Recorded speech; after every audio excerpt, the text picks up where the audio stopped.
We are counting down to day 4 of the Tupac Shakur murder trial, set to start in just about 30 minutes. Thanks for joining us. I'm Sasha Loftus. And I'm Kyle Payne. It's our pre-court pregame. Yes, our pregame. We have been all about this trial here, Kyle, since it started, and we will be all about it until the very end. Yes, and of course I colloquially say pregame because, of course, a man's dead here, Yes. and that man is the rap legend Tupac Shakur. Duane Davis on trial for orchestrating his murder back in '96 right here in Las Vegas. We're 2 weeks away from 30 years. And before you were otherwise occupied on assignment yesterday, and we had Ron Futrell up here who was here, who covered the Mike Tyson fight that night. Wow. Who said that everyone knew there was a big brawl in the room, in the MGM, I should say, and that it was also no surprise that Mike Tyson fights brought out all sorts of elements, including the gang element. It was really an interesting conversation. What a perspective. Yes. Yeah. And, he talked about the week in between, the 6 days in between when Tupac Shakur was shot and when he finally succumbed to his injuries. We know from long testimony from the medical examiner that it was bad, that the bullets did horrible damage to his body. Yeah, the 6 days they tried to save him, it just was not successful. They were trying everything they could, including removing his lung. Yeah, and the blood was building inside his body, and they did what they could. And even after he was dead, they realized that the efforts that they took to try and save his life even caused trauma to him because it was quite an effort. We do know also from another person who testified, a police officer, that he was alive in the ambulance and refused to say who did it. Didn't say he didn't know. He just said, we'll take care of it. The streets will take care of it. Yeah. So yesterday, though, Kyle, we were saying just because it's a shorter day technically does not mean it's any less action-packed. We heard from a former FBI special agent, and I think the most intense witness of the day was a former LAPD detective that essentially talked about what he called a confession from Duane Davis about Tupac's murder. Yes. Okay, so LAPD detective Darren Dupree, he was the guy yesterday who was worth talking about for as long as we are on the air before day 4 of trial. An LAPD detective, gang homicide, 33 and a half years. He was colorful. Not as colorful as Mob James on the day before, who gave us a whole look into the gang landscape and death row records. But this detective testified at length after an FBI special agent testified, talking about how the interplay between these gang people and death row records, and how death row records, he said, was built on drug money, and that Keffe D, Duane Davis, on charge for orchestrating the murder of the rap legend Tupac Shakur, was in a little bit of trouble for selling drugs and ended up going to prison, but agreed to cooperate with an investigation that the LAPD was doing as a result of a lawsuit that said that perhaps LAPD officers were involved in the shooting of Biggie Smalls, which is Biggie Smalls' murder gets discussed a lot here. A lot. And in this interview, they said to the law enforcement said to Keffe D, according to the testimony, were you involved in Christopher Wallace's murder, Notorious B.I.G.? And he said, no, we did the other one. And so the police said we were shocked. And we were shook, I think. That's right. We were shook, and then we were surprised. In fact, let's hear from that officer, Darrell Dupree, in letter C. You didn't make that effort while he was still alive. No. And would it be fair to say, of course, that even if someone had passed, that you would still need to verify what Mr. Davis said to you, regardless of whether or not the person's passed or not? We'd have to verify everything. Right. And like I said, the start of it was Sean Puffy Combs, so that's where we started. Sure. And your focus is a little different, but in terms of the actual murder of Tupac Shakur, information with regards to, these other individuals in the car, that would have been given to Metro to handle here in Las Vegas. Yes. Okay. No further questions. Ever made a case on a guy confessing to a homicide? Yeah, I've had a couple confessions. Yeah. When you were talking to Mr. Davis and he's telling you what he's telling you, did you have reason to doubt his version of events as it relates to the homicide itself. I didn't think Mr. Davis was lying because he put the gun in his nephew's hand. And if anybody knows anything from what I hear, Mr. Orlando Anderson was the man besides Keffe D in that neighborhood. He was the prince, and his family loved him. I didn't think that Mr. Davis would put the gun in his own nephew's hand, dead or alive, and put that smut on him unless it was true. The person that killed Tupac, well, in the neighborhood, he's a hero. In the world, he's a villain. So I didn't think Mr. Davis, me personally, would do that unless it was true with his own nephew, because I know he loved his nephew. They all loved Orlando. Orlando Anderson, or Baby Lane, as he was also known, of course, a big part of this as well. He was the center of that brawl, if you will, that was ahead of essentially the shooting was the retaliation for, according to Keffe D in his book. Just talking more about their relationship, Kyle, and I think there had been rumblings over the years that people thought maybe that Keffe D was, handed the gun to Orlando, but that was the first instance that we've seen someone actually reference that. Yes, and it's in the book that set itself up for the way that Keffe D portrayed in Compton Street Legend, the execution-style shooting of Tupac Shakur in the BMW that you're seeing there, the bullets riddling the passenger side of that vehicle. Suge Knight, the founder of Death Row Records, driving that car, and it's been the prosecution with every witness seems to, well, except for witnesses like the medical examiner, there seems to be, it's like, what's going on in the streets, what's going on with the musicians, what's going on with Death Row Records, and in 3 days of testimony, which was really 2.5, right? Mm-hmm. We've heard about Snoop, we've heard about Diddy. A lot about Diddy. Mm-hmm. We've heard about Tupac. Mm-hmm. We've heard about Biggie. There are others. And so not only that, but we hear about Death Row Records and another record company and East Coast and West Coast and this gang and that gang. And so there's so much going on here. But I wonder if that's not because there's little physical direct evidence tying this man, Keffe D, Duane Davis, to the murder. And that's, I think, the big question is, we talk about a reasonable doubt for a jury.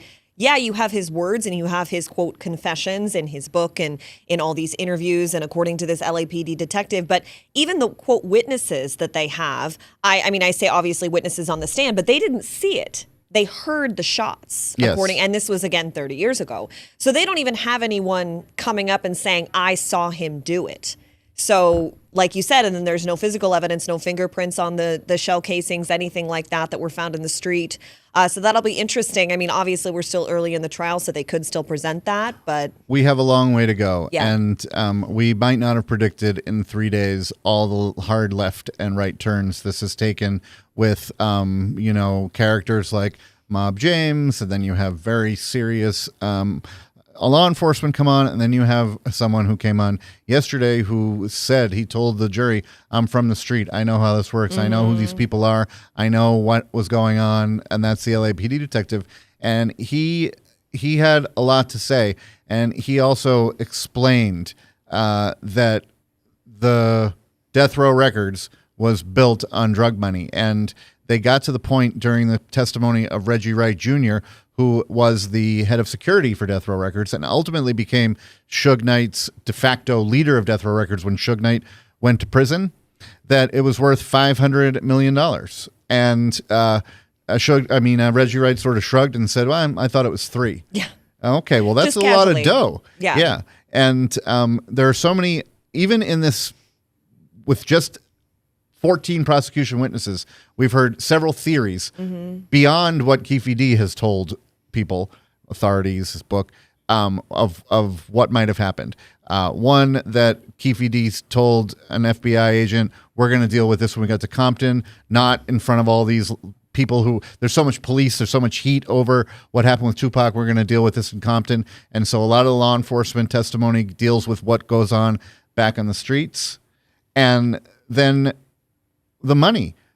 it's an astonishing amount of money. It is. And It is. the Reggie, some of the law enforcement testimony said there was a theory, and I'd seen this in other documentaries in my research, that one of the reasons that someone, aka maybe Suge Knight, wanted Tupac dead was because he might be leaving Death Row Records. So there's a motive.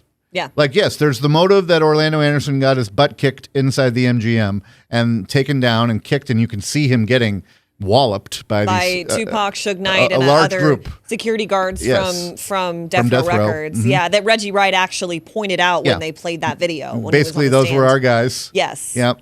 And he says, those were our There guys. it is right there. You can But see it. look, think about how many hundreds of millions of dollars, if Tupac Shakur had lived to go on and prosper, might have mattered to Death Row, and both on the plus side of the balance sheet and on the negative if he left. So that's a huge motive.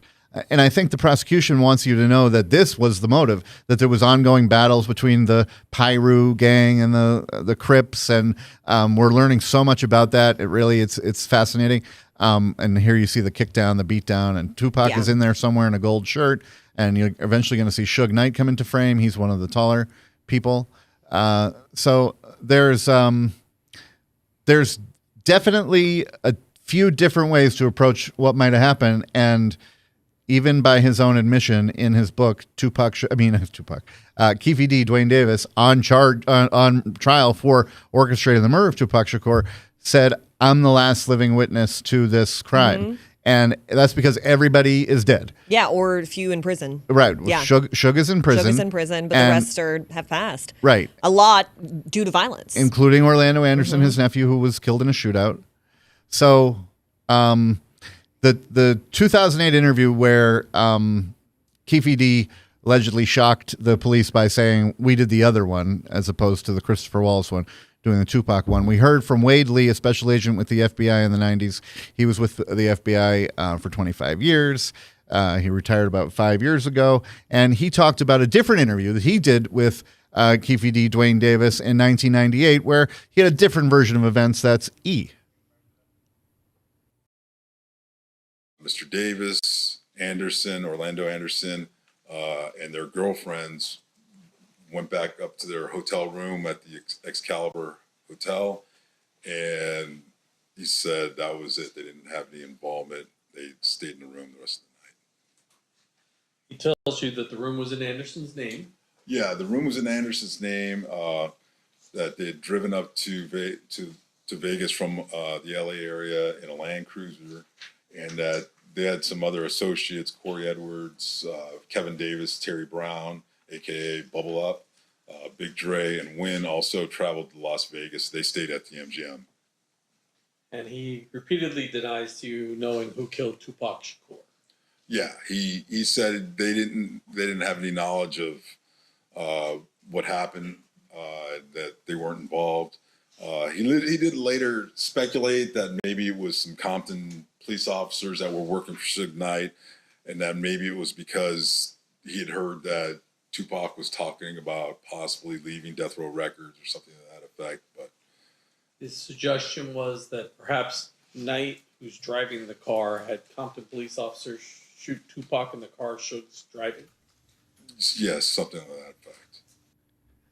There, that's exactly what you mentioned. And I think Vanessa made the point last night when we were doing our recap show that, Duane Davis talking about how there was corruption within the Compton Police Department. That part wasn't too far-fetched because at that point there was a lot of corruption. They had a lot of issues with that. Right. And I think Vanessa Murphy, our 8 News Now investigator, who's inside the courtroom every day, and she's today will be no different, doing an excellent job, said that I think at some point that Compton, a section of that police department needed to be put on hold because there was a lot of corruption. And,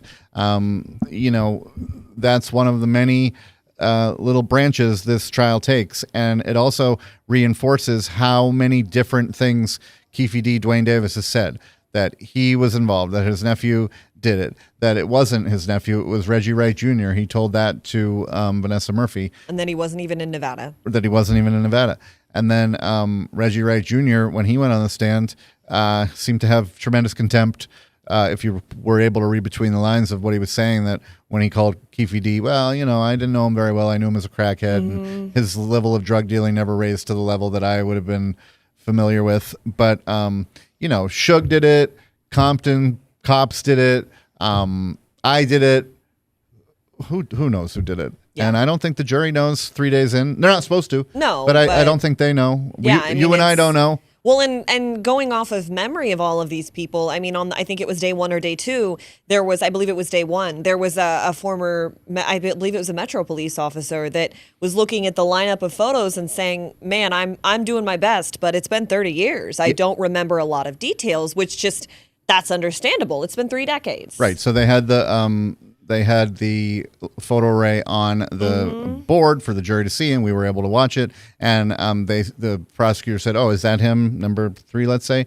And he goes, "I don't know. Did he have a beard back then?" And that's a great question because it was 30 years ago. Who knows? All I know is that today I have one, but we don't know who had what 30 years ago. Most people aren't going to remember, and some of the people who are testifying on other people's work, like the medical examiner who gave her expert opinion on the medical examiner from 1996's autopsy report, and so based on photos and based on that stuff. And I remember watching it with you thinking, oh, look, like these guys cut out a headshot from an actual photo that like was developed in a dark room. Even a Polaroid or something. Things we don't even know what you're talking about. What, remember you would go to those 1 hour instant photo places?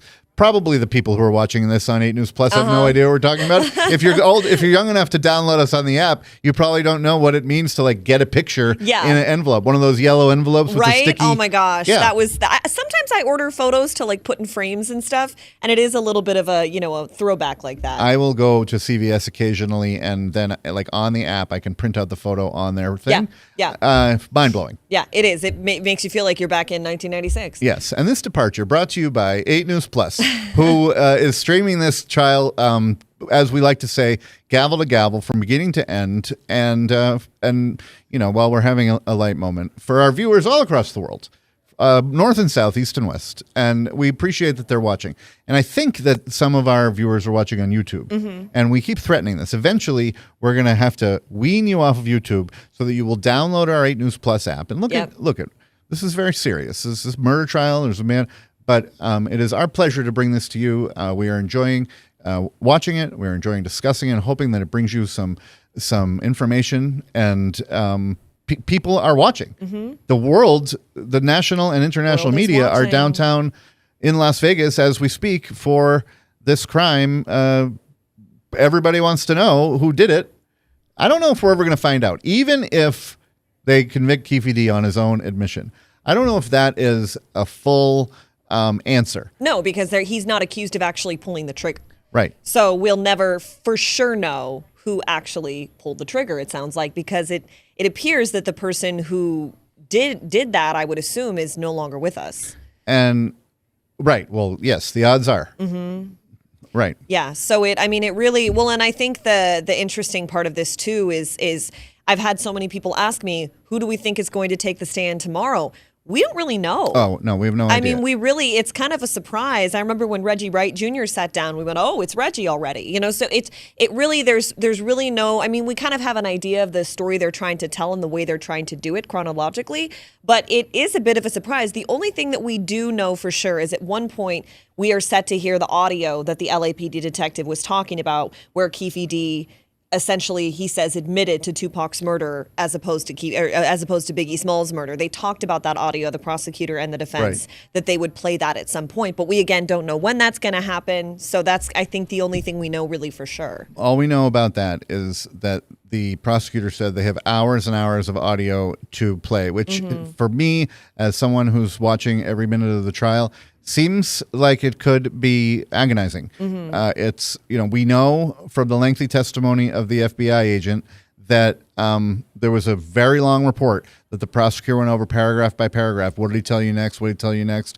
What did he say about Las Vegas? What did he say about returning to Compton? What did he say about Tupac?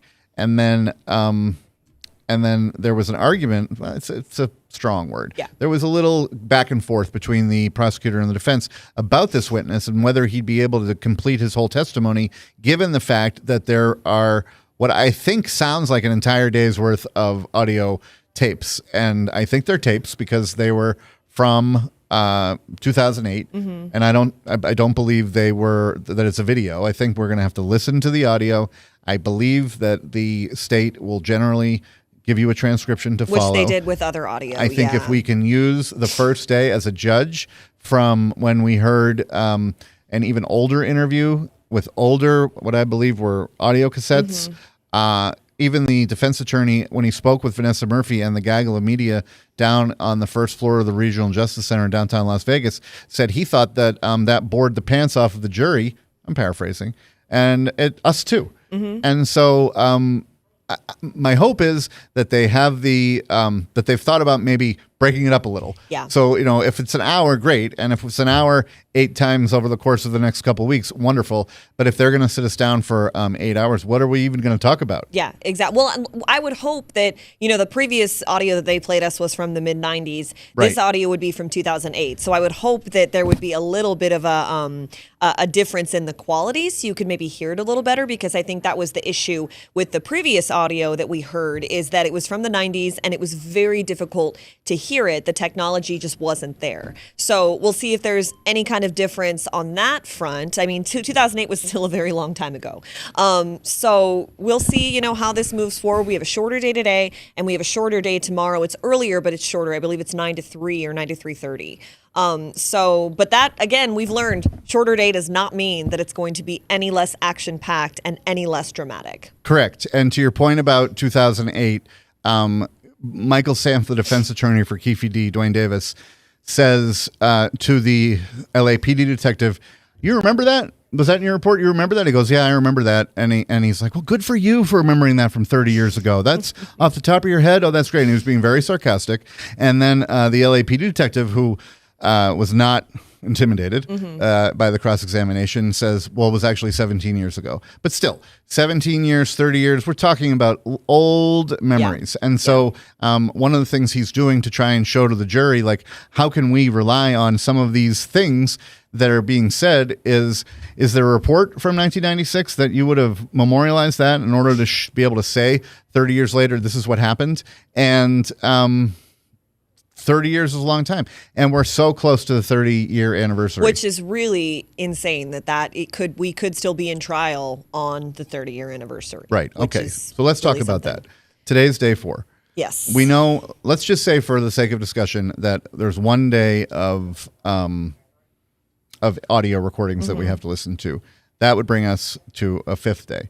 Then Friday is another short day, and we still haven't heard from Keffe D, from Tupac's family and loved ones who are going to testify most likely and say, who this person was, who he was to them, and how they found out that he had passed, and all of that. That is going to be an emotional part of the trial, and that gets you through week 1. And of course, if the defense puts on a case, which they are entitled to do under the Constitution and entitled not to do under the Constitution, because the state has the burden of proof, they may have several days of witnesses, which leaves us with a couple of weeks in the middle of a month-long trial to figure out what we're going to get to. And I think we're going to hear from more law enforcement, more lay witnesses perhaps. And also, I know we're going to hear from people like the person who took the photograph that is so famous now, the last picture of Tupac Shakur ever taken. We're set to hear from, I believe we're set to hear from him here from our station as well. I don't want to overdo it, but I think our James Schaefer is on the beat, and he doesn't stop either. Like many of us reporters, he wants to talk to this guy because he's got a story to tell. And I think, if I had to guess, because it's a little bit of reading tea leaves from a 200-person witness list, that they've said they're only going to call 30 to 40, but I think the ghostwriter of Keffe D's book is on the list. And so it's going to, there's been a lot here that is not in a lot of trials, and mostly the celebrity aspect, because, if John Doe dies on the street, his last photo is not going to be an internationally known image. And same with, perhaps a lot of people who write a memoir, if they die, the international media doesn't come to their murder trial. Exactly. So there is of the person who says they killed him. There's a lot going on that you don't normally see. And so day 4, like you say, a half day and most likely a full day nonetheless. We Nonstop. have nonstop. We have about 5 minutes until court is supposed to resume in Judge Carly Kearney's courtroom on the 12th floor of the Regional Justice Center in downtown Las Vegas, where the world is watching the murder trial of Tupac Shakur. Duane Davis, Keffe D, charged with orchestrating that murder, the shooting in September of 1996. She has been there with... She's seen it all. Yes, with a jury of 16. Yes. 12 who will deliberate. 4 who will be alternates, and 6 men and 10 women. Yes. And they have seen a lot as well. And including those gruesome autopsy photos that the public did not see. Well, and we talk about Tupac's family, but Duane Davis's family is there as well, and she's sitting kind of right behind them and in the gallery because she's on that side, which is, you know, his side where his family is, and then Tupac's family is on the other side. And she was saying that yesterday, Vanessa is over near, where her seat is. And she was talking about how Duane Davis's son was there. Oh, yes. And at one point, he got very emotional and kind of put his head in his hands. And, you know, the idea that this could be, he could never see his father a free man again. So she said that was a very emotional moment as well. Right, because there was testimony about, you know, how much the family loved each other and how what Keffe D may have been doing in speaking and airing some of his possible criminal conduct to different agents under proffers, which is essentially saying, you know, if you cooperate with our investigation, maybe we'll go easy on you or leave you out of it or take the information and just not use it against you. Not quite immunity. No, but like I said, it's sort of like a second cousin, maybe. And when one of those officers or law enforcement testified that Duane Davis said he did it for his family, he was doing it for his family. The son held his hand in his head, and Vanessa pointed out that it may have hit him, that the stakes here are so high. Yeah. Because his dad, Duane Davis, there was featured there, is on trial for life. If he goes to jail, even if he gets the lightest sentence, it's life in prison for him at age 64. He's not in great health. He told Vanessa in an exclusive interview that I'm not going to take a 10-year deal. I'll be dead by 10 years. And that alone is fascinating, but also daunting. And I think sometimes you see it in Duane Davis's face, the gravity of the situation. Sometimes he looks pissed, and sometimes he looks betrayed, and sometimes he looks like he just realized this is my life. Well, and you were saying because you were at jury selection, and you were saying the difference in his just demeanor, he was a lot more fidgety. He was a lot more appearing to be nervous. Looser. Yeah, looser during jury selection, and then of course when the actual trial starts, you see him change a bit, which is understandable. Yeah, I think he's got a lot to say. He talks to seemingly anyone who wants to talk with him. And in the exclusive interview with Vanessa Murphy, he told her that he feels bad that he put his family in this position. And look, I don't know him. I don't know if he's truthful or if he's untruthful. But there was a lot that rang true in Vanessa's interview about how he felt about things and what he may have done. Like when he said, why would I kill Tupac? He was bringing in all this money. I don't know exactly how that figures in, where if he was a gang person and Death Row Records, but if it was all related, if you're to believe that the Death Row was on drug money, you know, maybe he's right. Maybe they needed Tupac to survive, and that may, if they flesh that out, that may give credence to the theory that Death Row Records was scared that Tupac would leave them, and that to me is a multi-million-dollar motive, several $100 million motive that is at least on par with the one that is being put out there, that the fight at the MGM where Keffe D's nephew, Baby Lane, got his butt kicked. He got stomped on video. We've seen it a million times. What led to Tupac's shooting? Who did it? And are we going to find out ever? I don't know. Is the jury going to find evidence that will be enough to convict Keffe D, Duane Davis? We're so close to finding out what we have in store for day 4? What does it look like?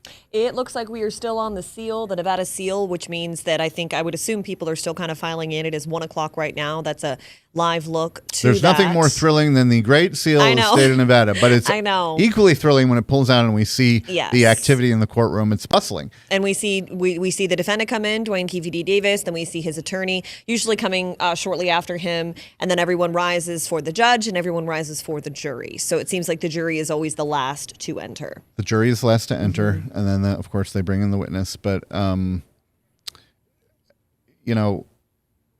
this is a busy courtroom in general, a homicide courtroom. But this one has international media following the feed that we're looking at right now.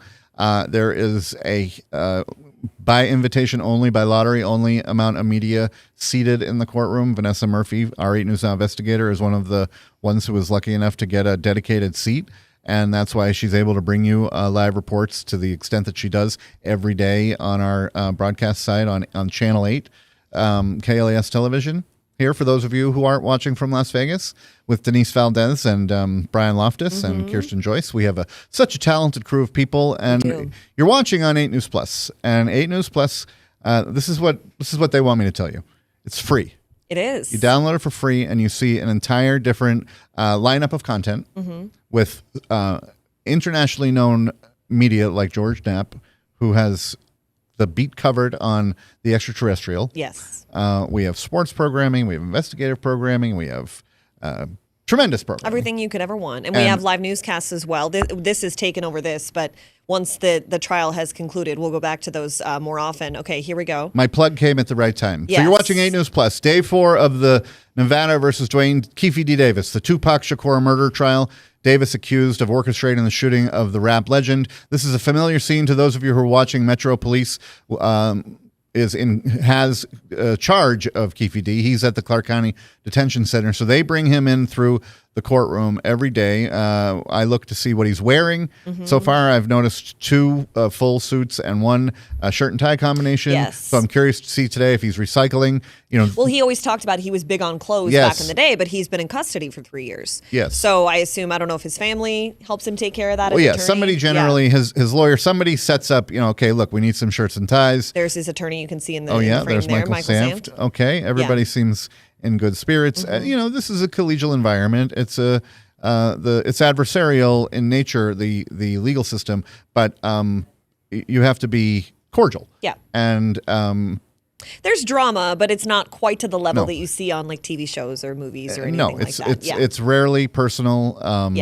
Sometimes that there's heat between some of these lawyers. I don't get that sense. These are all really experienced trial attorneys in a very high-profile trial. And so, when the lights are off, everybody works together to the extent that they can. And then, of course, these are people who are involved in a zero-sum game. It's win or lose at all costs. So you want to win. And when the lights do go on, the teeth come out a little bit. Yeah. And that's the battle that ensues. Here he is. So there's Duane Davis. On day 4. Looks like a similar suit to the one he had on the first day, but a different tie combination, I appear. Or I can see, right? It might be the same. I'm not sure. Oh, no, me neither. But he is dressed for court. We've pointed out during these moments that the jury never sees him in his blue jail-issued jumpsuit. That for intents and purposes, even though the testimony from law enforcement is explaining that he's done time and that he was a gang member, and sometimes you don't even see that from about the defendant. They try to keep criminal history out of it, but in this case, it's so relevant to the story, and the fact that he was in a gang is part of the charge, even that was a leader in a gang. A leader in a gang. And even one of the FBI agents, or one of the law enforcement, the LAPD detective, said that in the neighborhood, the 2 big men were Keffe D and Orlando Anderson. So now Keffe D perhaps wouldn't even be on trial if he had not said the things that he said. Well, and you were kind of talking about the relationship between the prosecution and the defense. I mean, they were just kind of chatting it up there. Yeah, and there were, so it is, it's a professional setting, and it's not a personal attack on anyone. No. And again, like is portrayed in Hollywood and things like that. They just hugged, the Keffe D and his attorney hugged. So this is good because sitting there through 3 days of this, if I'm Keffe D, I might feel abused. There's a lot of his own words coming back to him. You can feel like, oh, did I said that? Oh my God, I said that. Now this guy's saying this about me, and this guy's saying that about me. And no one seems to be refuting any of the bad things that they're saying about him, which is why I keep saying, why are they dwelling on that when the real question is there any goods on him that he did it? Exactly. So Yeah. as we watch, we're going to be asking that question and trying to see what exactly becomes of the prosecution's theory. We're waiting for not only the jury of 16, 6 men and 10 women, but Judge Carly Kearney as well. You see Keffe D coughing there, and there's the judge. There is a lot of coughing as we watch the testimony. Yeah. And I think a lot of it is coming from Keffe D himself. He was coughing during jury selection, and the coughing is it's somewhat distracting because sounds like an infirmary sometimes with the amount of people that are coughing. But that's neither here nor there. I just pointed it out because we saw it on screen. Well, it appears too, Vanessa was saying that first row of people that you see behind him right there, it's kind of hard because it's zoomed in, that is part of Michael Sam's defense team. So she's in the second row. They are in the first row in the gallery kind of to interact with him and confer with him. So I think his team, I want to see it again, and we're not connected to this feed, but I think that there's the defense table, and then there's some chairs. Yeah. You can see the black chair that he's in. Those members of his team are equally in black chairs. And then the bar is behind him, is behind that. And then there's the first row where that person whose hand up with the blonde hair is, with the glasses. And then there's the second row that Vanessa. So the people who are on Keffe D's team are all in front of the bar, in front of the door that leads you into the courtroom. That if you were to just sort of waltz through, they would stop you and want to know why you were there. That's only for lawyers and marshals and so forth. That's where the term bar exam comes yes, from, right? That's the bar. Yeah. And exactly. And so now you see the gallery being filled. So I suppose the marshals are letting in the members of the media and the general public. This takes a moment.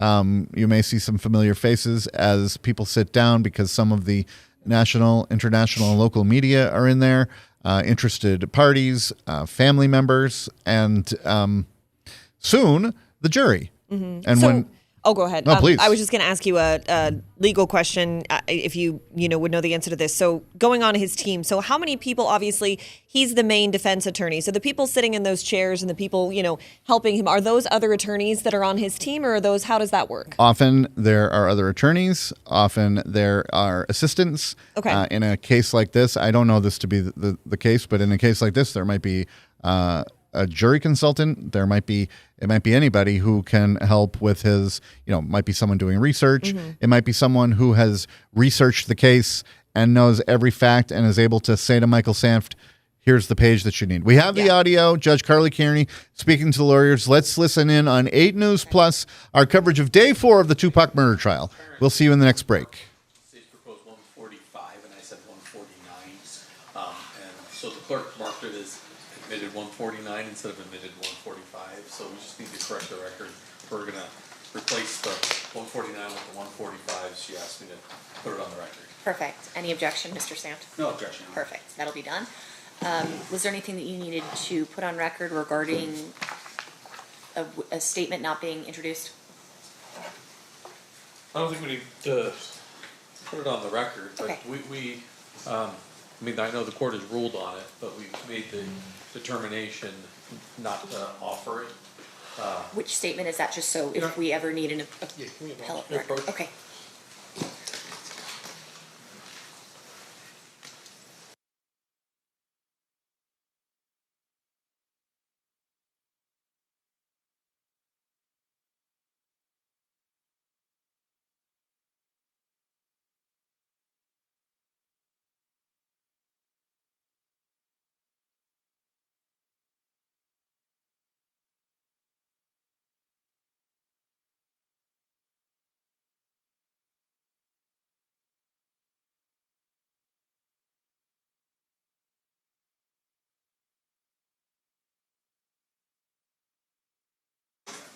All right. Anything else we need to address before we bring the jury back in? No, Your Honor. Okay, let's bring them in. Stand for the jury.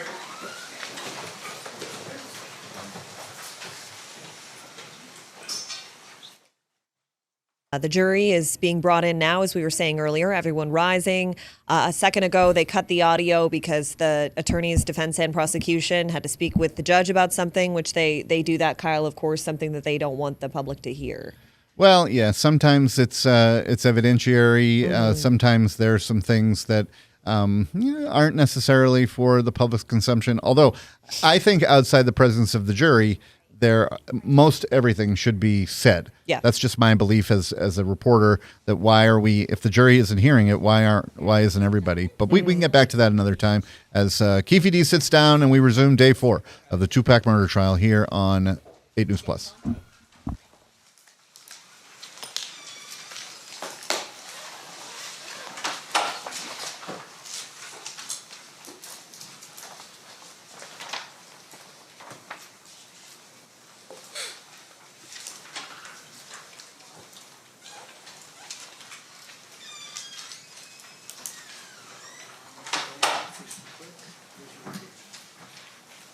You do solemnly swear the testimony you're about to give in this action shall be the truth, the whole truth, and nothing but the truth, so help you God?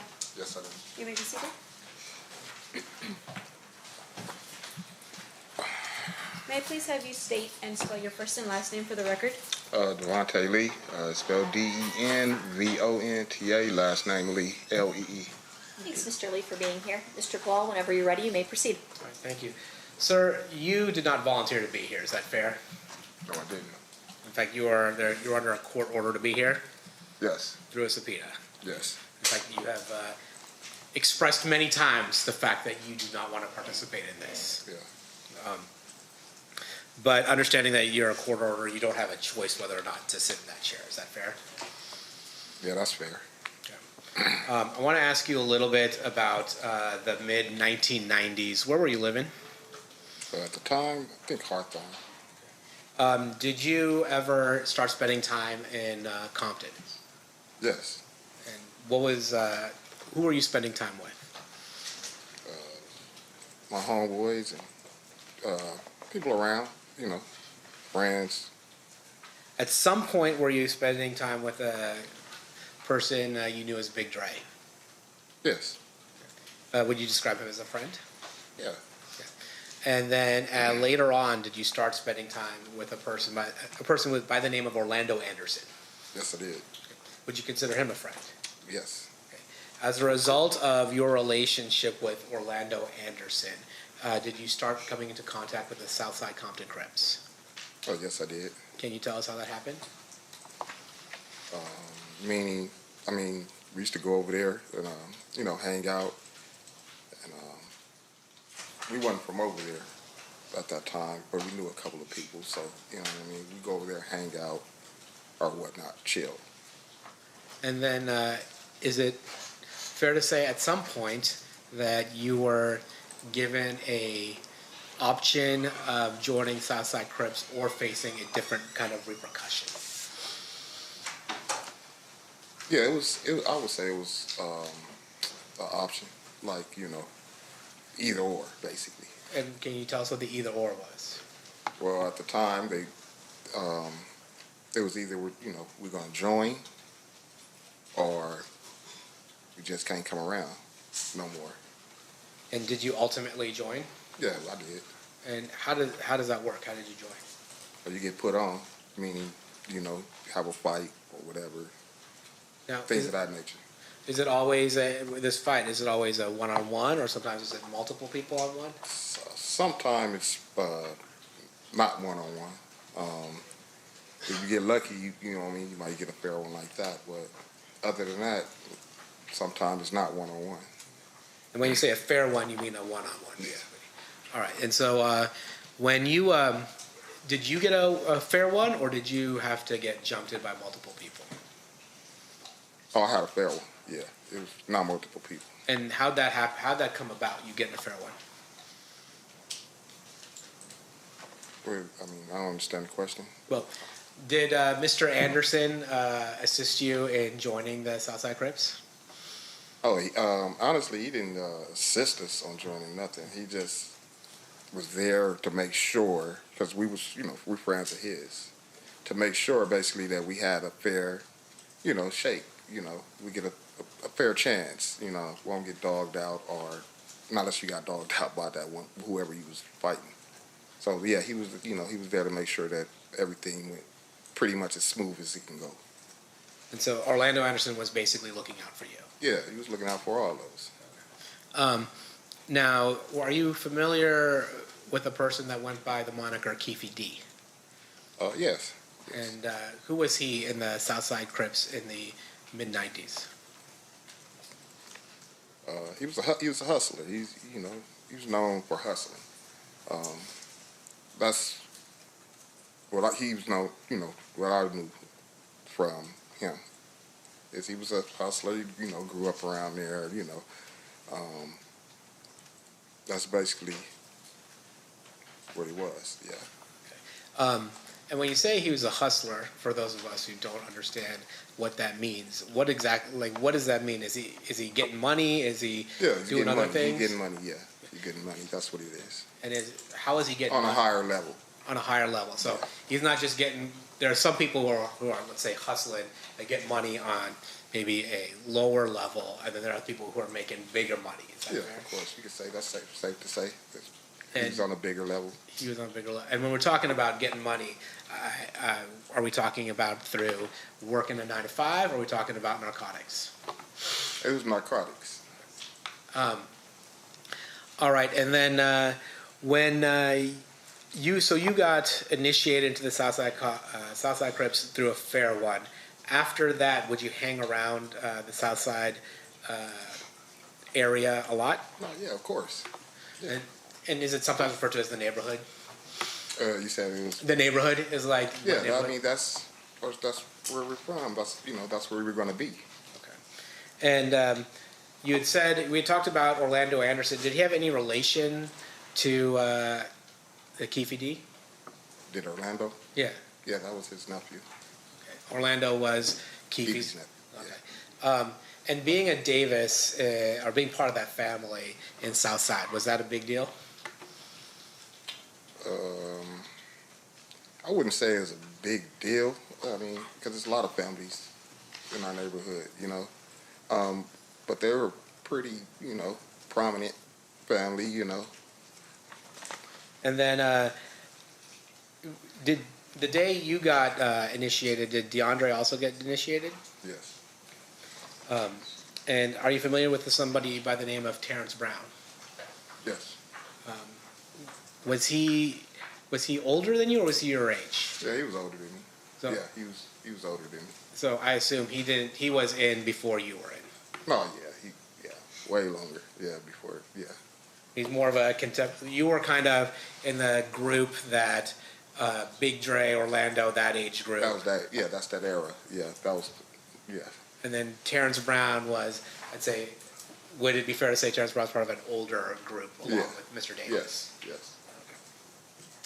Okay. During that time, did the South Side have any rival gangs in Compton? We had a lot of rival gangs in Compton. Yeah. There's a lot, you know. Understood. Was Mob Piru one of those rival gangs? Yes. And Looters Park Piru also? Yes. In the mid-90s specifically, like 1995, 1996, was there a war going on between Southside and Mob Piru? Yes. I'm going to focus your attention to around 1995. In 1995, were you aware whether or not Mob Piru was associating with a music label? Yes, I did. Yeah. And what music label was that? Death Row Records. And were you familiar with somebody by the name of, or went by the name of Suge Knight? Yes. And would you say that he associated with Mob Piru? Yes. Were you familiar with somebody by the name of Tupac Shakur? Yeah. And would he also associate with Suge Knight, Death Row, and Mob Piru? Yes.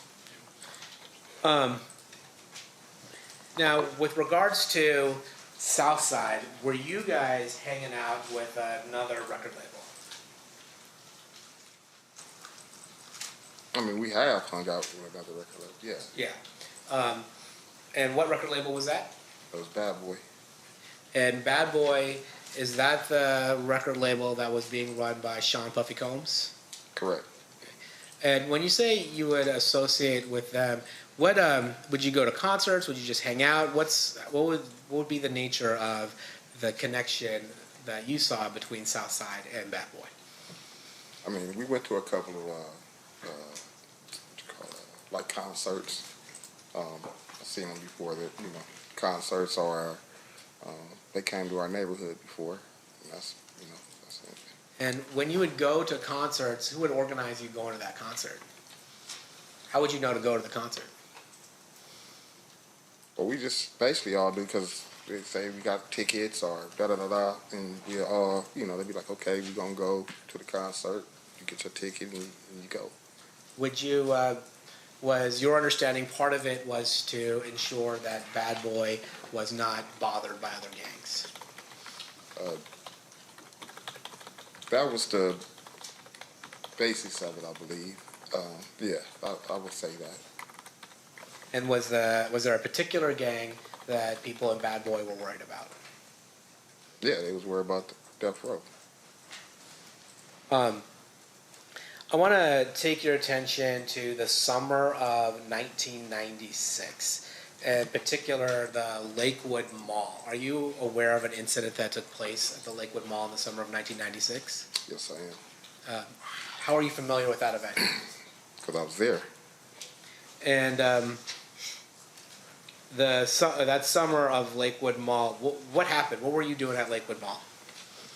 One of our friends, he was going off to college, and he had went up there to grab some things to get prepared for college. So we went along with him.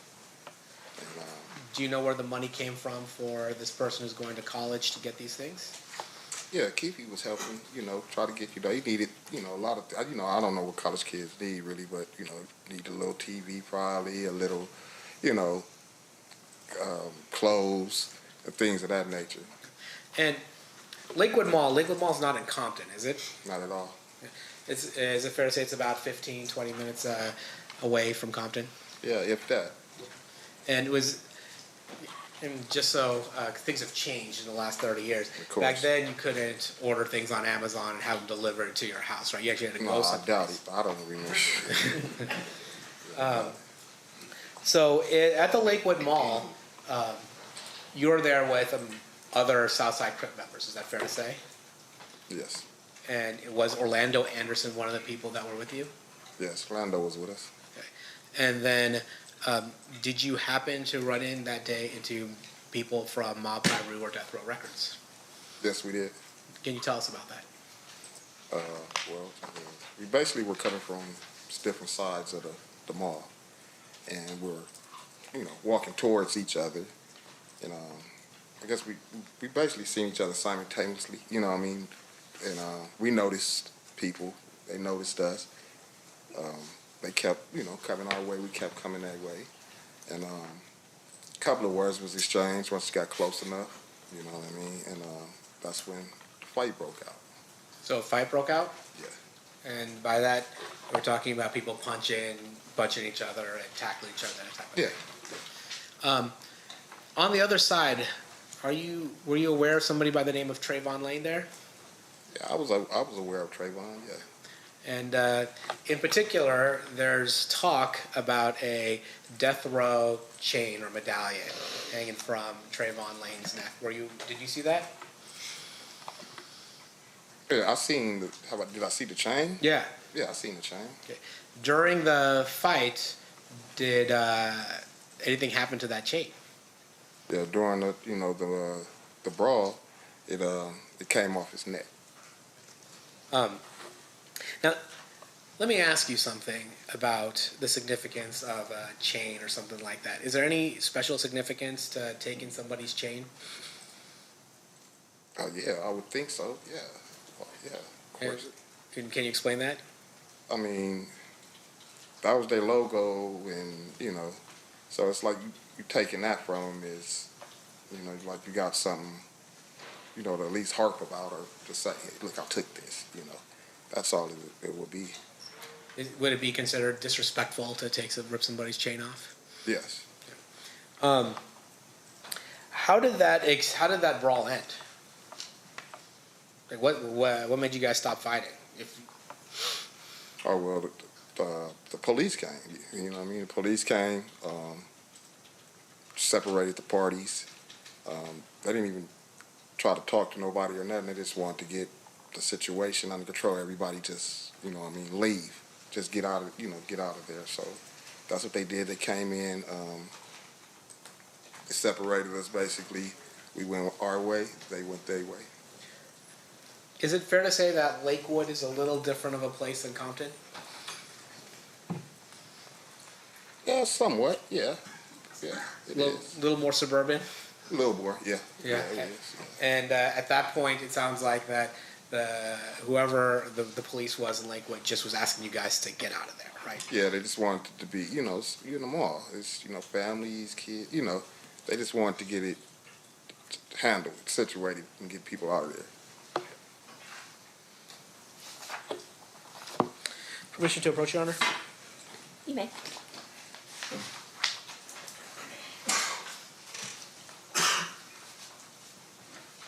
I'll show you some photos. Exhibits that's already been admitted. I'm going to show you Exhibit 62. Who's that? Mr. Davis. Show you Exhibit number 63. Who's that? Mr. Anderson. Show you Exhibit number 64. Who's that? Mr. Smith. Let me show you Exhibit number 65. Who's that? Mr. Brown. Let me show you Exhibit number 60. Who's that? That's Trayvon. Okay. And I'm going to show you Exhibit number 70. Do you recognize the people in here? The ones' faces that are blurred? Yeah, the people I know is Orlando, me, and Big Dre. And then, is this just a wider out version of that photo? Yeah, same thing, same deal. What I just told you, us three. Okay. And then I'm going to show you what's been already admitted, States 66. Do you recognize who's in that photo? Yeah, Orlando and Keffe.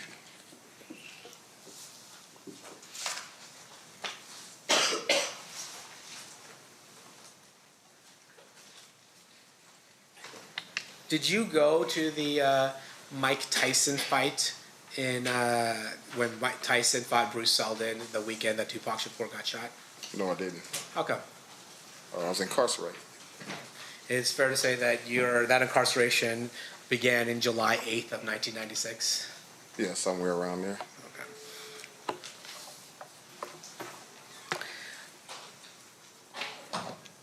Okay. In 2006, is it fair to say that you started doing work for the DEA?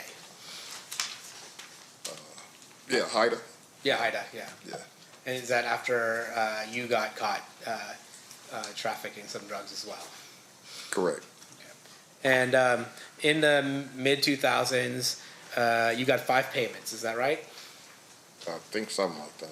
And that was for $2,000, $500, $1,000, $1,300, and $500 for a total of $5,300. Is that fair? That's probably fair to say. I don't know exactly. You don't remember, Yeah, but if I told you that, you wouldn't disagree with me. No, not at all. Okay. Court's indulgent. Still pass the witness. Okay. Cross, Mr. Swift. Thank you, Your Honor.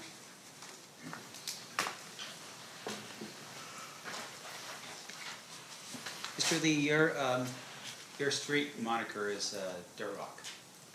Correct. Okay. And how did you come with that moniker? How did that happen? It was given to me. With regards to your testimony here today, you've told us a little bit about your work with HIDA. That's for drugs, correct? Yeah, correct. And while you're... Drugs and other things. HIDA is a task force, so it's drugs and everything. It's ATF, DEA, all that. Right. Right.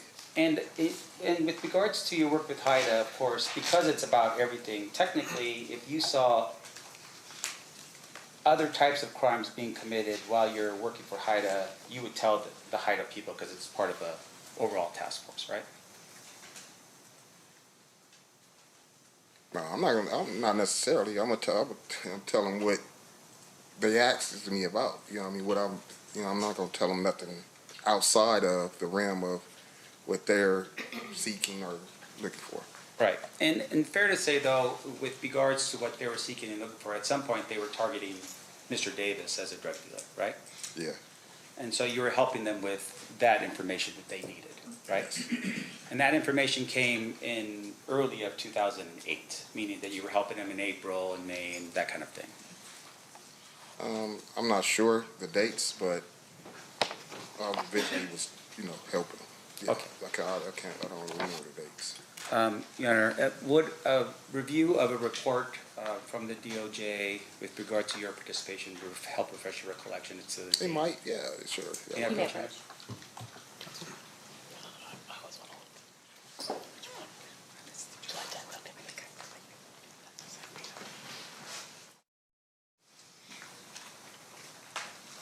Just take a look at the report, look at the date, don't say anything, and then I'll ask you some questions. Look at the date. Where's the date? Is it?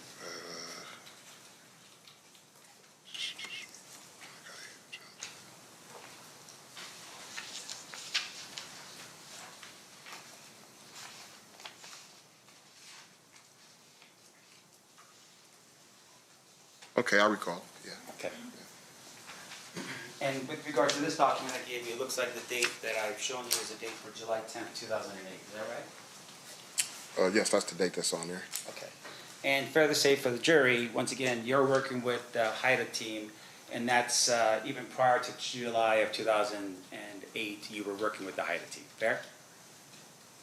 You said prior till July of 2008. 2008. Yes, sir.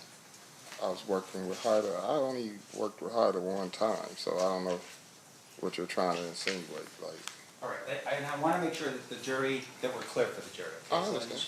let me show you my document. Would a review of another document help you refresh your recollection as to how many times you worked with HIDA? it might. Let me see. This is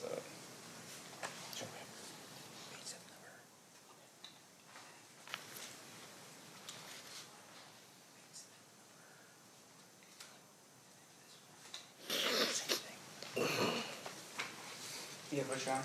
You may.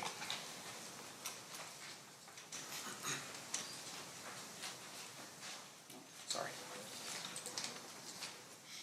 All right, sir. I'm now showing you the document. You recall having an interview with a couple of the special agents from HIDA on September 10th, 2007.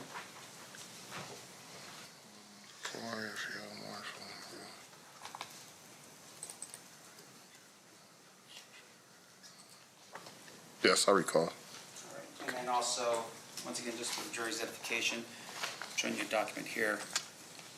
Were you also working with HIDA on April 3rd, 2008? See, working and being interviewed is two different things. Okay, so you're being interviewed by HIDA on April 3rd, 2008. Yeah, that's what it says. And you were given information with regards to Mr. Davis on April 3rd, 2008, right? I didn't get no information about Mr. Davis. I didn't even know at the time what, I was there on what I was there for. Once again, this is about drugs. I'm talking about drugs. So with regards to, regarding 2008, April 3rd, were you there to speak to HIDA agents about drugs?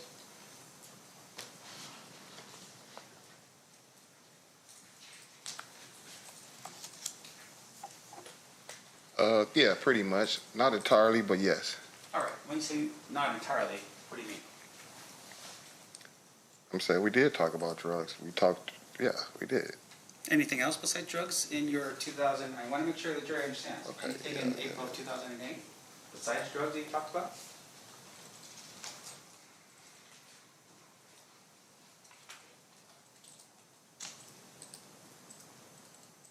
No, that's it. That's all we talked about. All right, thank you, sir. Now, in your time that you've spent with HIDA, you had shared some information with regards to what we now call the Lakewood incident. Remember, we just talked about this a second ago? Yeah. All right. Can you tell the ladies and gentlemen of the jury when the Lakewood incident occurred? It was in '96. I want to say July. That's what I want to. Yeah, that's July. I feel it's July of 1996. Can you help us as to how you know it was in July? Yeah, because it was the summer, It was in summer. and he was getting ready to go to school, so I know he had to be there that summer, to start up his training and stuff for football. Okay. So if somebody else, an FBI agent, came in here and told us that it was a couple weeks before the fight in Las Vegas, would he be mistaken? You said who came in and said what? If somebody else testified about that date and said it happened a couple Objection, weeks Your Honor, to before. have this witness talk about what another witness stated. I'm just asking. And that witness was saying what he said. We can't All right, then. opine as to whether he's mistaken or not. I'll withdraw the question, Your Honor. Okay. Let me ask you this. You shared the details of the Lakewood incident, right? You told people you described it, fair? Describe it to who? To various different people over the time since the time it happened. You've explained it to various different people. In fact, to us right now, today. Yeah, so I did, because I'm doing it to y'all right now, so yeah. Right. And so with regards to your description, can you describe for us what happened during the Lakewood Mall incident? Same thing I just told. We got to fight. And Now, isn't it fair, though, that at some point in the future, and I want to make sure I'm clear as to the date, you had an interview with a Detective Mogg from Metro? oh yeah, I did. Okay, and you recall that interview was actually on July 11th, 2023 in Las Vegas? Yeah, about that, yeah. Right. And would looking over a transcript of your interview with Detective Mogg help refresh your recollection as to what you told him on that day? I couldn't tell him too much more different than what I already said, so yeah, come on with it. Right. All right.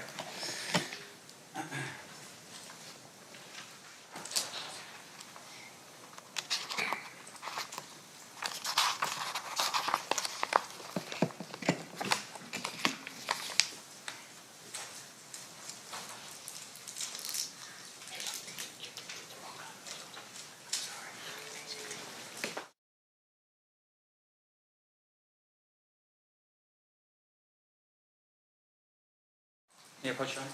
You know, Okay, sir. I'm showing you your statement here.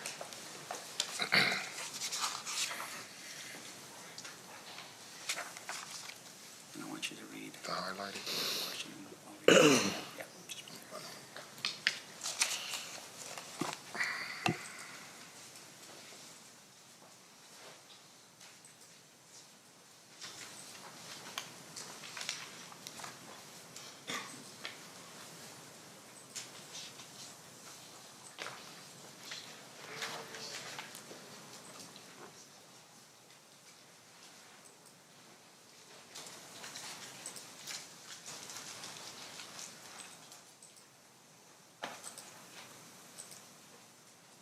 Okay, now what's your question?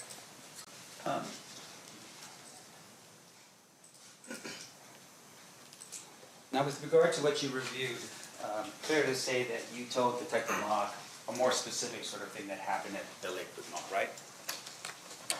Yeah, I would say. Yeah. Can you tell us, for instance, the location of where the fight took place? Yeah, it was by Foot Locker. By the Foot Locker. Yeah. In fact, you had made mention that the fight at the Foot Locker was so bad that they had to remodel it after the thing had gone down at the Lakewood Mall. Fair? Yeah, it's turned into the World Foot Locker.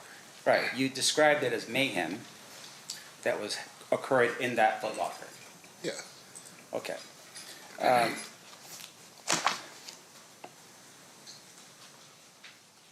One moment, please, Your Honor. of course.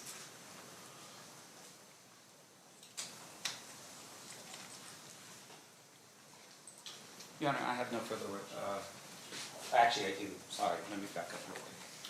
Nope, that's it. I have no further questions of this witness. Any further questions, Mr. Pill? Of course not.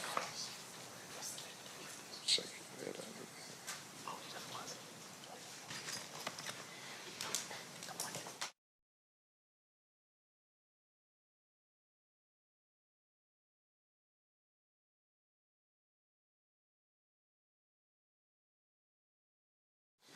Your Honor, I'll pass the witness except for one thing. I don't think I moved before the witness, please. I don't think I moved the exhibits into evidence. I just want to be clear about that before the witness is off the stand. Okay.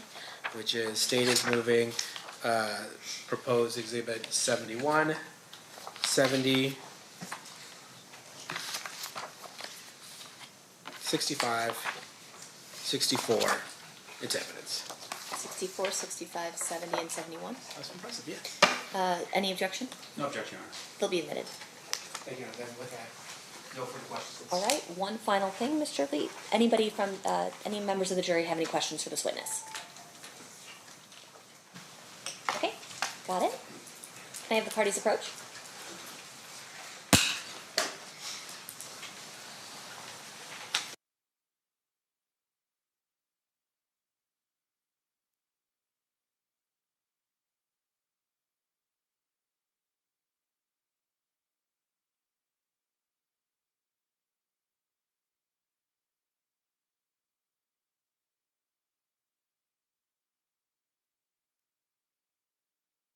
All right, a question from one of our jurors, Mr. Lee. What did you receive multiple payments for if you gave information to HIDA once? Well, it was during, the course of the investigation and things like that. That's what it was for. During the course of the whole thing, they have different ways of, looking out for you or giving you something to kind of help your situation or something like that. Any follow-up based on that state? Nope. Defense? No, Your Honor. All right, thank you for being with us, Mr. Lee. You are excused. Thanks. You're welcome.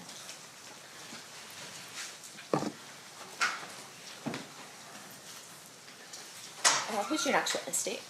Judge, we're gonna play the 2008 statement, which I think will probably take up the rest of the day. Okay, so it's already been admitted. Remind us what exhibit that is.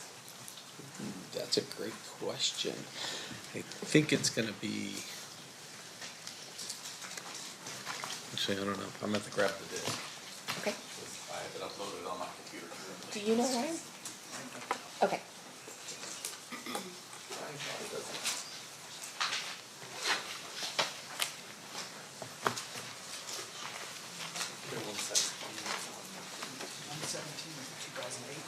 Yep. All right. So you can proceed with playing exhibit 117 then. Thank you.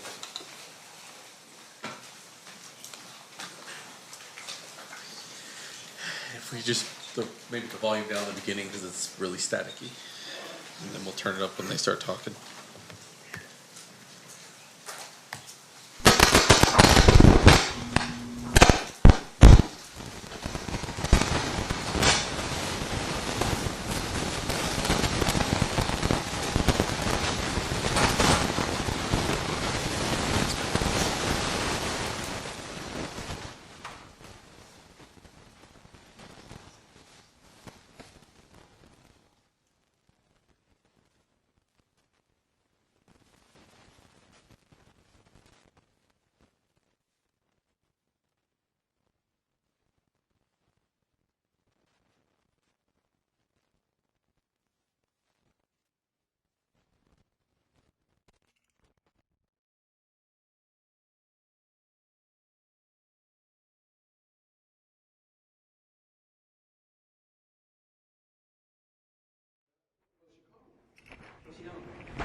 No, Duane. Hey. Hey, how you doing? Good to see you, sir. Good to see you.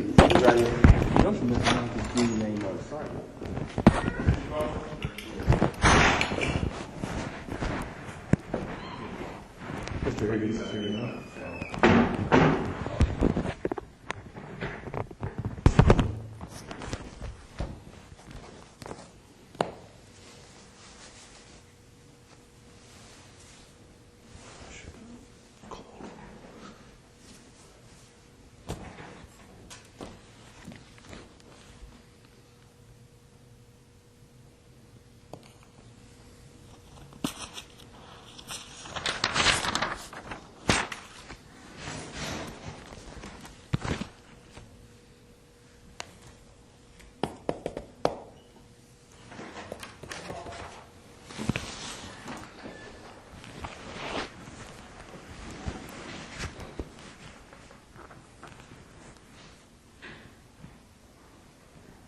catered, Greg?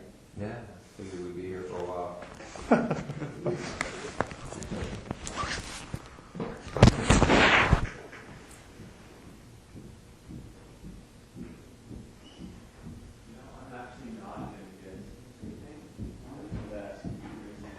Oh, dude, you can just walk out there and buy breakfast. And not do that. Yeah? Hey man, you hungry? You want something to eat? We're gonna be here for a while. A couple hours, 3-4 hours maybe. Oh man, I had to pick up my wife though. What time? 2:30. Okay, we'll have you out of here by 1:30. Oh look. If they have any of that white rum liquor.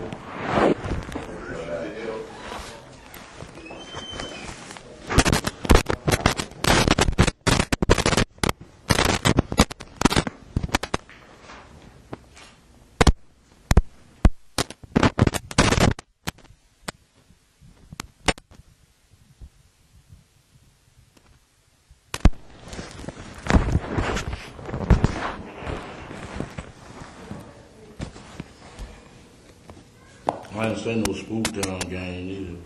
Okay. A couple of weeks before the murder. Okay. Good stuff.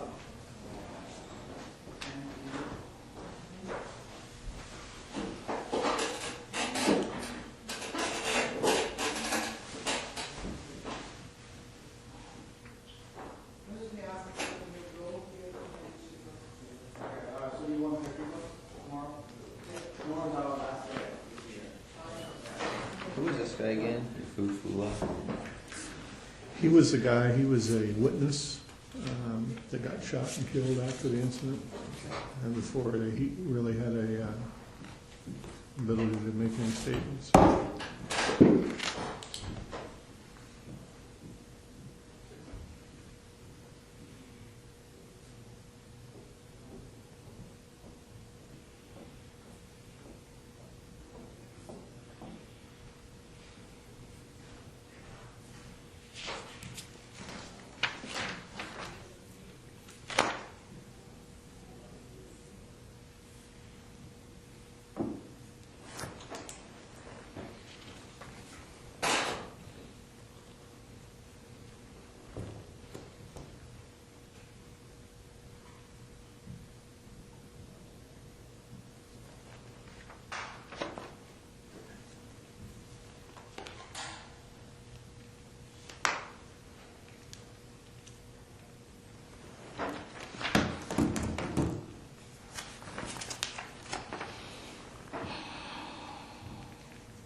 Where's Wayne? Out there talking? He's talking to Dupree, yeah.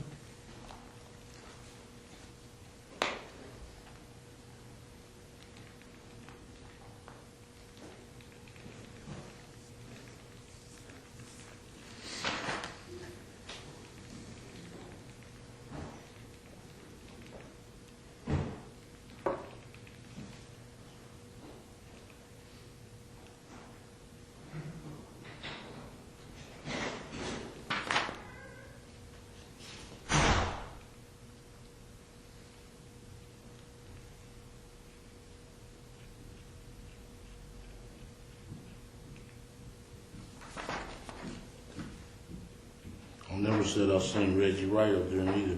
Okay.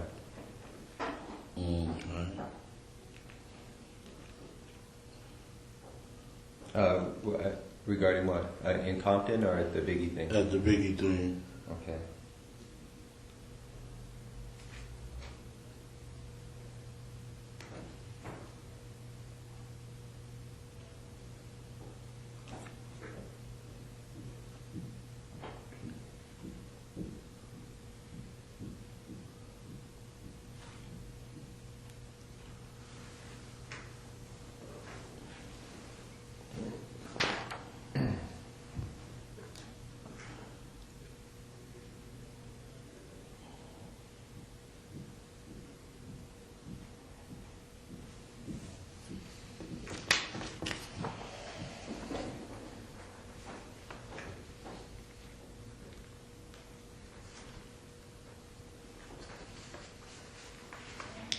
2 quadruple murder, homicide in Compton.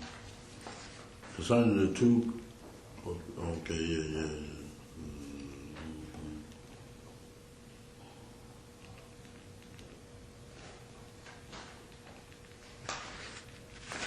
A lot of shooting in Compton after that Tupac thing.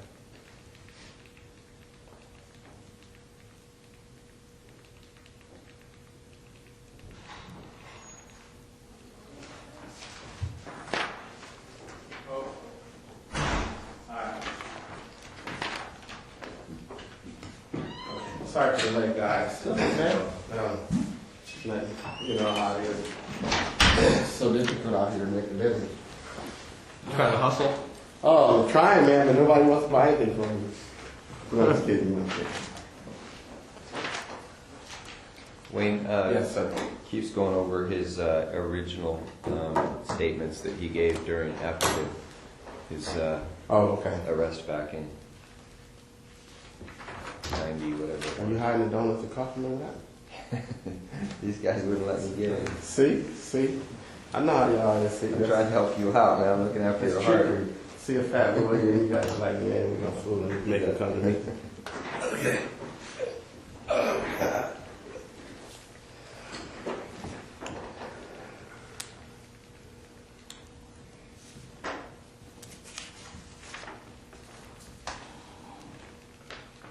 Checking for peace. No, it's just how I was wondering.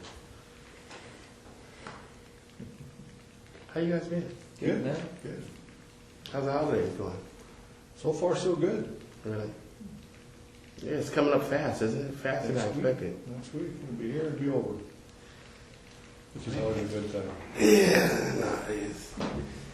Yeah.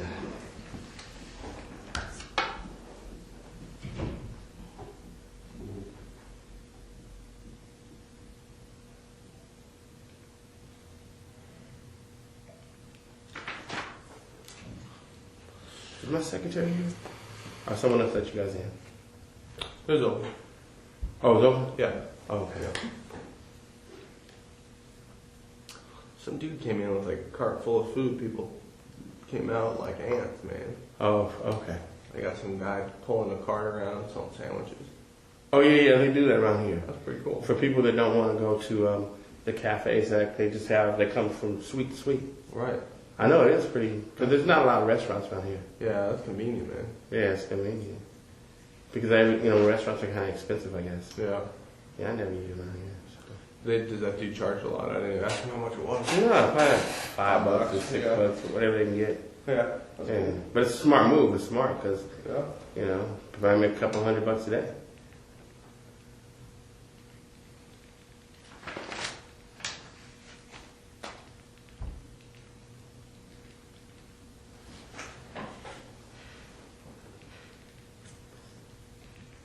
See you in a while, man. It's holiday, Yeah.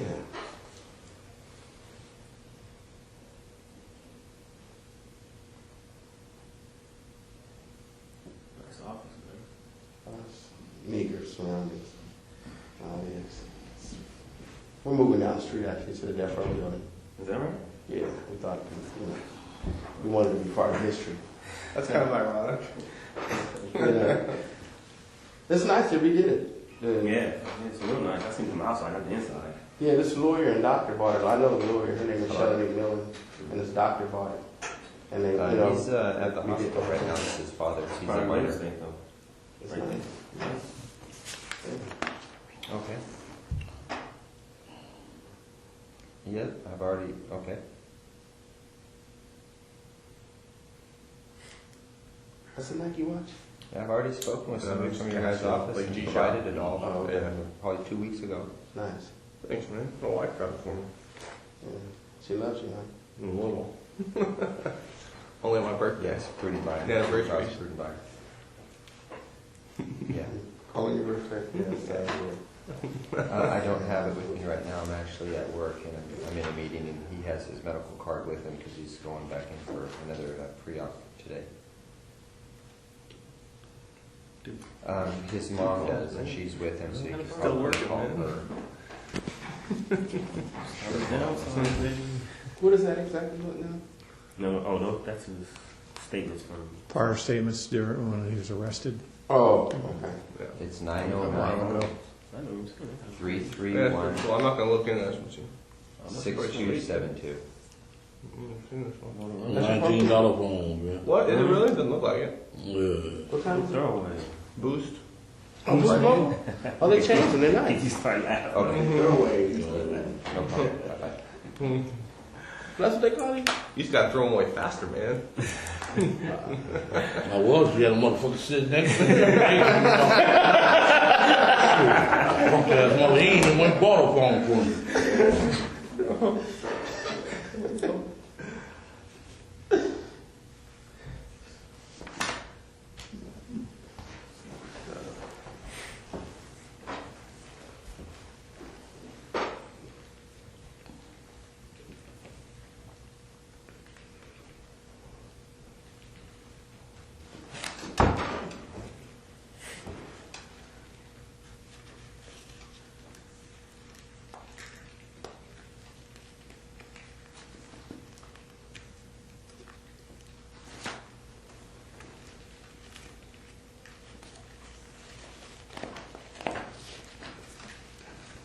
I like the way that Vegas does their reports.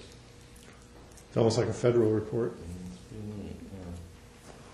A lot of those agencies have adopted that federal reporting system that the FBI uses for the way they structure their reports. I don't know why, but anything's better than LA though. LA are so screwed up the way they do it.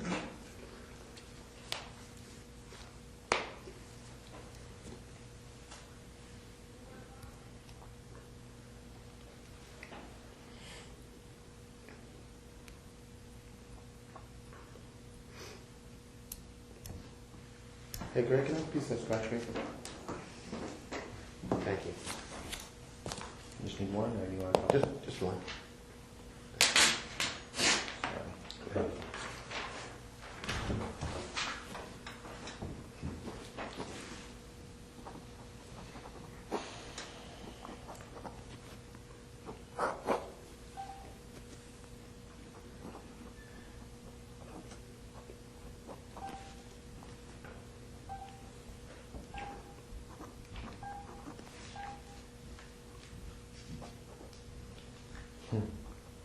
Yeah, we got accused of doing this one too.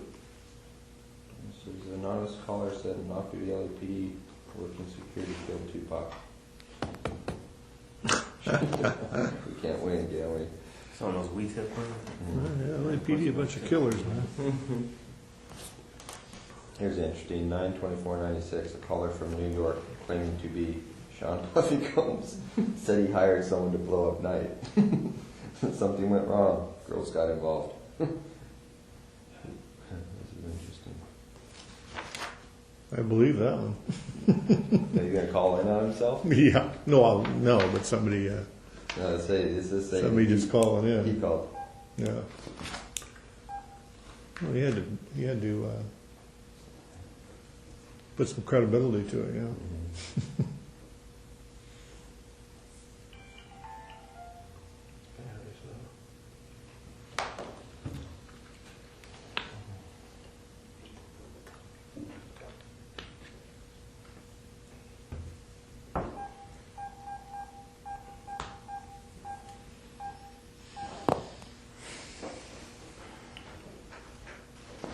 Keffe, the second one is almost identical to the first one, so we don't need to go through that if you haven't already.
Hey Chief, the guy who wrote that wants to know if you still have the girls going to the club selling ecstasy.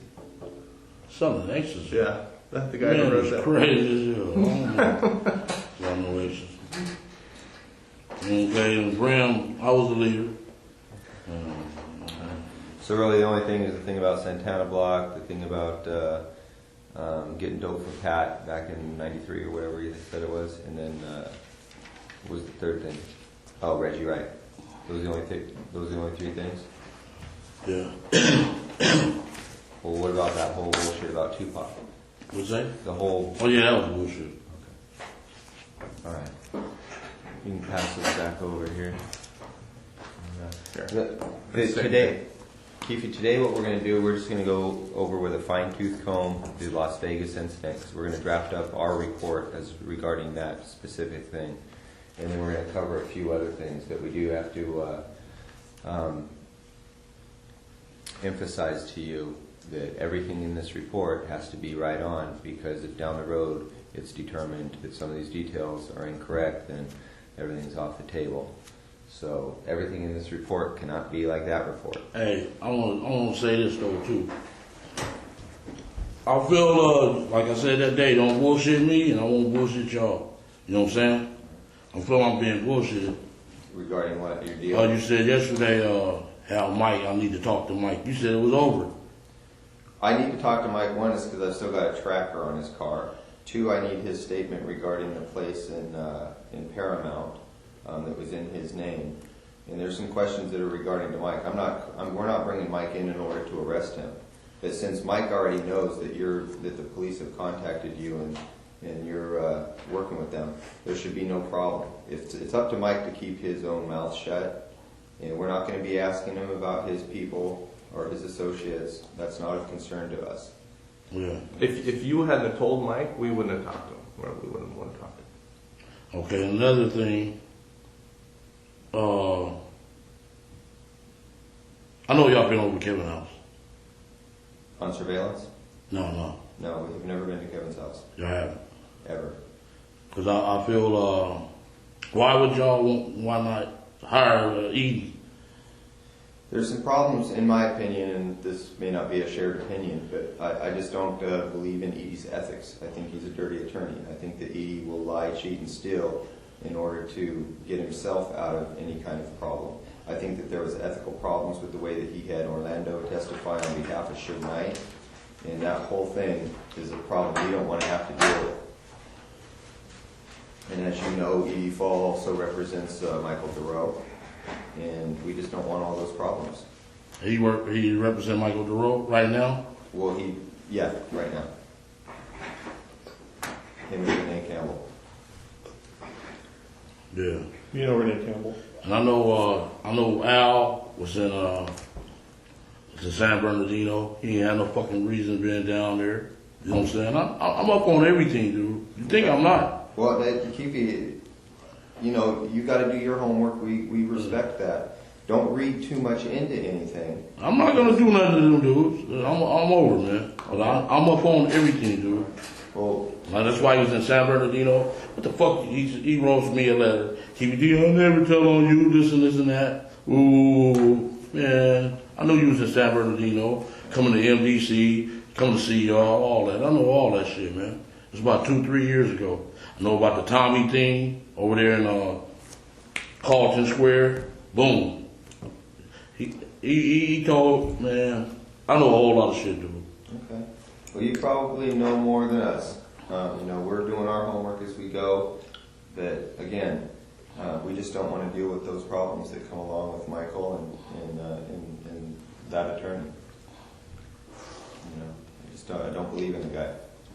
Yeah. I've had my encounters with him before, and they didn't go well. Yeah. And Keffe, some of the people that might be real close to you that you may want to protect may be the same people that sold you out. So take that into consideration when you're saying, I don't want to give up Compton, I don't want to give up my homeboys, stuff like that. I'm not saying anybody did it, but I know close to you may have. Yeah, I know. He said Eddie or Pat could be working with us. And that fucked me up. You know what I'm saying? Well, Keffe, let me say this. I know you. And I know let me say one more thing. Yes, sir. And you said, I got some shit gonna break your heart, gonna break you to your knees. I know y'all was gonna arrest me for this shit, man. You know what I'm saying? I knew that shit, dog. You know what I'm saying? Yeah. But that's how I go. That's how the game goes. Yeah. You know how it is. Yeah. These dudes are cold, man. Well, let me say this too, Keith. I'm serious. I never thought I would retire. But y'all heard me on the phone, man. I'm through with this shit. You know what I'm saying? Too many dirty motherfuckers, low down, cross artists, everything. But they don't know I'm putting the double cross down. Fuck it. I'm with y'all. Okay, now, what you, let me say something. Yeah. You know, I know you have used Edie and you felt comfortable with Edie. But I want you to say this, and I know you sent him a lot of business stuff. But I would think you would think at this point that maybe you shouldn't think that way because you wouldn't be here. Because a lot of people that he dealt with may have participated in getting your ass here. I know. So I think you might want to look at it a little differently. Yeah. You got to look at the whole picture, and I think It's you're a starting to big do picture. that. And when with Snoop Dogg uncle, you know what I'm saying? Then at the airport with the fuck ass plane tickets. Y'all can't got him out. And his wife even put him on blast. But you know Said, what, I don't know how you got out. Just hold on. All the people, all the speculation, just hold on to I'm that. just leave it alone, yeah. I'm gonna leave that Let's shit alone. Because that'll make me mad, all that shit. That's why I smoke weed. Because I'm a dangerous motherfucker without smoking weed, dude. I get mad at easy, you know what I'm saying? We know you, man. We know what you can do. That's how Greg is without coffee. Yeah. Y'all be sitting there, keep me calm, keep me from hurting people, man. You don't want to do that. Well, you know what, man? Just like you out the game, leave all that behind. Yeah. Stop trying. My advice to you, but just stop thinking about who did what, and just think they all did it. Yeah. And then just trust the person that's sleeping in your bed with you, your wife. Other than that, just shut it down. You Let's messing just go up. forward. No, and your lawyer. Or your lawyer. Yeah. Don't be trying to. Okay. I understand. This is a dirty war. And let's let this Greg got some other stuff he wants to talk about. Okay, good. Yeah. What this ultimately comes down to is how valuable your life is, your family. And when I say your family, I don't mean your extended family. I mean your brothers and your sisters and your wife and your kids. That's it. Anything beyond that, as far as we're concerned, is fair game. I thought Speedy. Kevin will work out his own deals. Speedy ain't got a lot on the table. I don't think that's going to be a problem. And you know, we'll throw that one in if that's what's important to you. We'll throw that one in. But besides that, man, everything else is fair game for us. I just want to say this, and me and Keith had that conversation. I tried to explain to Keith. You know, some people out there that you may have love for, but you can't control. That their stuff is way out. That's not within your zone. You know what I'm saying? So you have to understand that. You know, But all of some who bitches did me dirty, you know. they're not. You know, they're out of the zone. So. A lot, majority of them, you know what I'm saying? Again, don't think beyond your family. Don't Yeah. be concerned with anything beyond your family. Right. Kevin will come in, he'll work his own deal out. He's got to do that. You know, he's got a lot of liability out there in Richmond. And so your brother's going to have to come in and work his own details out, which I'm sure he'll do because he doesn't want his own family disrupted. And he can help himself, but if you can't control him, you know, that's his situation. He created. Yeah. You don't have nothing to do with you. Mm-hmm. Yeah, ooh. They ain't like the old school dudes, man. You know what I'm saying? They ain't like the 80s and the early 90s dudes. These new wave, MySpace gangbangers. I know what's up, man. I'm through with this shit. I'm through with that neighborhood, all that. You know what I'm saying? Through with that shit, man. Well, that's what Corona way lovelier than Compton. I can get my head blowed off. You know what I'm saying? Paying $300,000-$400,000 for a house. You walk out the street and get your head blowed off. Yeah. That's crazy. Yeah. All right, I'm ready. Okay. So again, today's report that's going to get generated is specifically on Tupac Las Vegas incident, and we'll get you a copy of that report and have you make sure everything's solid before it's you know. All right, man. But I feel I can still go to jail with that, man, because this is federal, and that's what is said right here cannot be used against you, Keffe. Nothing you say today can be used against you. So don't even worry. Yeah, nobody's trying to. I was just waiting on the news camera to be at my house, man. You know what I'm saying? You're just nervous. That's all. You gotta trust us too. You're just nervous. If something like when I seen you yesterday, I didn't know whether to phone out or not. if something like that was to happen, yesterday? At my house, man. So we're gonna have to just knock knocking his door and make sure. Oh yeah, my phone was off. I didn't know where the phone. I said, man, they That's here. what they sent me, man. They was trying to send somebody to knock on your door. It looked like, spam or something. Yeah. And he said, man, you looking raggedy. Motherfucker, you just scared the living shit out. Donuts all over you.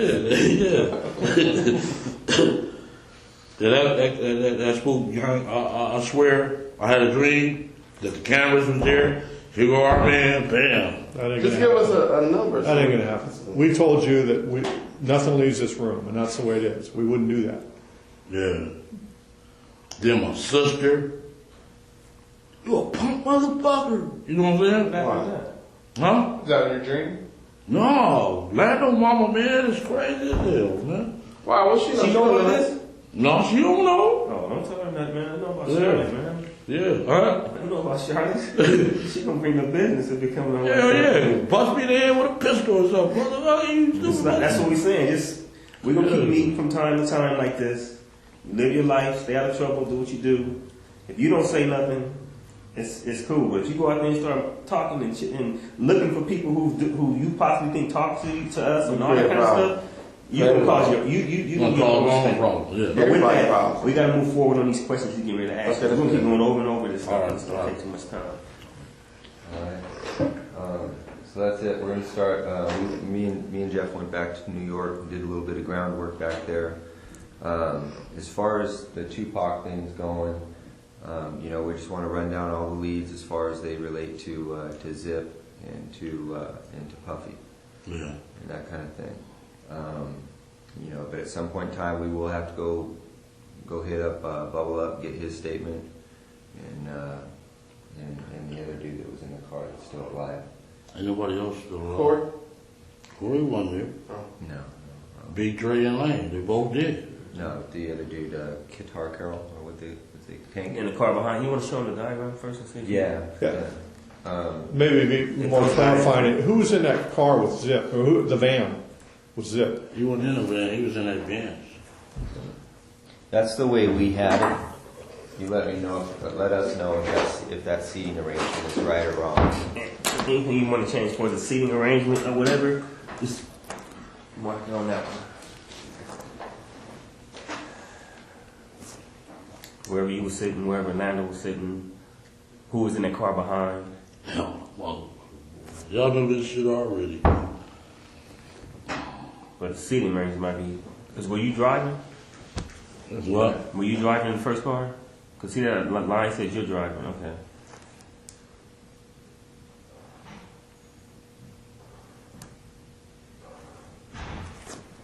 And who was driving the Debbie Allen was in the car behind by herself? No, he wasn't even there. None of them guys went in the car behind? So Orlando shot across Dre? He leaned over on the window, we rolled down the window, popped. Who was it? They would drove on my side, I would have popped them. You know what I'm saying? But they was on the other side. Right. So was there a second car behind you guys? No, it was some girls hit that corner with us, dog, and we shot out their window. I said, these bitches got more heart than the dudes, you know what I'm saying? But any time was it this car behind you? Not at all. None of the homies was behind. No, like 3 or 4 cars behind, nothing like that? Nothing. Just one car? Just one car. Then we hit the corner, the girl followed us, and we shot out her window. They got scared and stopped. But they weren't with you guys? They weren't with us, no. Just the girls that you Push that back over here real quick. We would think they security would follow them. You know what I'm saying? Yeah. But the bras don't even have heart. They followed us halfway. We shut out their window. They Those are all the guys that you would recognize as being in the car, right? Lane, DeAndre, and Terrence.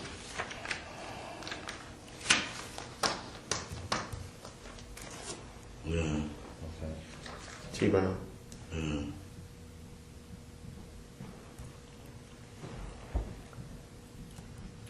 Okay. So Orlando would have had to lean over the top of Dre, right? Yeah. Okay. He did. Okay. All right. Well, that's what all the witnesses said too from the back. Give me that. That was a heartbreaker. Oh, man. Okay. All right. So leading up to that, Do you know who Trayvon Lane is? Yeah, I know who he is. Okay, so do you see Trayvon there at the just before at the MGM at all? I didn't see him. Okay, all right. Then let's start back at the beginning. Let's go back to, this is 96, 3 concerts. Where were the concerts where you talked to Puffy and Zip at? That was 96. I was, when they gave that BET tour. There was everybody on the show. Let me see, it was Naughty by Nature. They was on the show, Mary J. What's that dude named? Jodeci, Craig Mack, Biggie, Faith, and the Junior Mafia. That was that's BET tour? Yeah. Or BET Superfest?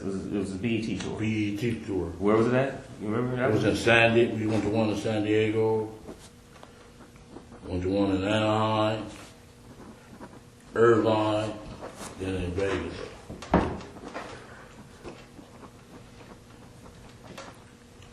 And all 4 of those locations, San Diego, Anaheim, Irvine, and Vegas, that was all the same tour?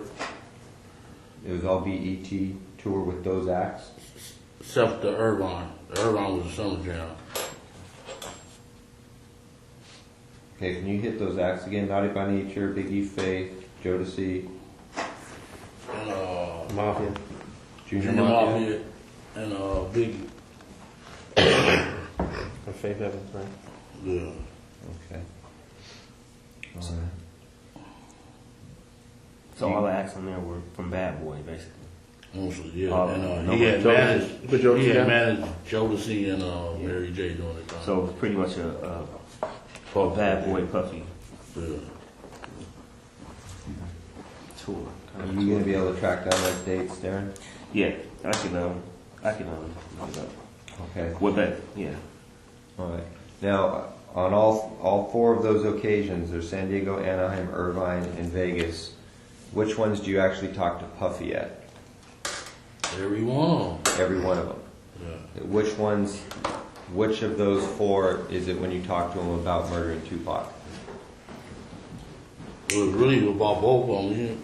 Either one. It was Tupac and Suge, you mean? Yeah. Anaheim. A couple of times at Greenback. And where? Greenback. Sunset. Hey Greg, do you want to go back to like when they first like got in contact? Yeah, we can start there. What year did Flint introduce you to Zip?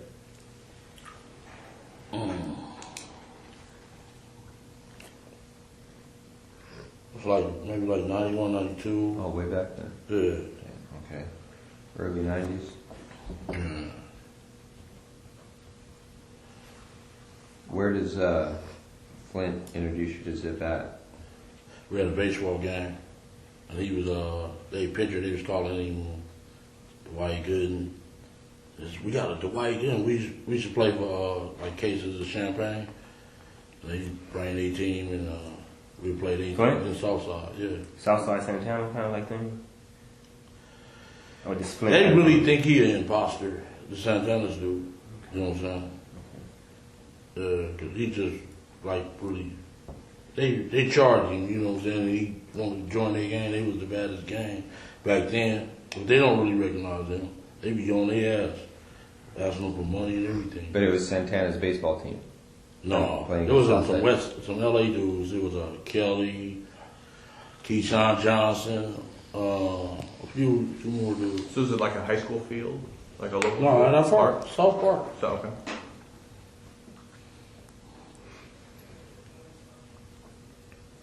So y'all basically played against them. Yeah. How many occasions did that happen? Like about 3 or 4 times. 3 or 4 times? Yeah. All in one summer? Or was it over a period of like a couple of years or just all in one summer? Maybe like a year. Come step up for a second. And you were the captain of your team? Yeah. And who's the captain of the other team? Flint? Yeah. So basically your team was his team. Whoever he bought, most of your players were what? Southside. Yeah. And he bought a lot of LA cats. We had a little barbecue, and we kicked it up. When we lost the game, we paid them the bottles. Went to the store and paid them the bottles. So you played for what, Cristal, or for Champagne? Yeah, Dom, Cristal, yeah. Okay, so that's early 90s. Flint's was busy doing PCP even back then? I can't say. He was kind of starving then. Okay. He used to always ask me for money and all that shit. Okay. But 91, then we went out there in 91. To New York? Yeah, about 3 weeks. Because he brought Zip to like the last baseball game or one of the first baseball games. Did he come to all? Did Zip come to all 3 games? Yeah, he used to come on. Yeah, he was a pitcher. Okay. And then Okay. they used to call him Dwight Gooden. Oh, okay. Dwight Gooden for y'all. That's how Flint introduced him. Is Dwight Gooden? Boom. He came in. He was a pitcher. He's doing them fancy curveballs. Could he throw? Yeah, we used to take. We was good athletes in Southside. A lot of good athletes. Yeah. Heard Lando was a good athlete. Real quick, is that who you know as Zip? Yeah. Now you got hair now. That's not. That might be old.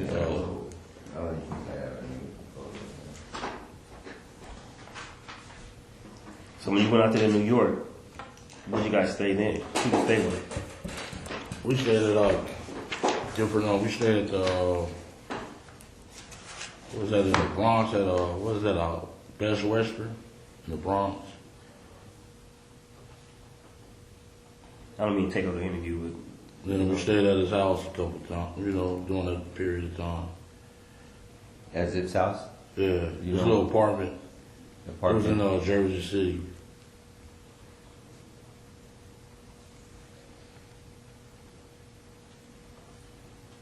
Okay.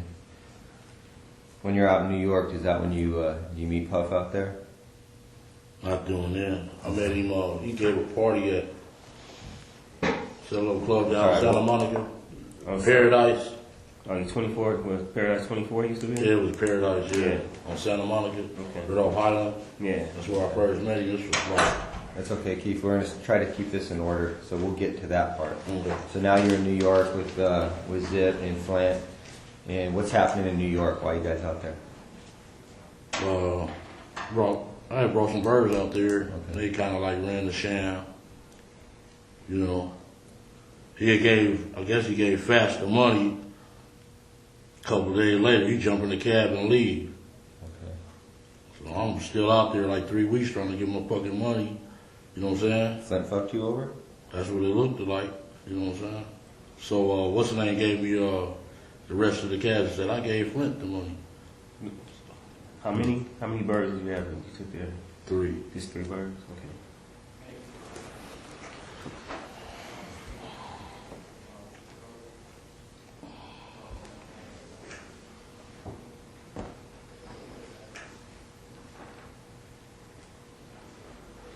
Because Zip tells you that he already gave Flint the money, Flint's boned out. Yeah. And then Zip gives you the remainder of the money? Yeah. How much was the remainder? Like 17,000. Do you know? If I can just clear something up, do you know what brought Zip out here? Because he's originally from New York. Yeah. What was he out here for? He just come out and party and have fun, Okay, but he ever have a house out here where he lived or anything like that you remember? No, he never took me to no house. So every time he was here, just visiting, basically. Yeah. Okay. Didn't know him to have a girl out here that he had a girl out here that he'd spend time with? Got a lot of girls. But White players. Yeah. Like one particular like that. So when Zip's playing baseball with Santana, it's just coincidence that he's out here. He's just out here for fun, right? You ever seen this girl before? Maybe that. Tony, I mean. Maybe Tony. They call him Tony. So I never seen her. Never? No, he is. So he didn't have no main girls. Just a bunch of girls he was flipping or whatever. Y'all just player doing each other. All right, so you're out there. You're doing some dope with Zip, and then what happens next in your guys' relationship? You come back to Compton. You're running your game out here. and how you just continue to have an ongoing relationship with Zip, or do you always have to go through Flint? Shit, if they fuck me, you think I'm gonna fuck them up? I had 3, 400 birds. I'm balling. Fuck them. You know what I'm saying? So you never got paid for the 3 birds? After you got, when did you get paid for the?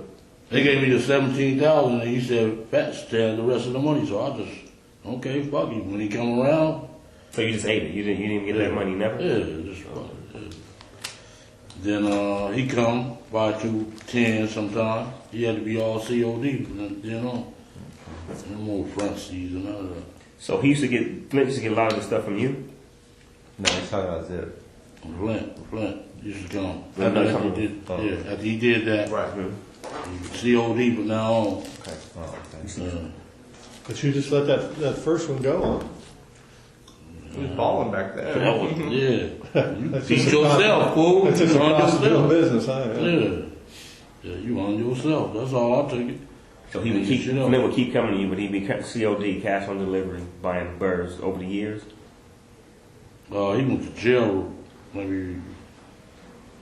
We did about 2 or 3 transactions. He went to jail after that. Okay. And I was asking why the fuck you would go out to Miami and I got the shit here. That's what you get. Because that's what he's doing, going to Miami getting some stuff, and he got popped. That's where he got popped. Yeah. But when you brought the stuff back to New York that first time, who was that stuff for? Zip. It was for Zip. Yeah. But Flint brokered it. He kind of like was the middleman. Yeah. Okay. Do you after you have your little deals with Flint? Do you end up you start doing anything with Zip, like directly with Zip, back and forth to New York? When he went to jail, Flint did. Yeah, he called, say Zip snitching. So I like, Zip snitching. And he like, yeah, man. I said, well, why the fuck your nephew was with him every day? You know what I'm saying? That don't sound good. Maybe he trying to keep me away from him. And that's what Zip came and said, man, he just trying to keep us away, man. We can get money. You said his nephew is with him all the time? The little D and Derek. Derek and Daryl, Yeah. little brother, Wanamaker brothers. Yeah. Because they hung out with Zip a lot. They was hanging out with Zip. When Flint was in jail? Yeah. They was making money with him, or they was just hanging with him for the bras, the girls and stuff? You know, I really wasn't getting in their business. I just handled my business, man. You know. But they was with the girls, they do the cars, all that shit. Okay. All right, so time goes on. This is through the early 90s. Flint gets popped in Miami. And then anything else significant regarding Zip and Flint? You guys just all got your drug games going on.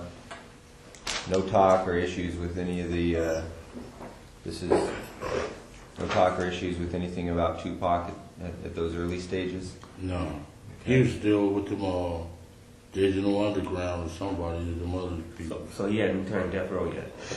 No. But when Flint and Zip fell out, there wasn't no beef. Just word, he snitching, and they That's what he said. That was bullshit, so we could stay away from each other. So that was it.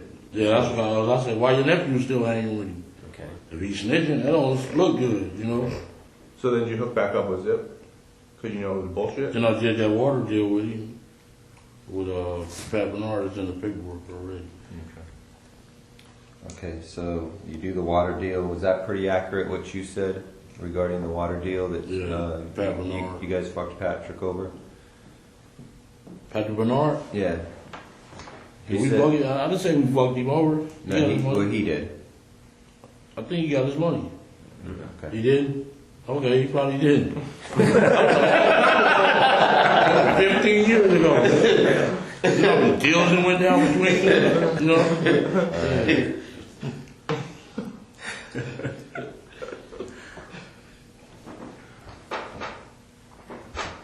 Now, why is the PCP deal getting brokered by you and not Flint? Why isn't Zip going directly to Flint? Because he was in jail. Oh, okay.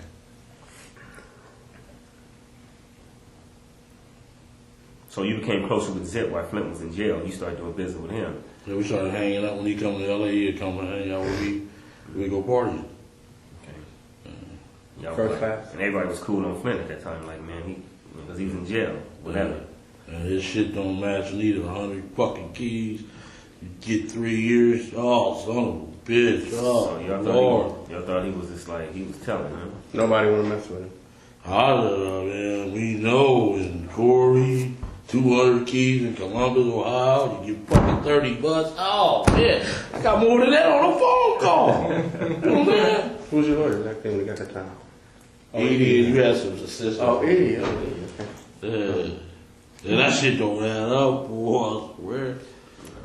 So you and Zip keep doing deals. In between, at some time, how does Pac or Big get brought up into the situation as far as you? We just started kicking it, and we met the boy at the. He gave a what was that? A BET party for the BET Award. It's like 92, 93 at the club on Santa Monica. And Mary J. What's his Paradise. name? That tall dude with the neck used to have dreads. He with Aftermath now. What's his name? Busta Rhymes. Busta Rhymes. At Paradise? That was the club? Yeah. Yeah, Busta Paradise. Rhymes. Man, them one was got in a fight. 'Cause I was suited. My cross, he thought he was all big shit. We was gonna beat the fuck out of that boy. But he he wasted his drink on me, and I'm like, motherfucker. Yeah, that's where I met.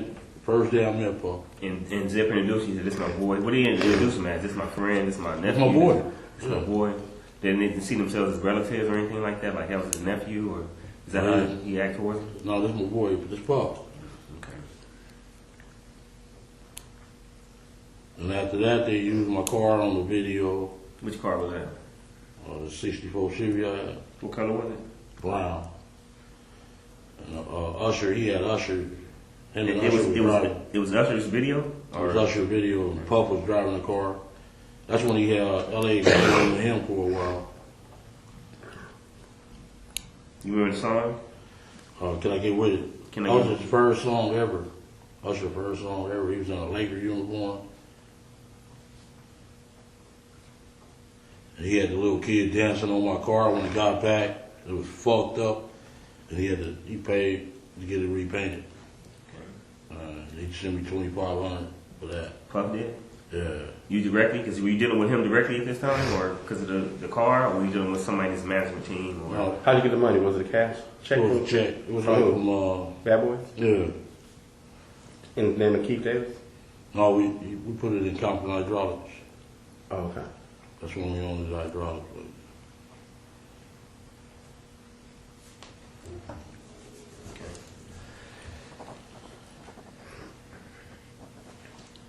I'm sorry, what's the cat's name again, the video dude? Usher. Okay. Can I Get With It? That was 92? What year was that, Cam? It was like 92. When he first 92, 93, He was like 16, 15 years old. 14, yeah, this little kid. Mama, can I buy the car? Yeah. And then after that, was your relationship right with you and Zip and Puff? Yeah, we used to go far, go to the club, you know, drink, pop the bottles, all the bitches come. Yeah. Good style, right? Yeah. How often would he come out here, Zip? Shit, like once a month. Did Puffy have a place out here? Didn't he have a place out here? Where he stayed at? House? Back then, no, he didn't. He was scared shitless out here because of the voice. So that beef had started by then? No, it started when they went out for that award in New York, and he said, "You want to be in fucking, you want to be in your own video, not this motherfucker dancing." That's when it started. Then we seen right after that at that summer jam. We on the stage drinking bottles, smoking, and he like, "Hey, Keffe D, let me holler at you." So how the fuck you meet them dudes, dog? Same way I met you, you know, motherfucker. Yeah. That's Suge saying that? Yeah, Suge asked me, how you meet them dudes? I'm like, man, same way I met you. And that was at the 95 Summer Jam, Summer Festival? 95. That's when One More Chance was out. Big Key give me. Okay. One More Chance, yeah. Let's go back a little bit. We go back, Zip is coming out once a month. You met Puff at the Paradise Club at the BET Awards. He asked you to use your car, you use your car, you ended up getting damaged, he pays you. And then Zip's coming out once a month. Prior to the times when you start talking about the beef with Pac and Suge, how many times do you meet Puffy? How many times we met him before the beef came? Maybe about 3-4 times. 3-4 times, always like at a social event? Yeah. Okay. Green Patch was mostly, that's where we started. Green Patch? Green Patch. Right on Sunset, by the lounge patch. Yeah. Oh. It's a little upstairs and just like a deli. Yeah. Oh, no, that's called right next to the comedy store. Yeah, then there's a strip club on the other side. Yeah. Okay. So you see him at these different events out here, just kind of socialize, shoot the shit. It's nothing going on. And then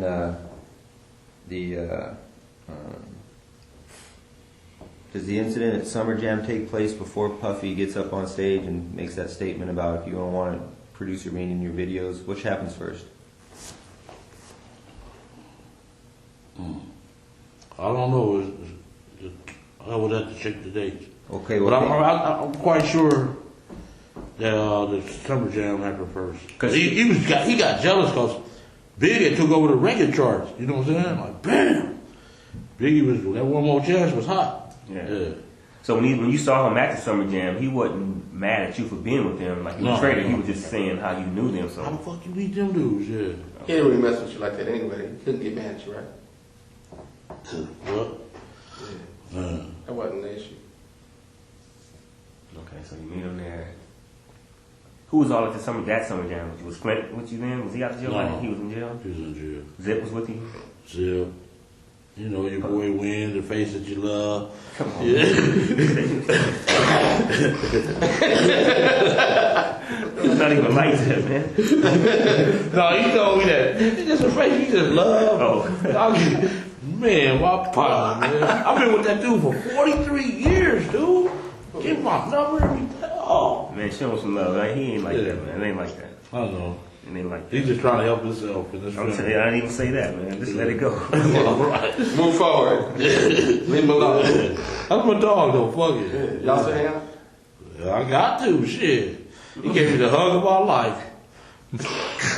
Where'd he go? You gave him the hug of your life? He gave me the hug of his life. So when you're at the Summer Jam, you're up on stage and Puff is there, right? Yeah. Suge says, hey, how you know these guys? You tell After him. we leave off, he was on the other side of the stage over here, and they left off this way. When I came back, in the back of the stage, he was like, Keffe D, let me know later. Went over there, and he told me, man, how you beat them dudes? Same way I met you, motherfucker. Yeah. He don't know I helped his ass out a lot. Okay. Well, when you say same way I met you, I'm assuming that you know these guys because of the drug trade. Is that how you knew Suge? No, I put in. Man, I started that music industry. I mean, that death row shit, man. With Pat? I did the work for that shit. Man. Okay. All right. Well, we'll get to that.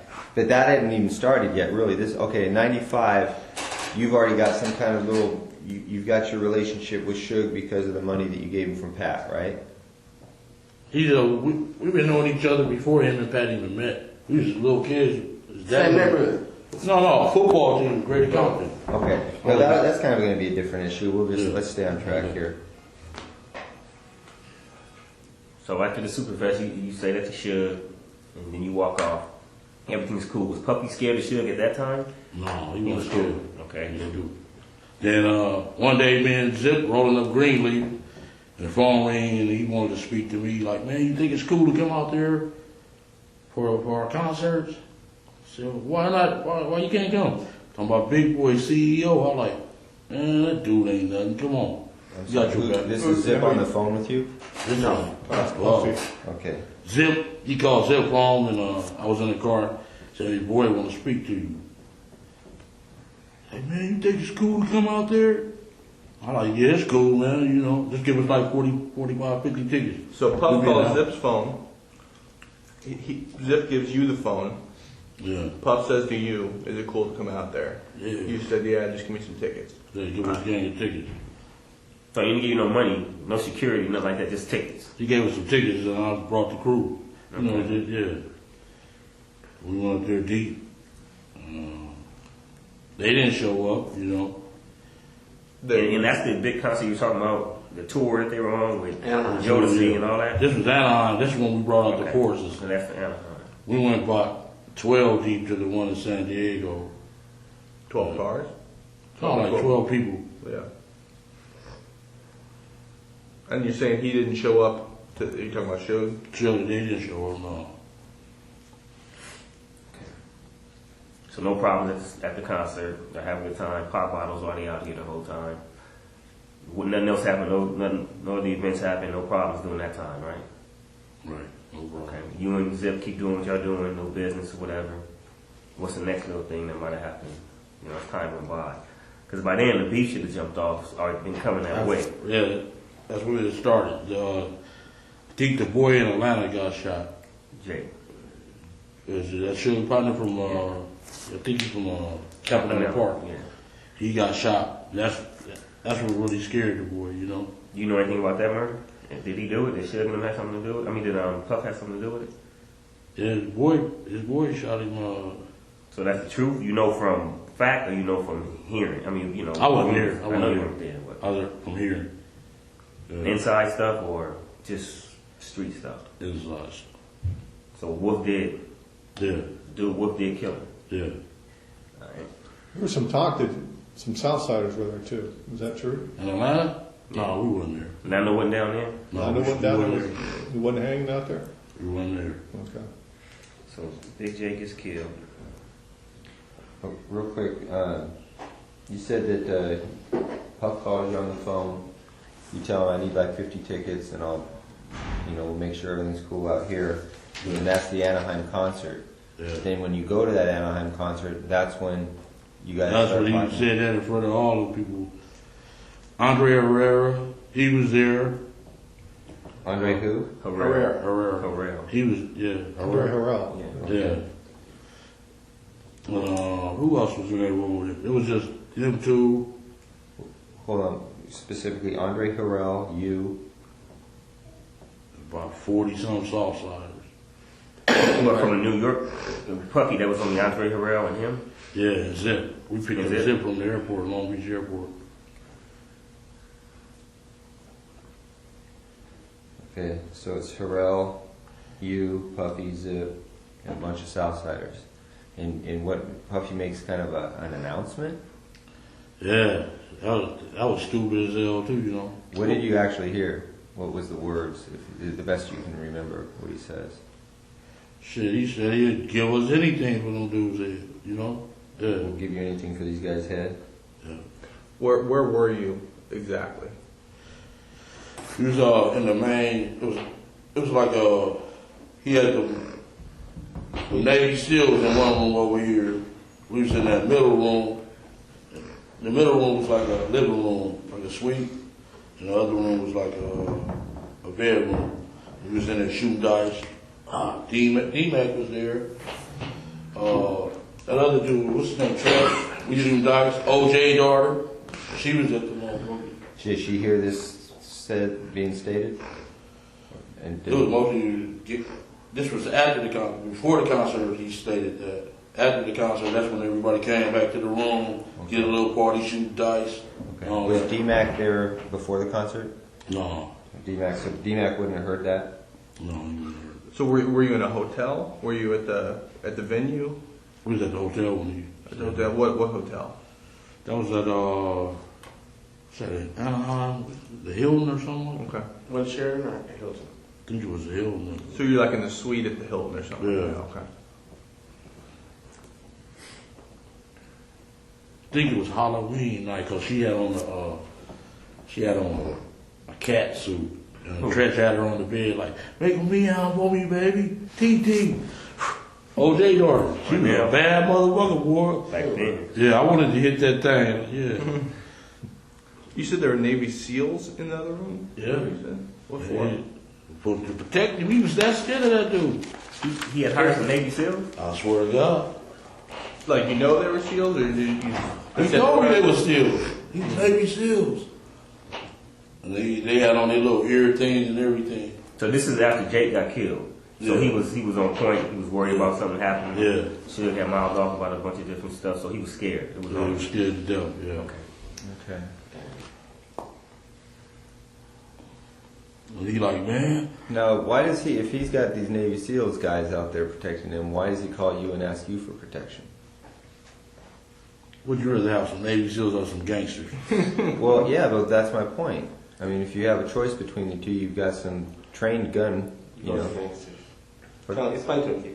Yeah. You would want the gangsters, because the Bloods, they'll tear them dudes' ass up, man. Come on, man. They don't play fair. Yeah, tear their ass up, dog. I swear to God. You know they would. We would have went in there and beat them up if we would. Man, I ain't seen a lot of gangsters that can hit their target, man. But they don't know like we know, man. No, we would have went in that room They and don't told know them. like, you know, we know Navy SEALs. It'd be a bigger crew about me like 3 or 4 of them dudes. No, like 40. Navy SEAls will kill I don't you. think they know like we know Navy Right, SEAls. right, They right. thinking they're just some guys with guns. They can go in there and shoot it out with them. Right. They would have wiped the floor with them, man. But anyway. All right. So he's got both. He's got his legit security, and then he's got his gangsters.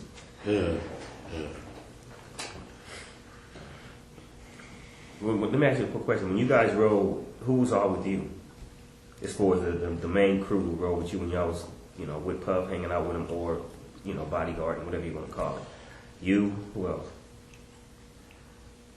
Face to love. You went. Me win. Corey sometime. Lane, all of us. You know, the little crew. The whole No, well, that crew that day. Who was there that day? At Anaheim.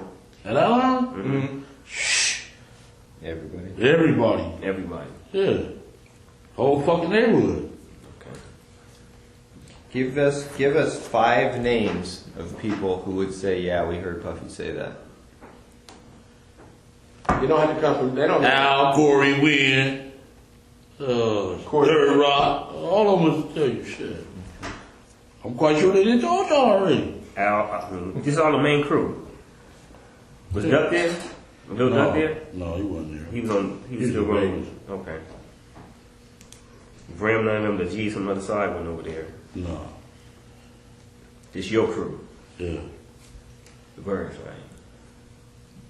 Because this Anaheim thing had to be after. This would have been after Big J got killed. Yeah, after Big Jake, right? Yeah. That's when it heated up, huh? After Big Jake went down in Atlanta. Yeah. But just to make something clear, you said previously one time you went down there with 12 people. Is that different from That was this? in San Diego. Okay. San And that's Diego. after Anaheim.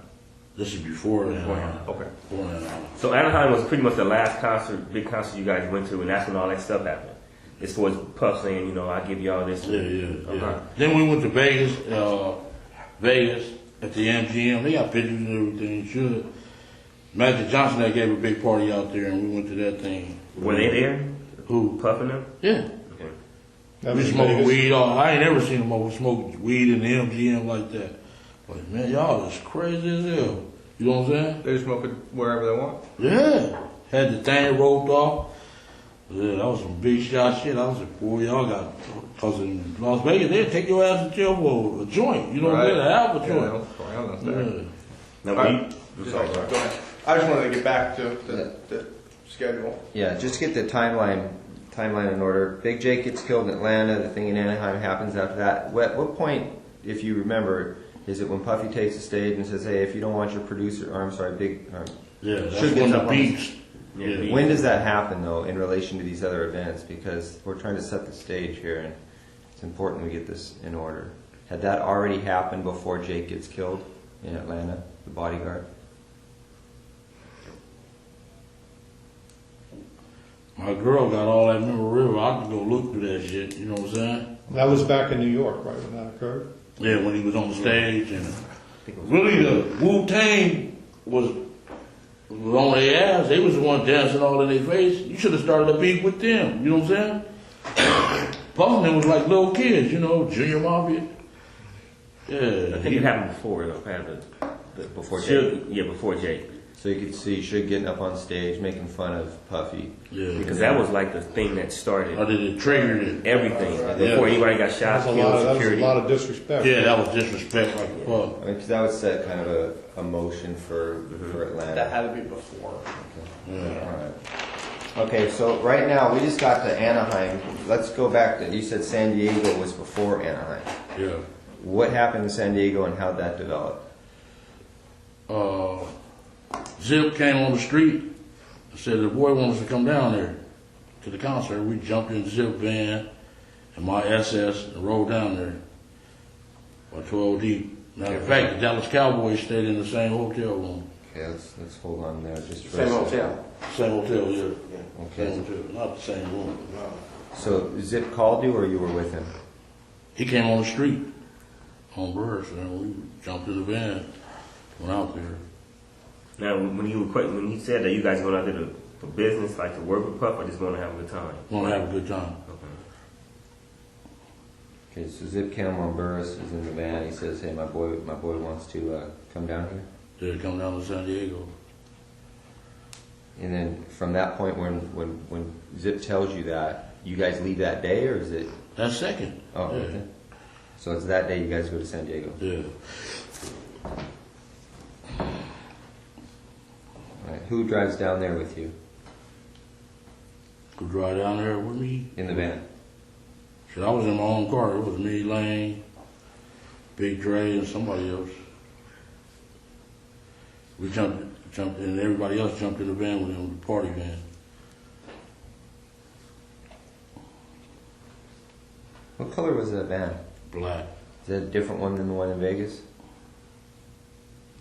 Maybe you said he was in a van in Vegas, so it was the same one? No, he was in that black Benz in Vegas. Oh, Benz. Like the Benz, so. Yeah, he said Benz. Mercedes Benz. Okay, but you did say something about a van in Vegas. We'll get back to that. But you said everybody's in a van acting like a bitch. Oh, that was it. That was a renter van we had. Okay. No, it's cool. All right, so Dre, Lane, Davis, you're all in what car? You had the... Yes, it's Impala. And everybody else gets in the van with Zip? Yeah. And you guys go to San Diego, and where do you guys stay? Whatever I don't remember the name, but the Dallas Cowboys that played San Diego Chargers that weekend. Was it near the water, or was it on the Main Street, the gas lamp district? It was a Sheraton or the Hilton. You remember seeing water? Was it off the water? No, it was that night.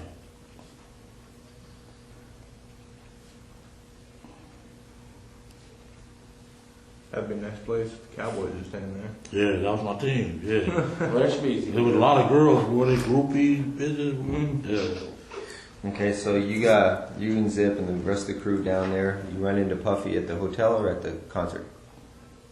We ran into him at the concert, then we went to the hotel after the concert.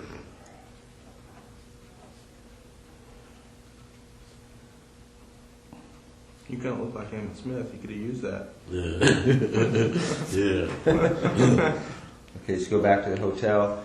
And what discussion regarding Tupac and Shakur? What happens there? I don't think he really discussed it then. Going in, we was in the room smoking weed and the little total brawl. What's her name? Keisha with the panther thing. Sat all in my lap. We was just having a good time that night. Okay, so no discussion about that. I just want to ask a question. I'm curious. Who paid for y'all rooms when y'all was there? Like when y'all go to the hotel, y'all already had rooms for y'all? No, I don't pay for it. We had money, man. Them dudes. Oh, y'all was paying y'all stuff? So they were just getting started, really. Oh.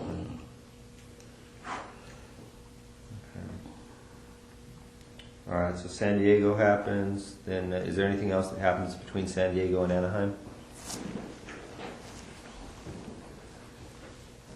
I don't know if that concert the thing in Vegas was before Anaheim or I know Magic Johnson gave a big party there.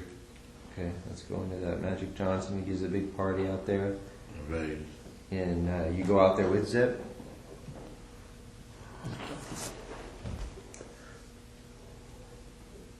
We stayed in Treasure Island. That was the Holyfield and Douglas fight, was it? Was it the Holyfield Douglas fight?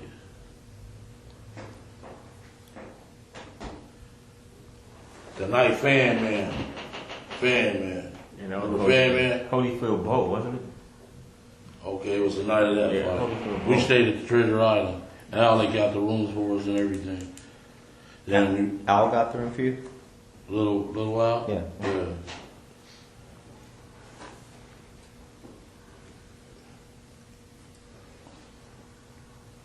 Then we went and met him at the MGM, him, Zip, and Biggie, all of them was there. Lance. I'm sorry. When's the first time you met Biggie? First time I met Biggie was in San Diego. The San Diego concert and everything? Yeah. He was in the room with y'all or whatever? Yeah, smoking weed. Yeah. That's the first time all y'all met him? Yeah. Okay. Good question. Break and then All right, play I was- second half. You read my mind. I was going to do it at about 3 o'clock, so you beat me to it. We're going to take a recess at this time. During the recess, you are admonished not to talk or converse amongst yourselves or with anyone else on any subject connected to the trial, or read, watch, or listen to any report or commentary on the trial of any person connected with this case by any medium of information, including without limitation, newspaper, television, the internet, and radio, or form or express any opinion on any subject connected with the trial until it is submitted to you. We'll have you guys back here at 3:15. Please rise for the jury, everyone.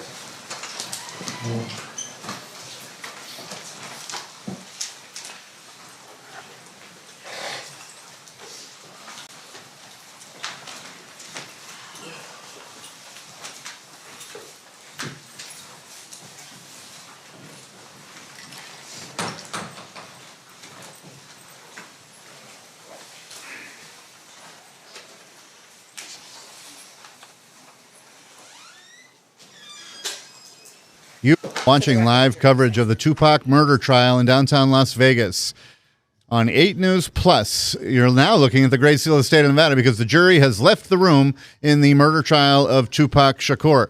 Duane Davis, Keffe D, charged with orchestrating the murder of the rap icon. You saw about 2 hours of testimony, first from a witness who was involved in Gangland Compton activity and described the events leading up to what we've now known as the big fight at the MGM and the let-out of the Mike Tyson Bruce Seldon fight back in September of 1996 here in Las Vegas. Las Vegas now, the epicenter of the legal world, with the world watching this murder trial. I'm Kyle Payne in our Las Vegas studios on 8 News Plus. After we heard that witness, Devontae Lee, who came, as a few witnesses have, under cover of subpoena, we had about an hour and a half of very dry but sometimes fascinating testimony in the form of an audio recording and transcript that the jury is reading from and hearing from a 2008 interview between law enforcement and Keffe D, Duane Davis, charged, of course, with orchestrating this murder. We will be back to update you as this court goes to recess as soon as we possibly can on the events of Day 4 of the Nevada versus Duane Keffe D. Davis. Stay with us.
All right. Well, the first recess of the day, maybe the only recess of this shorter day. Might be. Kyle. They've been doing hours-long chunks, and this jury's very attentive. Almost every witness has had at least one question to ask, and good ones. In fact, one of the witnesses yesterday turned around to the jury and said, "Good question." Yeah. Thought that was kind. Yeah, definitely. Rating on the rating scale of jury questions. Yeah. But today, the jury hearing first from Devontae Lee, who was brought under cover of subpoena, not a willing participant He didn't to appear the to be quite as Tupac Shakur hostile murder trial. as- Right. Well, no. as Mob James on day 2 takes the cake. Yes. For all witnesses, if you wanted to be colorful, if you wanted to be hostile, if you wanted to break the rules of testifying in open court in the state of Nevada, Mob James Yes. wrote the book. Now, But- Devontae Lee, though, he said he was there under subpoena, but he was specifically talking about that mall fight that preceded the MGM brawl. Right. That preceded the shooting. So kind of Correct. took a couple steps back to learn more about the history. He was also a member of the Southside Crips. Prosecutors are laying this tremendous foundation that I think we get the point, Mhm. that there was beef between some of these people, including the ones that were in that MGM let-out. Orlando Anderson, and when we look at that famous video of the fight, all that kicking of this man on the ground, that was Keffe D's nephew, Mhm. Baby Lane. He's no longer alive, as apparently everyone else who may have witnessed the murder of Tupac Shakur. So here's that fight. In that fight is Tupac Shakur in a gold shirt. Suge Knight comes into frame, but there's a lot of kicking, and the person on the ground is Baby Lane. So then, if we go back in time, this witness Devontae Lee, who was not a willing participant, testified about another incident that led up to this. So, as we said, there's a history here. Some of it's a very long history. Some of it has to do with just in the weeks or months leading up to the Mike Tyson fight and that night that ended up with the death of Tupac Shakur, the rap icon. And he discussed the personality conflicts that arose over that period of time. And that is letter B. You were there with other Southside Crip members, is that fair to say? Yes. And was Orlando Anderson one of the people that were with you? Yes, Orlando was with us. Okay. And then did you happen to run in that day into people from Mob Piru or Death Row Records? Yes, we did. Can you tell us about that? We basically were coming from different sides of the mall, and we're, walking towards each other. And I guess we basically seen each other simultaneously. You know what I mean? And we noticed people. They noticed us. They kept, coming our way. We kept coming that way. And a couple of words was exchanged once it got close enough. You know what I mean? And that's when the fight broke out. So a fight broke out? Yeah. And by that, we're talking about people punching each other and tackling each other. That type of thing. On the other side, were you aware of somebody by the name of Trayvon Lane there? I was aware of Trayvon, yeah. And in particular, there's talk about a death row chain or medallion hanging from Trayvon Lane's neck. Did you see that? Yeah, I seen. Did I see the chain? Yeah. Yeah, I seen the chain. Okay. During the fight, did anything happen to that chain? Yeah, during the brawl, it came off his neck. Now, let me ask you something about the significance of a chain or something like that. Is there any special significance to taking somebody's chain? Yeah, I would think so. Yeah. Yeah. Can you explain that? I mean, that was their logo, and so it's like you taking that from them is, like you got something, to at least harp about or to say, hey, look, I took this. That's all it would be. Would it be considered disrespectful to rip somebody's chain off? Yes. How did that brawl end? Like what made you guys stop fighting? Well, the police came. You know what I mean? The police came, separated the parties. They didn't even try to talk to nobody or nothing. They just wanted to get the situation under control. Everybody just, leave. Just get out of there. So that's what they did. They came in, it separated us basically. We went our way, they went their way. So you heard him there speaking about the incident at the mall in California that led up to the fight at the MGM and later led to the shooting of Tupac Shakur. So Devontae Lee there, who was a member of the Southside Crips, was at the mall with Orlando Anderson or Baby Lane talking about that physical fight there in the mall where somebody else's, I think it was Trayvon's chain got snapped off, death row chain. Yes, the police had to break it up. And that, of course, was the precipient incident to that big fight in the MGM that then, it seems, led to the murder of Tupac Shakur. Yes. And we talked about this, I think, maybe after opening statements. Some of this is about perhaps the billions of dollars in the enterprise that was, or $500,000 that was the business of Death Row Records. Maybe Tupac was leaving. But some of this might be about somebody grabbed my chain and how dare they, which is crazy to think about, that led to a chain of events that we're still talking about 30 years later. This is not the JFK assassination. Yeah. This is if we're to believe what the prosecutors are laying out for the jury,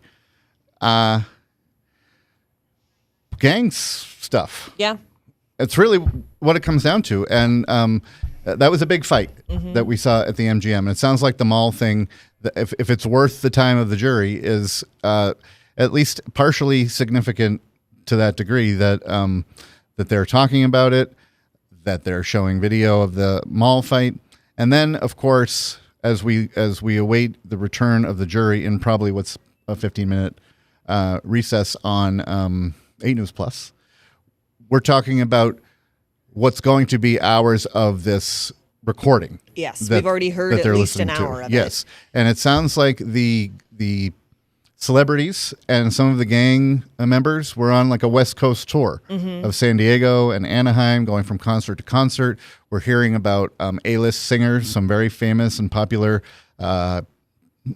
stars on the stage who performed at these concerts. And Keffe D in this interview with law enforcement is dropping a lot of names of those people, saying, this person was on stage. Magic Johnson had a big party. Keyshawn Johnson, the football player, was there.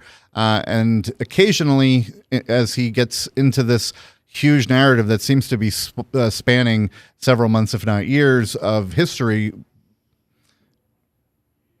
gets to Las Vegas. Yeah.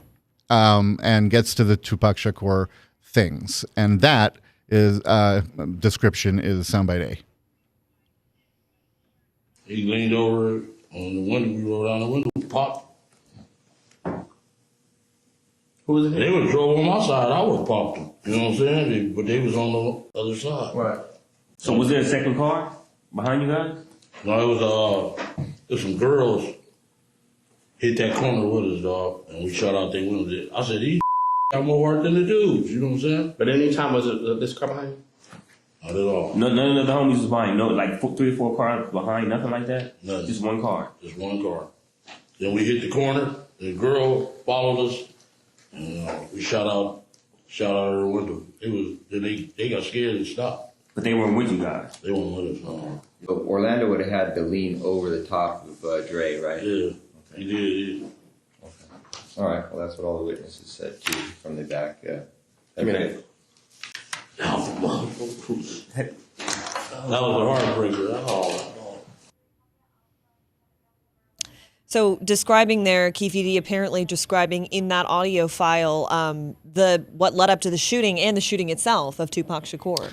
Yes. One key aspect of the confession in Duane Davis's book, Keffe D, on trial for orchestrated the murder of the rap legend Tupac Shakur, is that Duane Davis was in the front passenger seat and couldn't get didn't have a good shooting angle, I guess, at the BMW, and therefore handed the gun to the guys in the back seat. One of them was Orlando Anderson, and he says Orlando Anderson shot and killed Tupac Shakur. You'll see this BMW that Tupac was riding was riddled with bullets. We saw the bullet casings that a police detective, a cold case detective, showed the jury inside vials. Dramatic, opening the envelope after all this time.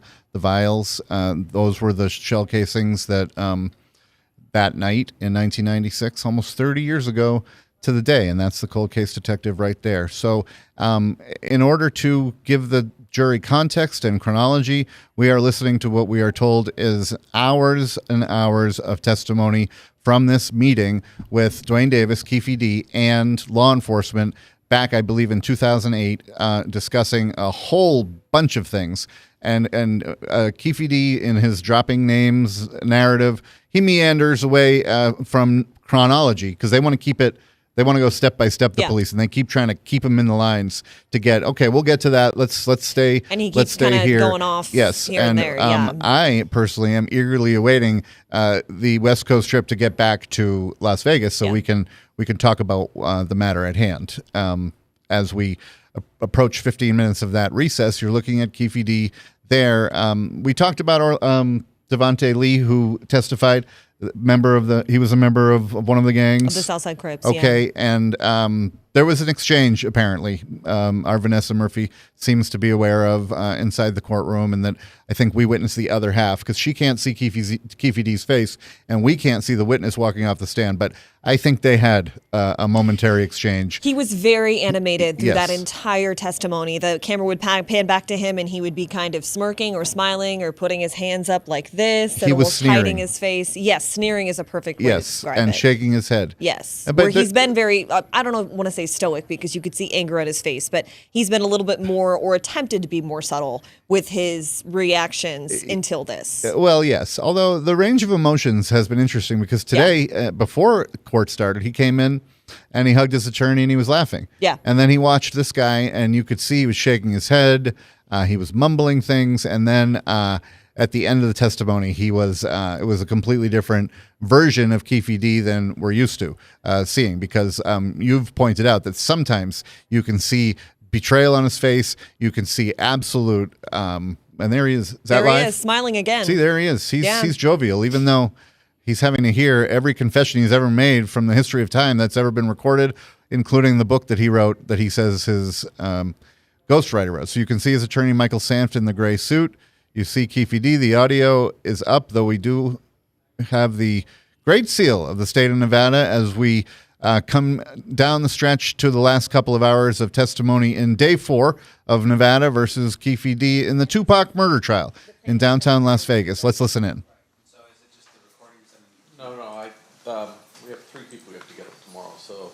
Can we do this at the bench? I don't know. Can we do this yeah, at the come bench? on up. Sorry. Yeah, you're fine.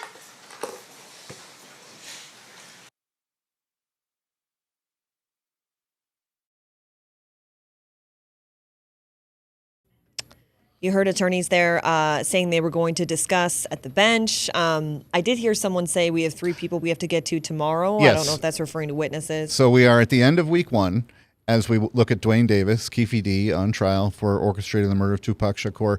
It's been a very interesting week, and yes, it sounds like they're discussing scheduling, because one of the trial judge's main priorities is to keep that jury occupied, not to waste their time. So what are we doing today? How long is this going?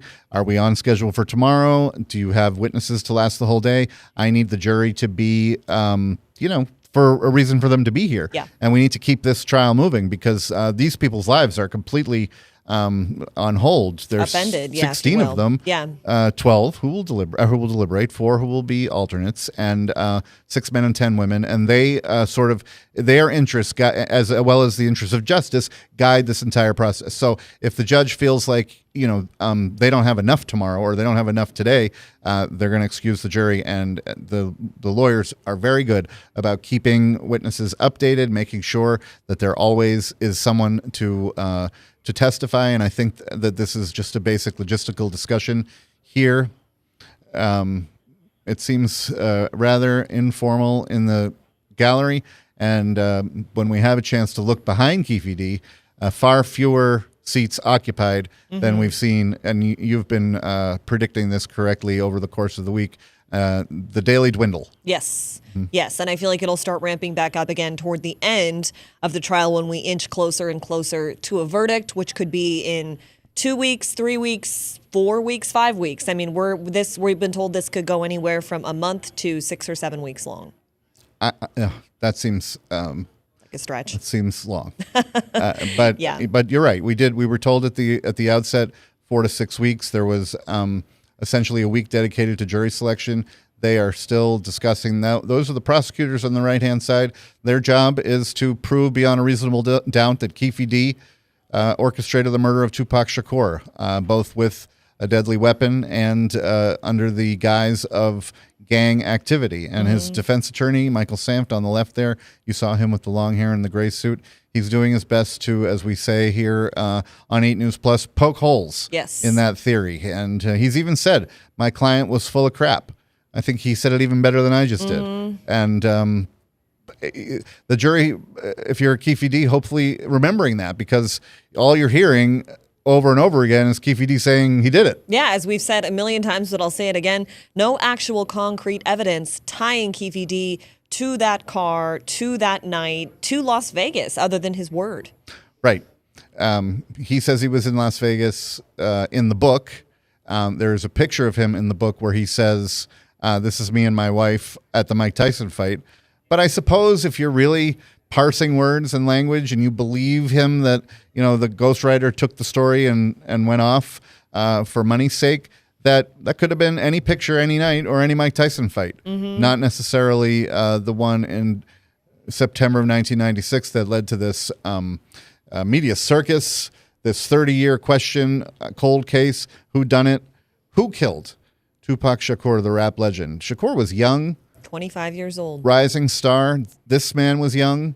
These people were in their prime, and now we're seeing an aging Keffe D. We saw aged gangsters. It's strange. You think about a gangster, you don't think about some guy who comes in and needs help getting out of the courtroom. And Reggie Wright Jr. These guys talk a lot back and forth about each other and to each other. And Reggie was needed the help of a wheelchair of sorts to get into the courtroom. So all rise, because the jury's coming in the courtroom. You see everybody on their feet. All the jury filing in any second now, and then we'll resume that testimony of the audio recording, which I imagine, I'm just crossing my fingers that by the end of the day, their journey leads us back to Las Vegas.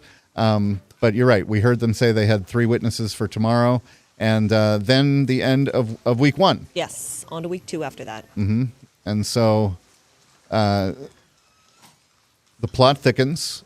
It's always a tense, quiet. You can hear a pin drop when the jury comes in the room.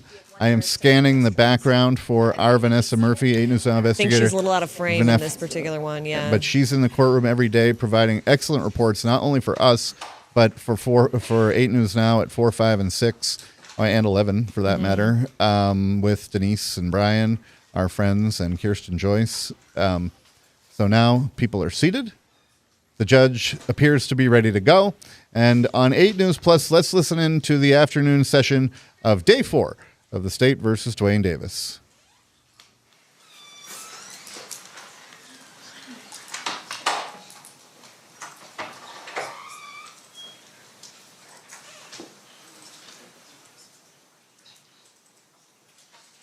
Temperature.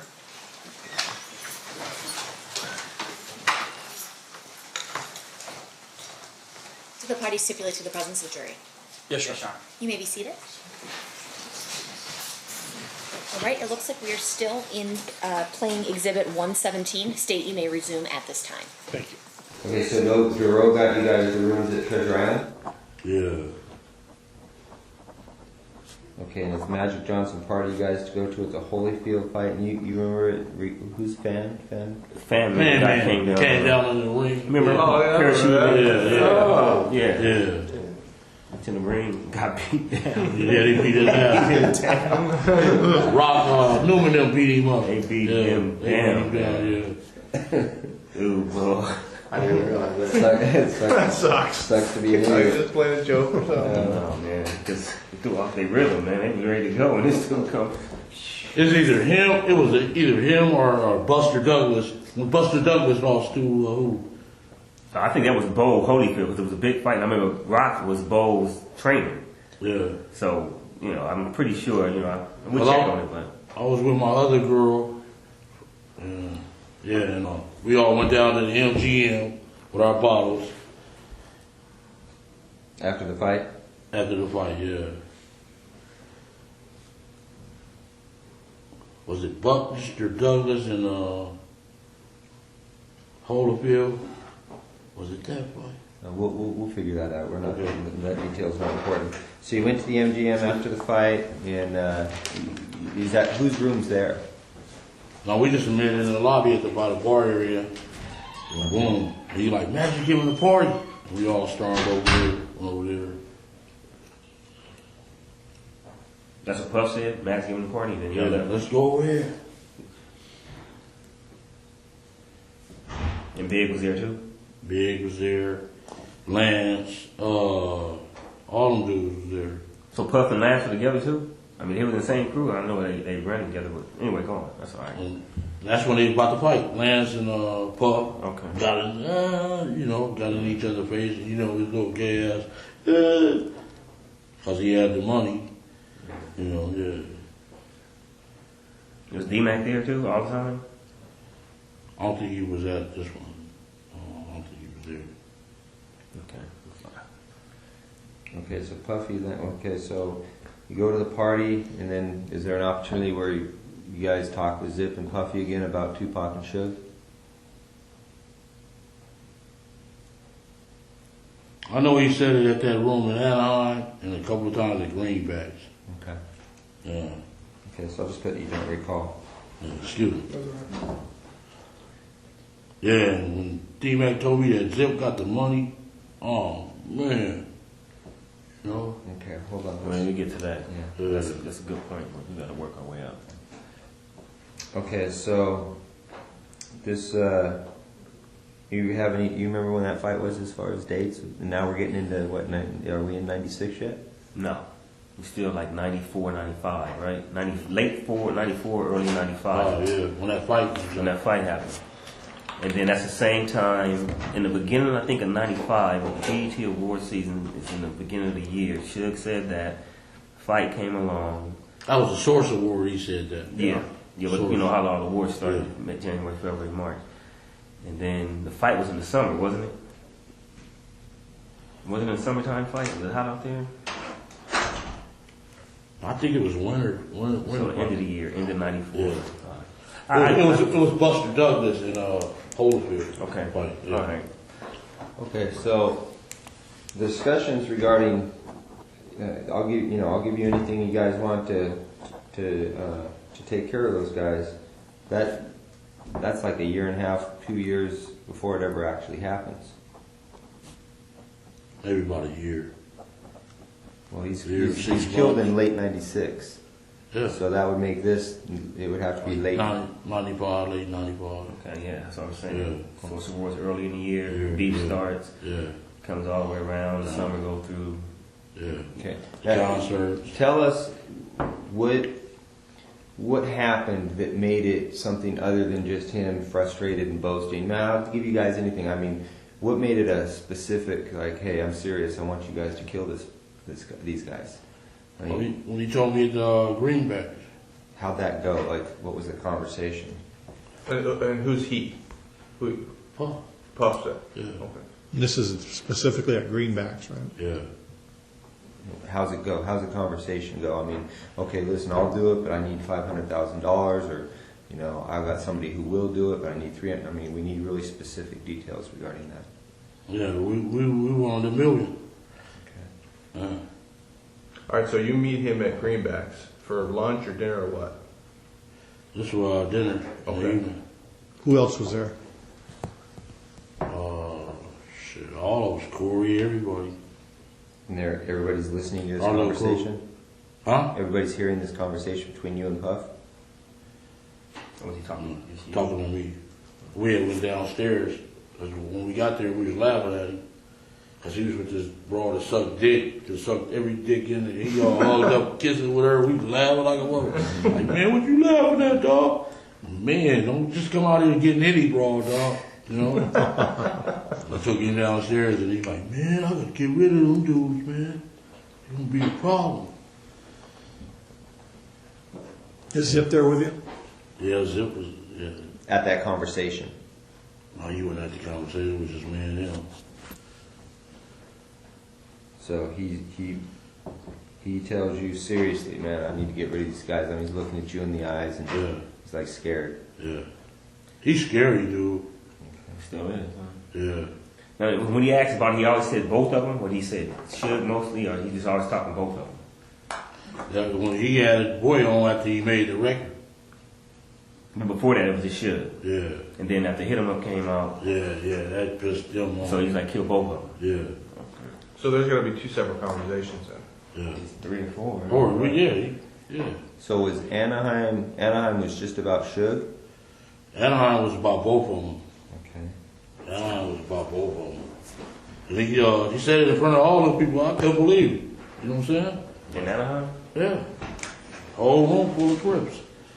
You know, they motherfucker go after his ass. Yeah.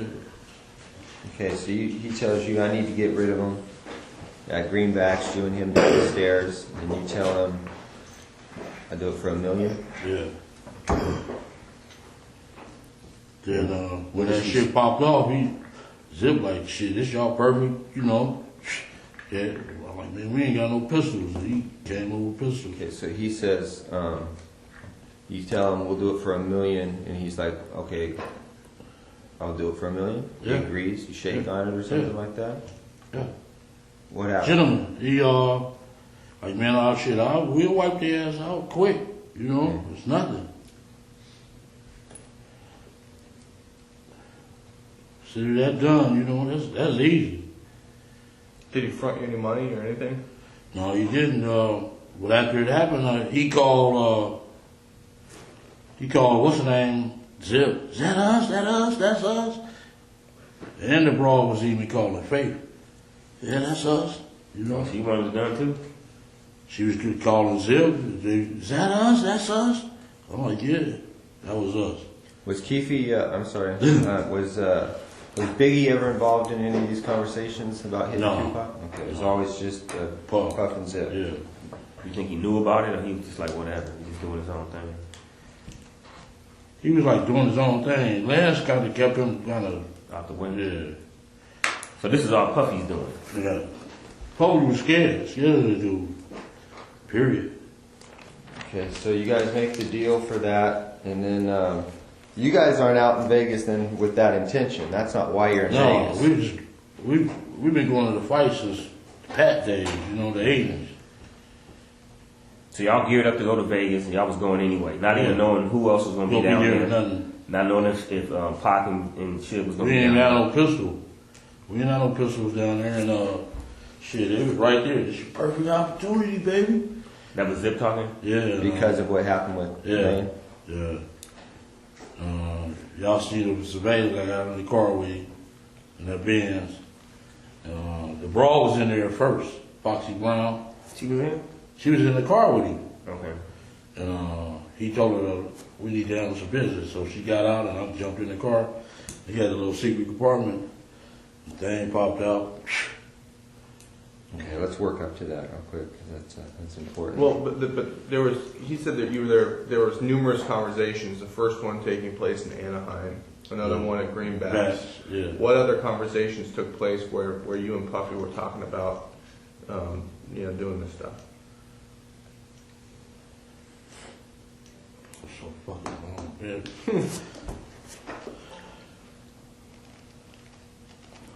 So just to jog your memory, you're down in Anaheim. Puff gets up. He says, I'll do anything to get rid of these guys. Everybody kind of, cool, that's cool, whatever. He takes it to another level. He's more serious. You meet him at Greenbacks for dinner. You guys step off to the side. He talks about, hey, how much you want? I'll give you $1 million. Yeah, we went downstairs. You say, cool. Yeah, consider it done. All right. Now, what conversations between Anaheim and that conversation, or that conversation and the incident, any more conversations in there about getting it done? On the phone or in person, either one. Does Zip ever call you on the phone? No. I know after it happened, he kept calling, that us? Yeah, that's us, motherfucker. Yeah. Did Zip ever try to push it like, hey, the boys still talking about, getting this done? Yeah, he just said that's our perfect opportunity. That's it. But in between, he never said nothing. Like he was trying to almost broker it. Like, yeah, I talked to Puffy, asked him, y'all gonna do that still. No, he didn't say that. Who brought up the amount of $1 million? Shit, he did. Puffy did? Yeah. Okay. Wasn't you? No, it wasn't me. $1 million, I think. Take it for 50. You know what I'm saying? Shit. So he brought up them $1 million. Yeah. Them project dudes will kill your ass for $1,500. You know what I'm saying? Shit. Tell me about that. So basically, all right, then you guys geared to go to Vegas. Y'all had planned to go to Vegas a couple weeks, got the hotels. Yeah. And then who all drives out there? All you guys is? All of us, yeah. Zip, we had left from Greenbacks. Give me 1 second.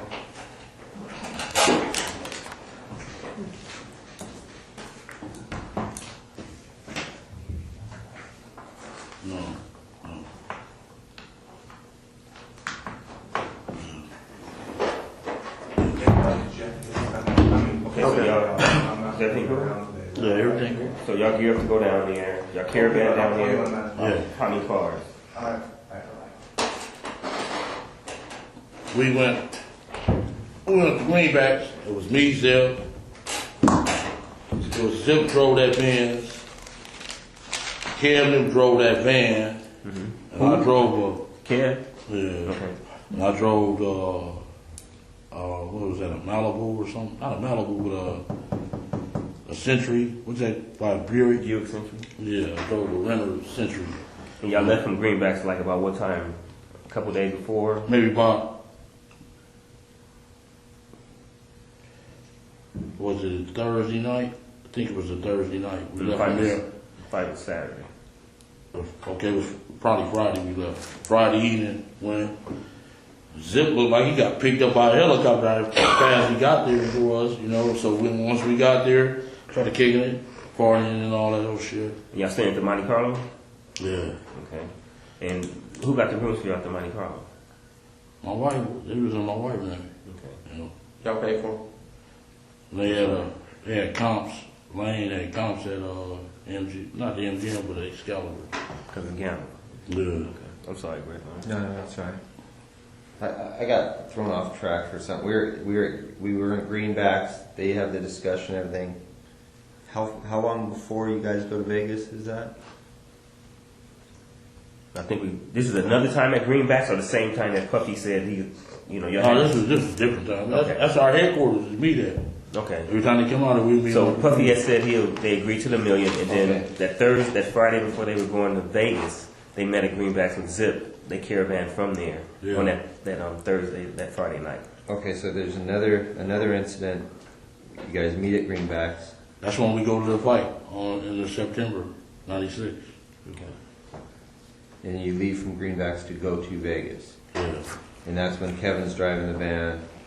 Corey, Detroit, the dude from Detroit, Tracy Session, Wynn, all of them was in that van. Me and my girl was in that Century. Zip rode with somebody else. Who's driving the Cadillac? Lane and them didn't come to the next day. They came on Saturday? Yeah. Like what time did they arrive on Saturday about? I know I'm getting ahead of it, but just trying to clear it up real quick. They rode about 2 or 3 o'clock. Okay. And who came with him? That whole crew was in the car, nobody else? Nobody else. Just those three? Minus the 2 people minus you? Dre and T? Yeah. Hey, real back at Greenbacks, when you and Tuffy talked about $1 million, you said you walked downstairs. Did he say, come meet me downstairs? Yeah, he said, come on downstairs and talk to you. Okay. And asked me why was we laughing at him and shit like that. I said, man, don't be coming out here just getting anything, dude. Right. If you want some raw, just let us know. So he asked you to come downstairs. Did you guys talk about anything other than that specific thing? We ordered some more bottles. Then he took me. It's like a 2-part thing. It's like the deli part right there. Then you can walk back and go put the bottles. Then we'll go over there and talk. When we were looking for the bottles, had the bottles and shit. So you think? So in your opinion, the specific reason he asked you to come downstairs and talk to him was about that thing, not about liquor or anything. Yeah. It was about that. About okay. that, yeah. Okay, so then another incident, you guys are at Greenbacks, you go to Vegas, Kevin drove the van, he's got those other guys with him, you're with a girlfriend, Lane and Dre and T Brown come the next day in the rented Cadillac. It was that a rented Cadillac? Yeah. Get there about 2. Who rented that Cadillac? T Brown. Yeah, T Brown. His mom, right? Mother-in-law. Right. Okay. Staying at the Monte Carlo. You said your girl had him in her name or Paula? Paula. Okay. You alright? Yeah. Can I ask you a quick question? Go ahead. No, we'll get to that later. Ask it. No, that's okay. Come on, now you make us curious. Just ask. No. It was something. It's too far ahead, so I'd rather just stay intact. Like Greg is trying to write fast to get the majority of the stuff down. I don't want to go too far ahead. Okay, so you guys are out in Vegas. You're there the night before the fight. The next morning or the next afternoon, Lane and them guys show up in the rented Cadillac, and you guys are all at the MGM. You guys go to the fight. Right, so lead us through it from there. Okay, you meet Zip out there. Yeah, it was Zip. We all rode together. Me, Zip, Kev, and what's his name? He just took off. His Benz was faster than our bro. Oh, okay. And we got there. Did he stay at the same hotel as you guys? No, I think he stayed at the MGM. He like some dudes fronted his ass off right in front of us. What happened? He's like, motherfucker, this motherfucker's a snitch. We like, what? He like, yeah. Damn. What did he say? Huh? What did he say? He didn't say nothing. He just, his eyes just got big. Then the next day, we got our tickets from this little dude named Shorty. He from 60s. Shorty from 60s. How did he get the tickets? To the fight? He's a scalper. He be at every anybody can get tickets. He be at every event. And I was in prison with him in Soledad back in the days. And he was a little youngster. And he started selling tickets, scalpers. We went and got our tickets. Woo. And our tickets was like separated. Lane went in, everybody else went in, and boom, we went to eat. We was eating, and Lane, they came and said, they just beat up Lane.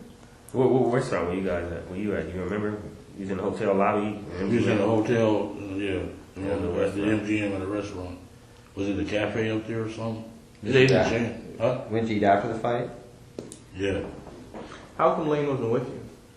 Because we the scalpers had different locations on the tickets. You couldn't get them all in one case. Yeah. So you got separated. He went his way after the fight. Yeah. And he got caught up over there. Then. Yeah, we was ordering our food, and they like, man, Lane just got beat up. I'm like, Where was Zip at that point? Zip was in the lobby part where you register. That's where we ran into them. Him and Richie Rich. I heard of him before. I know. He's the older cat, right? Richie Rich? Yeah. Nah, he probably like 43. New Yorker? Yeah. Yeah. Was there a redheaded dude there?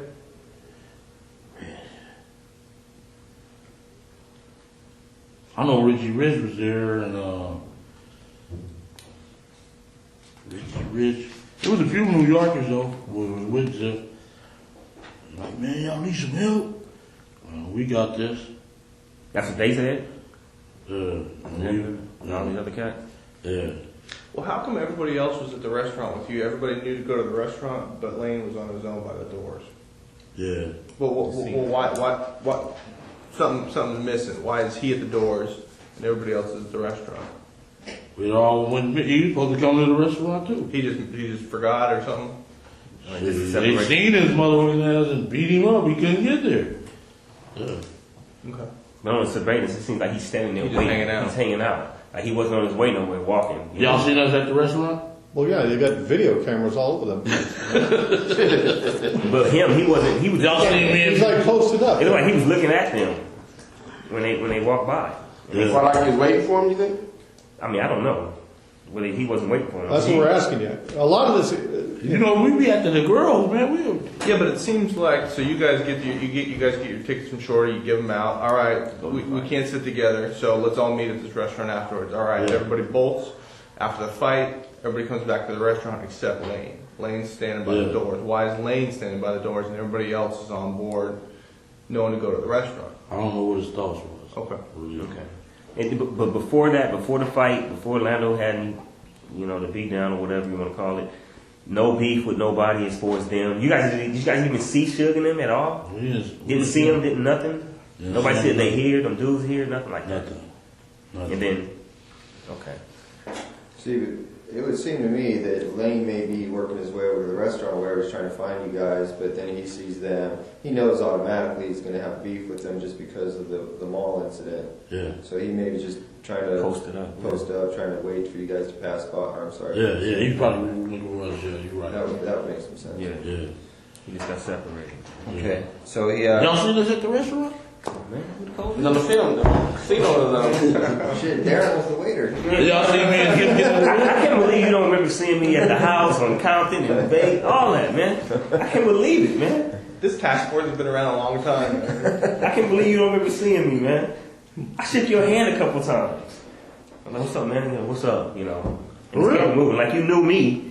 And I'm like, what's up, man? How you doing? But you was just Keffe D, so. Shady, man. You sold that dope. Anyway. Y'all seen us at the restaurant too? Yeah, I just got the name of it because it's been so, like you said, it's been so long ago. But okay. Y'all seen me and Zip in the Vans too? I did. Yeah, I don't remember seeing it. I don't remember seeing it. Okay, but who was in the restaurant with you? The crew, it was me, Bubble Up, all of us. Kev. Was Devion and them hanging out with y'all at that time? No. The Vegas dudes? No, they wasn't. They knew nothing about this. Nothing about this. Y'all didn't hook with them at all. Nobody, Qatar, Carol, KC, whatever his name is. None of them dudes. Y'all didn't hook up with none of them from We Vegas. seen KC down there. Okay. We just see Doug Carr, the other boy, Chin. Okay. Where did he go? Huh? There. You know, T.R. Yeah. He just got a pin on 5 months ago. Victory. Okay, so Richie Rich and Zipper in the lobbies with some other New Yorkers. You guys read, blah, blah, blah. Lane gets into a fight. And then Zip and his boys are like, y'all need any help? The East Coast answers this first. And my boy. Who? And. One of my Paramount, man. Oh. And. Oh, Anthony? Anthony Trent. Yeah. He was down there?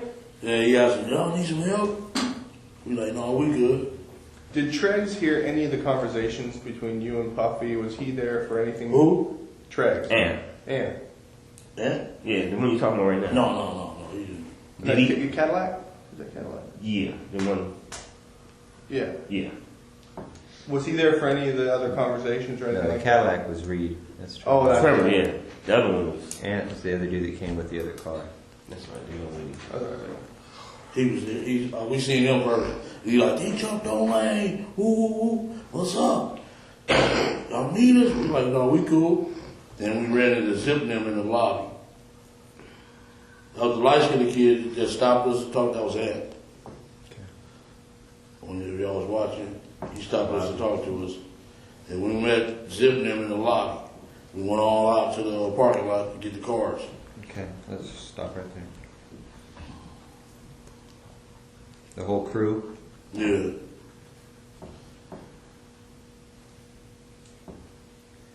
Alright, you get cars and then Zips in his Benz? Yeah. And who's in there? Foxy Brown? Yeah. And does she get out, or he tells her to get out, or what? Yeah, he told me to get the handle something. Because he told me in the lobby that he had some jimmies. Some what? Had a jimmy.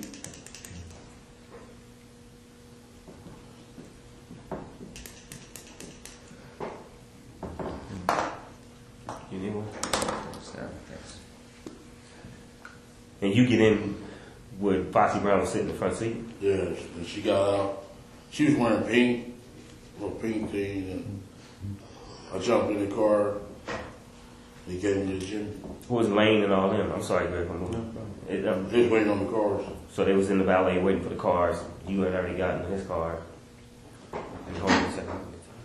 Where does he get the gun from in the car? A little secret compartment.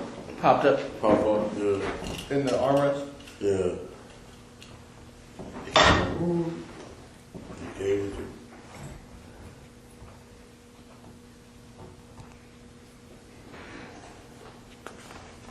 Was it a Glock? Yeah. 40? Yeah. And I ain't ever told nobody that story, man. Doesn't it feel good, man? Get it off your chest. It's been weighing you down, man, over 20 years. I don't know who can I ask you one question though? Oprah's gonna be like, Mr. Davis, we really appreciate it. And then you can be like this, read my book. Hey, I just want to ask one thing though. One thing. Y'all heard that story before though? Before I told you. Not that part? No, never heard that part before. No, I haven't. About Zip? I knew about Zip. You know about Zip. Gave the gun? We don't do that. Yeah, but not about the pop-up thing. Pop-up. Little particular things in between. But we're on track. I'm just saying y'all knew. We knew Zip had given the gun, but we didn't know that you went to his car to get it, so. Stuff like that. Let me tell you. This dude punked me though that morning in the garage though, I ain't gonna lie. He got me good, dog. I ain't gonna lie. You gotta pray me good. He good. He like, well, I got some shit gonna break your heart. Gonna break you to your knees. That's what bothered me. That's what got me, dog. Other than that, I would have went out hard. I'm gonna lose my house. Fuck them. You know what I'm saying? Yeah, but that got me though, dog. He said, I got some shit gonna break your heart. Gonna break you to your knees. I already knew what it was. I said, oh, they got me, dog. I gotta write that one down, man. Put that in the book. I got some shit gonna break your heart. Gonna break you down to your knees. Keep you deep. See, he can deliver it. I'd be like this. I got some shit that's gonna break her. It wouldn't just sound right. You got me on that, dog. Other than that, I was like, fuck, y'all. I was gonna go on in, man. Because I know I am you. I know how you think. I'm from the same place you from. Oh, so I know kind of what to Where say. you from? You from the neighborhood? We don't need to talk about that. You don't even want to know. You're so proper, man. You know what? That's called education a little bit. Yeah, right? yeah. So proper now. You got me on that one, though, dog. Then I said, break my heart, then. And I thought about it all over that week. I said, oh, they got me, dog. They gonna give me the death penalty. Yeah, man. Yeah. It's a little stretch, man. Yeah, it's been a stretch. But okay, will we agree? Okay, so we get the gun out of the armrest. Zip gives you the gun. It's a 40. I assume you check it, loaded. You put you get your own ammo. How's that happen? It's already loaded. Or what? It's already loaded. You just put one up. Okay, where do you go to? What do you tell Zip right then? What's that? Do you tell Zip, hey, we're gonna go handle this shit or whatever? Yeah, they asked like, do y'all want us to come? We like, we know where them motherfuckers at. They was telling us that they gonna be at the 662 Club. Who was saying that? Everybody. Everybody out there? Yeah, everybody. They give us a concert. Well, how do you know that Zip's got a gun? Does he tell you? He told us in the lobby when I met him in the lobby. I got one. Did you ask him? Do you have one, or he just tells you, hey, I got one? Yeah, that's when they asked, do we need some help? I got some Jimmy. Like, yeah, okay, cool. All right. But only one he gave you. Yeah. And so KC went to go get some guns, but he never did get back with us. So there was a lot of people out there and asking you guys, Southsiders or Lando, like Trey, Ant, and who else? Just the East Coasters asked us first, the East Coast Crips. Then the New Yorkers asked us. That's it. Okay. We like, we don't need y'all. We good. Yeah. Okay. Then y'all, you get the heat. You get out of the car with Zip after everything. What do you say to him? Like, man, we're gonna handle this. Like, great. Yeah, we're gonna go ahead. He's like, yeah, it's your perfect time. You know. Okay. Then you jump out of the car, and then what happens? I got in the van with the busters. You know what I'm saying? Who's in the van? Where do you put the gun? What do you do with it? Put it in my thing. Yeah. Yeah. Okay, so Keffe, you get in the van with who? Corey, Wynn, Kev, Wynn cousin Tracy Sessions, and some dude from Detroit.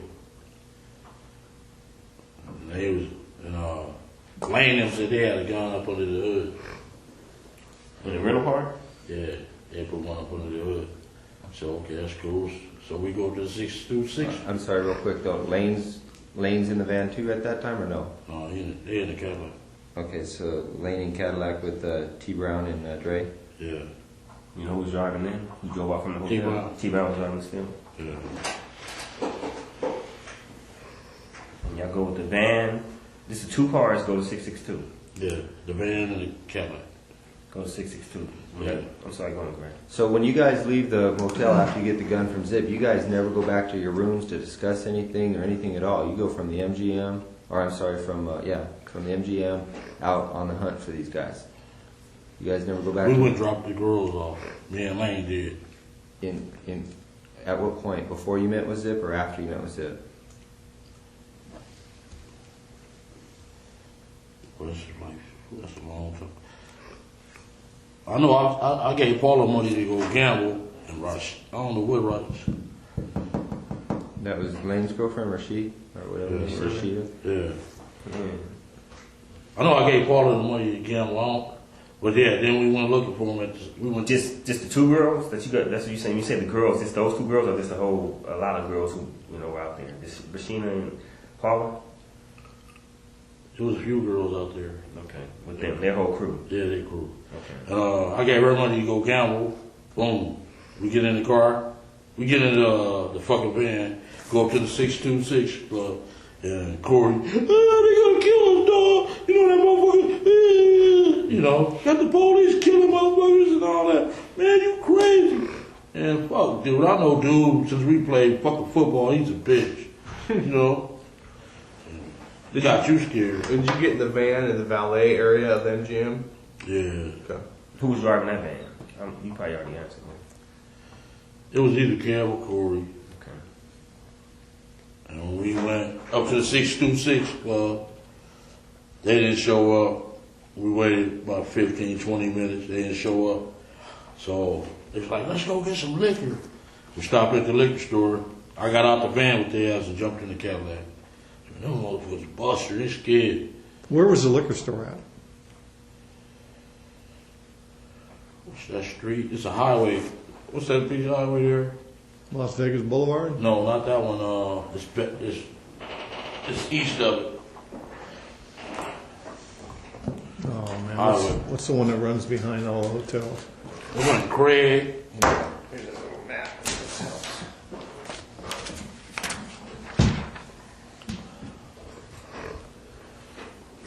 They may or may not be on that map.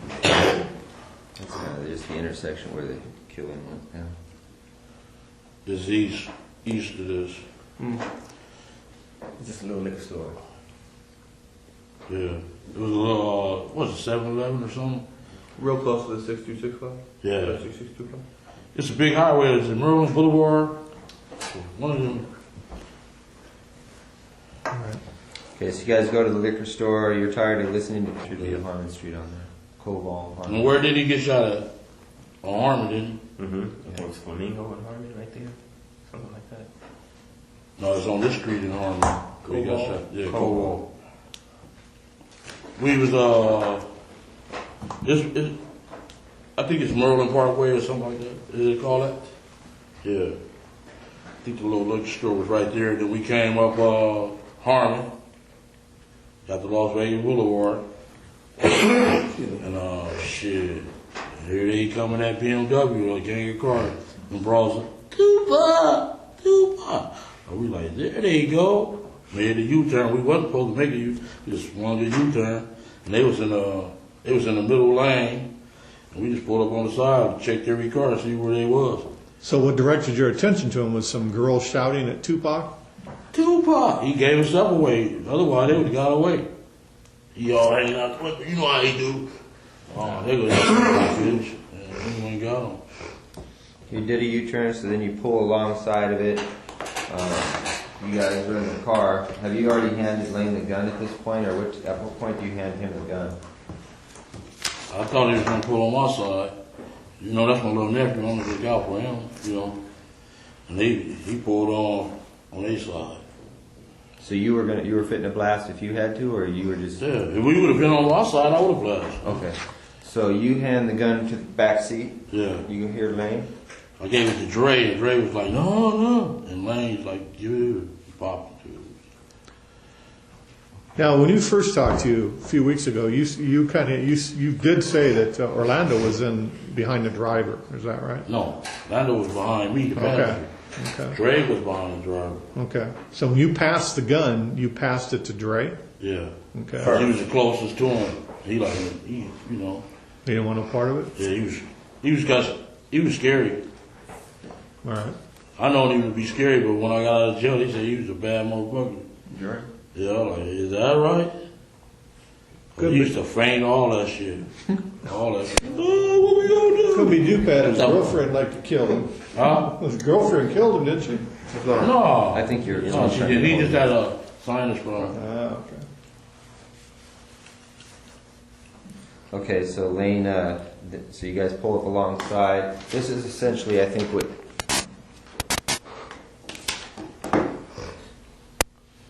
Yeah. You guys pull alongside. That's essentially what you see. Yeah. So you had. But he had the window open. The window down. Oh, was it tinted or no? Or No, he had the window up. Okay. So he wasn't out yelling at the girls at that time? No, he was there, rolled back up the window when he went on up the street. Okay, Lane starts blasting. You say Suge looks over, he sees you. Yeah. He looks right at you. Yeah, he looked at me. Okay. Why are you looking right at me? Fucking known each other since we were 7, 8 years old. When he looks over at you, and then, Tupac's busy getting shot. Evidently, the story is Tupac's trying to either get out In of the line. back seat or something. Yeah, what do you see happening inside He of their jumping car? in. I seen a bullet going Suge head. I thought he was dead.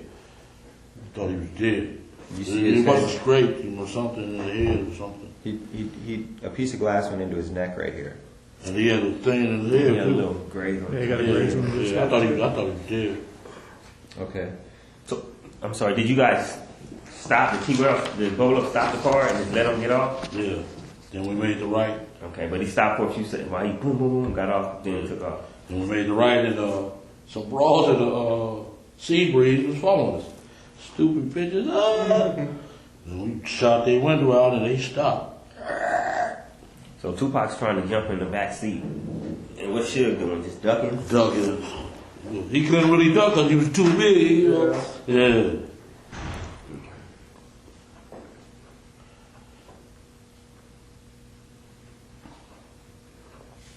So you try to pass the gun to Dre. He says, "Fuck it, I don't want it." Does he? And then you say, "Fuck it," or Orlando takes it. Yeah. Or wait, you give it to Dre, and Dre gives it to Orlando. Yeah. Exactly. Yeah. Dre didn't want to do it. And Dre's doing like this when he's shooting, is when he's getting off? Yeah. Leaving back? Yeah.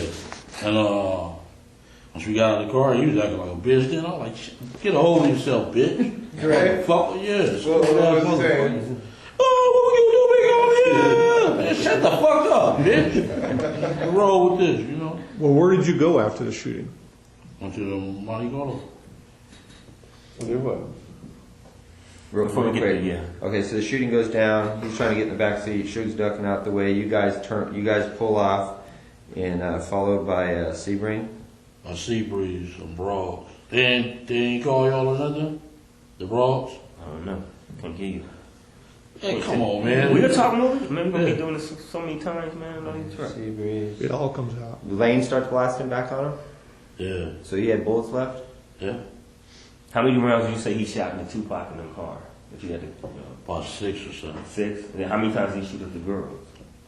Twice. Just twice. Okay. Afterwards, when you guys are rolling, just rolling to the hotel, you go straight back to the hotel? I went and parked the car by the carriage house. By the carriage house? Y'all dumped the car and just left it there for, We left it there at the carriage. It's a parking lot on the opposite side of the carriage house. We left the car there and put the gun on the tire and left. On the tire, front wheel tire, back tire, what? Front tire. And then left. And left, yeah. Was there any bullet holes in the car? Because somebody said somebody shot back at you from. No, ain't nobody nothing shot like that. back. There was never no bullet holes in the car. Never. Okay. Which tire on the front? You're the passenger side or the passenger side? When Orlando was shooting, was the gun all the way out of the car? Was it in the car at all? Do you remember? We got the shells out of there, though. Did you? Yeah, we did. On your way to park the car? When you were leaving to go park the car? The next day. You're saying. Buffalo did. So the next day, oh, you didn't go back the next day? We rolled back the next day. The gun was gone? The gun was on the tire when I left. The next day, though? I got in my car was, well, I was in a rental car. I don't know what they did with that there. After that. Well, Keith, man, you just got this gun from Zip. You don't want him implicated in the shooting. Now you've got a loose end because you put the gun out there on the street like that. Could come back to Zip because we don't know, and you don't know at this time whether it's registered to him, his people, whatever. That's kind of lame. No, let me say something. Okay. He don't give a fuck about Zip. Yeah. He just Well, done. at that time. No, he don't think like, you know what I'm saying? He ain't thinking like that. Well, why would you leave a gun? He's not thinking like, y'all thinking intelligent like that. Las They ain't Vegas, thinking like that. you just killed, they just did a big murder with it. They're not thinking like that. You want the truth or you want me to tell you a lie? You want me to lie? No, I want the truth. Okay, we left the fucking gun on the tire, dude. That's all. That's all. That's the last time I seen the gun. That's the last time you saw it. Yeah, they don't think like that. You want me to lie? I can throw it out. We don't get us anywhere. I just can't believe you do that in Compton. What's that? That's what they did. They don't think like that. We just left it on the tire. I guess I don't know what T Brown did with it or whatever. What he got. It wasn't our concern. We did what we had to do. Boom. Plus they don't. I drove back in my. Me and Lane drove back in the car. Went on home. Immediately after that? No, the next day. So what y'all do after y'all left the gun on the tire? Where'd you guys go? We smoked weed and drink. Yeah. Where? At the What? hotel? At the hotel. Stay in the room? Yeah, y'all see the surveillance? I don't know. Okay, the carriage, you guys park it in that parking lot. Do you walk or does the van come by and you get in the van again? No, we walked. Okay, you walked over to the treasure or the Monte We walked right outside that Coca-Cola place. It's a little crosswalk that goes straight to the Monte Carlo. Okay, so you guys go back to your room. And they pulled up in the ambulance while we was standing right there. Take our bullshit. You guys on the street with? We on Las Vegas Boulevard at the crosswalk, and they pull up at the ambulance right next to us. With him in the car already? Tupac and Suge in the car. And y'all just walked This is close. Did they see yo? Suge see? He couldn't see out the ambulance because he wasn't really hurt. No, they couldn't see. We didn't give a fuck. We They know was they right, didn't I'm say talking about the ambulance was parked right here. Right next to us. That shit was funny as a motherfucker. So you guys continue, you party at the Monte Carlo, or you go someplace else that night? You go strip club or anything like that? We was at the Monte Carlo. Okay. And you all four stayed together? Huh? Y'all four stayed together? T Brown and T. you and Lane. All of us, yeah, we stayed together. By that time, the band had come back around? And, yeah, they came back. They came back. They They met you at the hotel? didn't even know we did it. Y'all didn't tell them nothing? Y'all just act like nothing was going on? Nothing was going Let me on. say something real quick. It's weird. I know how, like the way Greg Carlin said, it's like, y'all just did this big thing, but to them, that dude's nothing. Yeah. Y'all don't care about him. They act Yeah. like, yeah. I'm They don't just act like he's a shit. big thing and nothing. They like, he's nothing. He's dead. And when we got back, the war broke out. Y'all come. We'll get to that. So you guys go back, you just party, drink, smoke. It's not really discussed. Nobody's making a big deal about it. Everyone goes back to their room to go to bed. You talk to the girls about it at all? You tell anybody? I don't know, man. I don't get down like that, man. I ain't tell nobody shit. That's like I tell my nephews them stop saying that shit. Don't be on that internet and MySpace, man. Don't be saying that shit. They come, then they get that dude for making average 30 years later. Don't say that shit. I think someone went to the bathroom. Oh, is that what it is? Oh, no. That's strong So already. you guys do that, go back to the hotel, do all the Southside. Who all was in the room afterwards? Just everybody? Corey, Kev. Corey came later. He said, "You learned Tupac is dead." Like, is that right? Y'all laughed. Huh? Y'all laughed. Yeah. So he came in with the news that he brought the news that he had died. He thought he had died. Right, yeah. They said they both shot up. Okay. All right, so that night goes by. The next morning, you guys go get up and you go back down to the Cadillac? I didn't ever go back down to the game. You didn't? Some other people went. Okay. T. Brown, he had to go get the car. Okay, I thought you said you and Lane drove back. Oh, we drove that a Century back. Was you and him? The car. And your Me wife? and my wife. And she was his girl in there too? I think she was, yeah. Okay, so 4 of y'all. Yeah. But during that night, after the shooting, was there any phone calls between you and Zip or you and anybody? No. Nothing. It was dead that night. Nothing happened. The No next day, communication. we met at that right here on 3rd and La Brea at that hot wing place. So Melrose was like, what up? Yeah, Melrose. All right, so you get up the next morning, and what happened? You turn on the news, you see he's dead. We already knew. You already knew he was dead. Any phone calls? You call anybody? You call Zip? And, The next day, man. The next day, he was like, Zip called you, you called Zip. Called me. And he said, was that us? Puff kept, yeah. Then he called while we said, is that us? Yeah. Wait. So Zip called you and said, "Is that meet me at the hot wing place." I met him at the hot wing place. And, but you said the hot wing place is here in LA. Yeah. Okay, so let's go back to Vegas. So Yeah. you're in Vegas. You wake up the next morning. Yeah. All right. You turn on the news. You see he's dead, or you knew he's dead. You get a call from Zip, right? In Vegas? Yeah, in Vegas. I'm talking about. Walk me through that morning. Who called you, or what did you do that morning? The next morning, someone called you. Remember, he was in Vegas, too. Right. From Vegas. we left. We got on about 10 o'clock. Then I got a call once I got back to LA. And he said, come meet him at the hot wing place. And he said, Puff, come on down. And he told him, yeah. Okay, so let's go back to Vegas. What were you gonna do about the car? What was I gonna do? What were you gonna do about the car? Or what did you know was gonna be done about the car or the gun? It wasn't my concern. You didn't care about it at all. Okay. I got my mother-in-law had rented my car. I had to worry about her car, and he had to worry about his car. Shit. And I swear, highway patrol was gonna pull his ass over, man. Y'all Do you know if he had the gun with him still? I don't know. I know the highway patrol was on his ass for about at least 10, 15 miles. I know he was shitting bricks. You know what I'm saying? I'm like, damn. And you never know what happened to the gun. After T. Brown never talked about, No, I never knew. Okay, so you get back to LA the next day. Zip calls you, says, meet me at the hot wing place. Where at?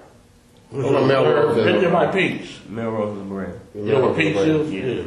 Place is. All right, so you guys go over there. Zip shows up. You guys, what happens after? What's the conversation with you and Zip? He said, Puff kept on calling, was that us? That us? And he told him, yeah, it was us. Faith called him. Woo-woo. I said, we go get our little money. He said, all right, I'm going to go back out there. Woo-woo. Okay, so Puff called Zip and said, was that us? Faith called Zip and said, was that us? Would you talk to Puff too? Yeah. Yeah. So when you're talking to Zip, when you're at the hot wing place talking to Zip, Puff calls. Yeah. On Zip's phone or your phone? Oh, Zip phone. And Zip gives you the phone? Yeah. Okay. People said, was that us? Zip was like, yeah, that's us. So everybody was happy. Yeah, no, they wanted, we needed some money, man, because y'all raided our house and took all our guns. You know what I'm saying? So that when you talk to Puff on the phone, does he ask you, was that us? Yeah. And then you say, yeah. What's his response? He was happy as hell, shit. And did you ask him then about his money? About your money, I mean? When you gonna get paid or whatever? No, I should say that on the phone. Zip, go get our cash. Yeah. Zipline handled that part. Yeah. Okay, so you tell Zip we need to get paid. What does Zip say? I'm going to go back home and have it. Yeah, I'll get back with y'all. Yeah. I said they took raided our house and took our guns and all that shit. So, yeah. Okay, the raids occur. Then I gave a beating. That was stupid as hell. For the South Side, we gave a beating and all them motherfuckers told everything. Well, that's when everybody in the whole hood started, you guys. Yeah, man. I shouldn't have did that. That was the fucked upest move I ever made. And was that after the guns were taken from the hood? And, you know, police was raiding the houses, or was it before? It was before our ads. I don't remember. I know we gave a meeting at the park at Cerritos. Them bitches went and told everything, man. And everybody, both clicked. I mean, was it Temple and whatever? All of us clicked. Yeah, all came back together. Yeah. Yeah, man, a park in Cerritos. What's the name of that park? Regional Park on Bellevue. It's all in that first affidavit anyway. We read all that shit. Okay, so you called the meeting though? Yeah. Okay. We read that whole affidavit. You know what I'm saying? We know what's up. So you called the meeting to discuss the incident? Yeah. Okay. And then, and everybody like, we heard you got your $1 million, man. We gonna kick in. You gonna get your punk ass out of my face, bitch. You know? Right. Yeah. Alright, so, meeting takes place, people are complaining, they want the money. You at some point, you reach out again for Zip, or how do you try to get paid? I kept calling his ass. And, you finally got a hold of him, you tell him I love you. He said, I'm back out here, meet me at Roxbury. That club on Sunset. Yeah. And they was shooting pool, and them Don Woo Riders ready to beat their ass. Who's they? Zip who else? Zip, D-Mac, who else? That Fleetwood. Fleetwood? Yeah. Do they hang with Flint? Yeah. Was Flint out by then? No. Okay, then y'all meet, and then what? We meet? Now, when you have a meeting, is D-Mac and Fleetwood all of them there with you guys? No, we didn't. It was just me and him. I was talking to him. What's up with your cat? And he ain't gave it to me yet. And D-Mac told me that shit. He said, man, Zip got that money. He like, huh? He didn't say that like, though, because you thought he was still trying to get the money, right? Yeah. I'm talking about he told me this past summer. And they fell out behind all that shit. When you guys met at the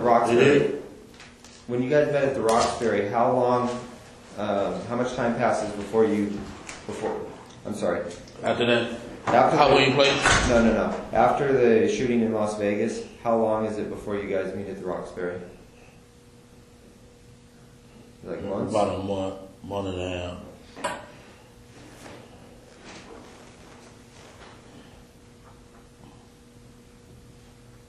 And so he tells you that Puffy hasn't paid him yet, right?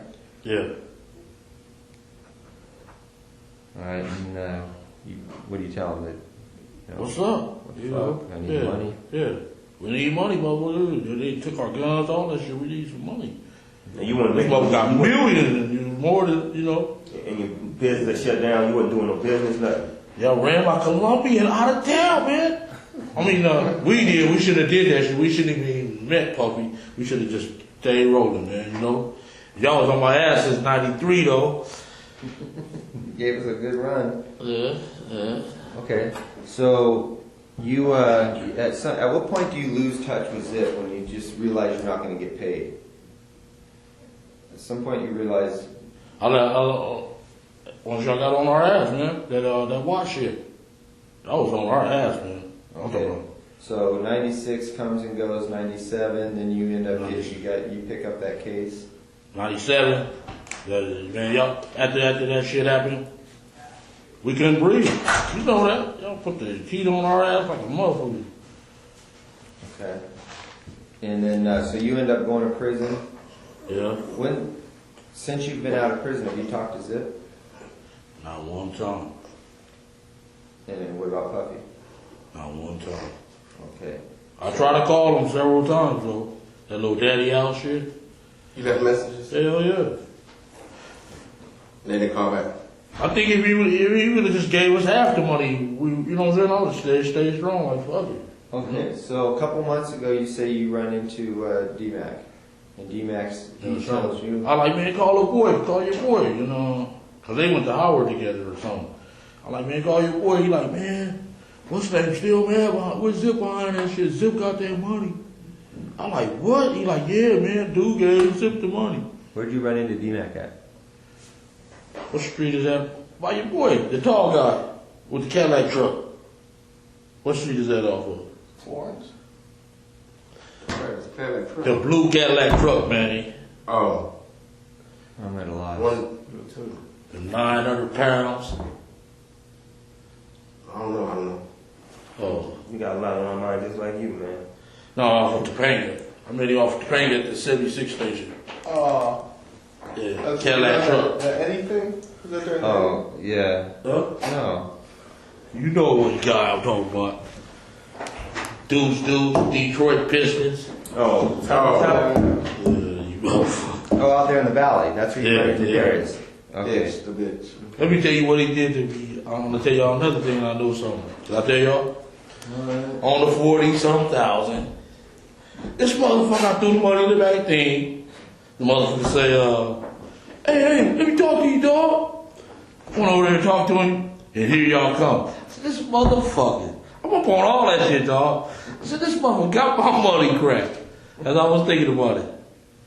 He said, man, let me talk to you. Man, if the police hanging out in front of your house like that, I'm like, yeah. I said, man, that sound like the Fed. He like, yeah. I'm like, yeah. And sure enough, here come the car from by the school, and here come the other one off Glencoe. The car off the school threw us off. I said, oh, here come the popo. I jumped in the car, and here come that other car. Woo! Ah! Stopped right at me, man. And grabbed him, and he like, man, look at the gun, look at the gun. I'm like, you going to jail, dude. And he like, yeah. Dude handcuffed his ass, put him in another car, and let him go before us. I said, oh, that motherfucker snitching, man. Tell you, I'm up on all that shit, man. Y'all shit is easy, though. I swear.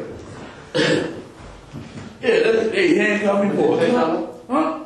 Let him go with his gun. I said, damn, he need that for protection from me? That's a cold shit, boy. Well, let's get back to. Okay, you run into D-Mac in the valley a couple months, 3 months ago. Yeah, like August, summertime. Talking about this year? Yeah. And you tell him, hey, call your boy, call Puffy. Yeah. And he tells you. And Zip got paid. They fell out behind that old shit. Plus Big got killed. So shit, I better not see his ass. Okay, they fell out behind what? Behind the money. They behind Big got killed 6 months later. I thought y'all had us, dog. I'm missing something. Yeah. Puffy and Zip fall out. Right? Behind him making the payments to Zip. Zip keeping the money. Zip kept the money from us, dog. And he didn't give it to them, and then Big got killed. Yeah, all that. I thought y'all had me. Y'all had our back. How do you suppose Puffy found out that Zip didn't pay you guys? How does Puffy know? I guess he knew. Win, I guess. Win seen him a couple of times. Zip? No, he seen the boy, Puff. At one of the Snoop parties out there.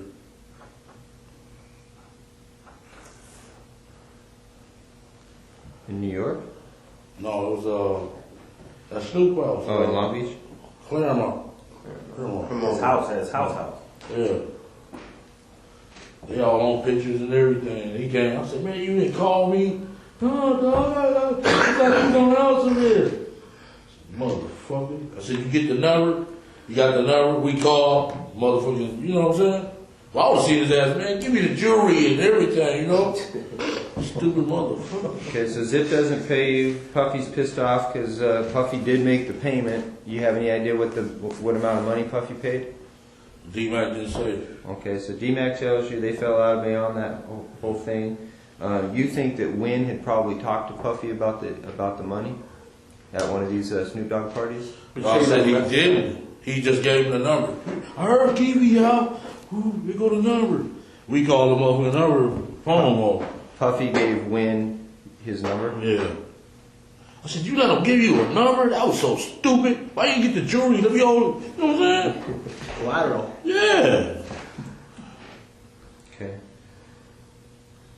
But you left a message when you get the number? What? You called and left a message? Yeah, he ain't answer. The man got about 50 phones. He can throw that shit away. The phone's easy, man. All right. And what about you? You also said that that Kane told you something about Zip. Yeah, he said Zip got the money. They fell out. When was that? When did Kane tell you that? When did I get out on that violation? That was 2005. Kane's name is Gregory. Yeah. How about Pete? How much time they gave Pete? Pedro Hill? Yeah. Shit, I think he got 5-6 years, didn't he? Ooh. Darn, that hurt. Boy, this some cold news, man. The game ain't right. I advise everybody to quit, dude. Where were you when Kane told you? Is this when you were back in Richmond or? Care about it. Oh, I only went out there one time. They said I stole $10,000. I said, bitch, I stole $10,000. No, that's your brother saying that. That's not. Yeah. Kevin. That stupid ass motherfucker. He don't know I'm saving his life. $10,000. Oh, you know about that too, huh? Yeah. Okay, so Kane tells you you're over at Kev's house 2005. Kane tells you, man, Zip got that money. How does Kane know Zip?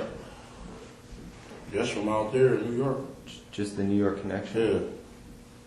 Yeah. Everybody knows Zip. Zip's big and a mother out there, man. Yeah. Now, you know Kane's on the run, right? He on the run? Yeah. Oh. You have any contact with him at all? I thought his ass was snitching because he got caught with 12 keys. Yeah, he boned out on that. He did? Yeah. I ain't got no country. He be up in Baltimore. That's up by that school. By the way, do you know if Gregory Brooks, if his people back in Baltimore are the Brooks brothers that were in the newspaper like a couple years ago behind that big bus? No. You don't know if that's his brothers? No. Gregory, that's my cousin. Okay. Yeah, I know he was sending stuff to Baltimore, but wasn't he, the Brooks brothers from Baltimore, you don't know who they are? No, he ain't no kid. Okay. Yeah, his brother named Garfield. And he phone company man. Gregory quit. Gregory, Craig, all them. All my older brothers and shit quit that shit. Yeah. My Greg's sons, both of them in jail. One of them in jail, aren't they? Yeah. They banging and stuff, huh? Y'all is up our ass, huh? Yeah, man. Lil Lane better watch out. Craig's brother, he out there. Why you gonna stop him from doing what he doing? He out there banging and stuff, ain't he? Who? No, Craig's little brother. They call him Lil Lane or whatever. Craig's son. They call him Little Lane? Something like that. No, they don't. Mando or some shit. I don't know. Something like that. Baby Mando? Yeah. So I think one of the last things is, what makes you think though that now that you'd be able to talk to either like Zip or somebody in person? Keffe D, I know you got it. I got you. I know you're Keffe D, but listen, they had a fall. Seriously though, I mean this is. Man, I would go ask Puffy. Man, I would. Puffy's Puffy. You're Keffe D. Puffy's Puffy. Okay, and now he knows that, you know, you can't afford to be making any mistakes right now about the ghosts that are in his closet. And, you know, all of a sudden Keffe D comes up out of nowhere and starts wanting to talk about the murder of Tupac. He couldn't really come like that. I ain't gonna come back. Give me my money, man. No, my money. But I'm saying he ain't, I'm just, from my standpoint, he wouldn't just come up to him like that. He'd have to create a scenario where he'd feel comfortable. Then let's talk about creating like, I'll give you an example of what I would think. Like, maybe like... Y'all find out where he at the club? No, listen to me. You wouldn't just have him just pop up on the dude. No. You create a situation maybe like where Keffe was in town, he was doing well, maybe Keffe had a business and that he was putting together, a clothes business or something like that. He'd come at him like that and then they would kick it and then the conversation would come up. I mean, you wouldn't just have him just walk up on him like that. Right. We don't know how to create that. That's why we need your guys. Because, I mean, Puffy, you know my input? Give me an example. Yeah, exactly what I want. Is your how many things you can have? You looking for him? No. I've been looking for his ass. Believe me. You know that too, right? Yeah. When I run into at the club, when he got that walk of fame, motherfucker, I was right there. But what I'm saying is, there was too many of y'all around here. He's not going to just give you a straight conversation. He's going to feel comfortable. You got to create something that's comfortable for him. I mean, I know how you're thinking, but it's been a while. He's sophisticated. He's scared. I'm just saying maybe you have to create some type of They know they don't want to mess with you. They don't want you coming at them wrong. He embraced it. Win. You know what I'm saying?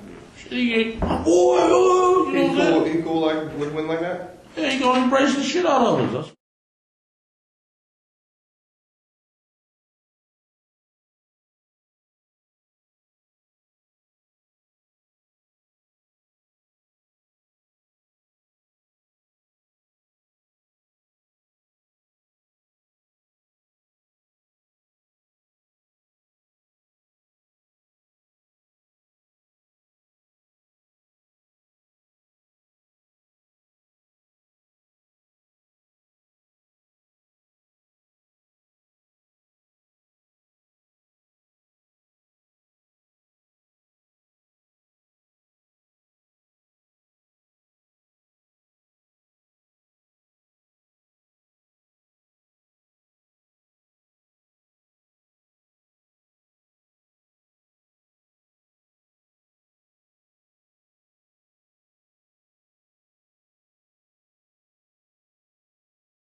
yeah, he could be in a restaurant or something. You could come. Then I'll be seeing this little commercial. I'm like, you motherfucker.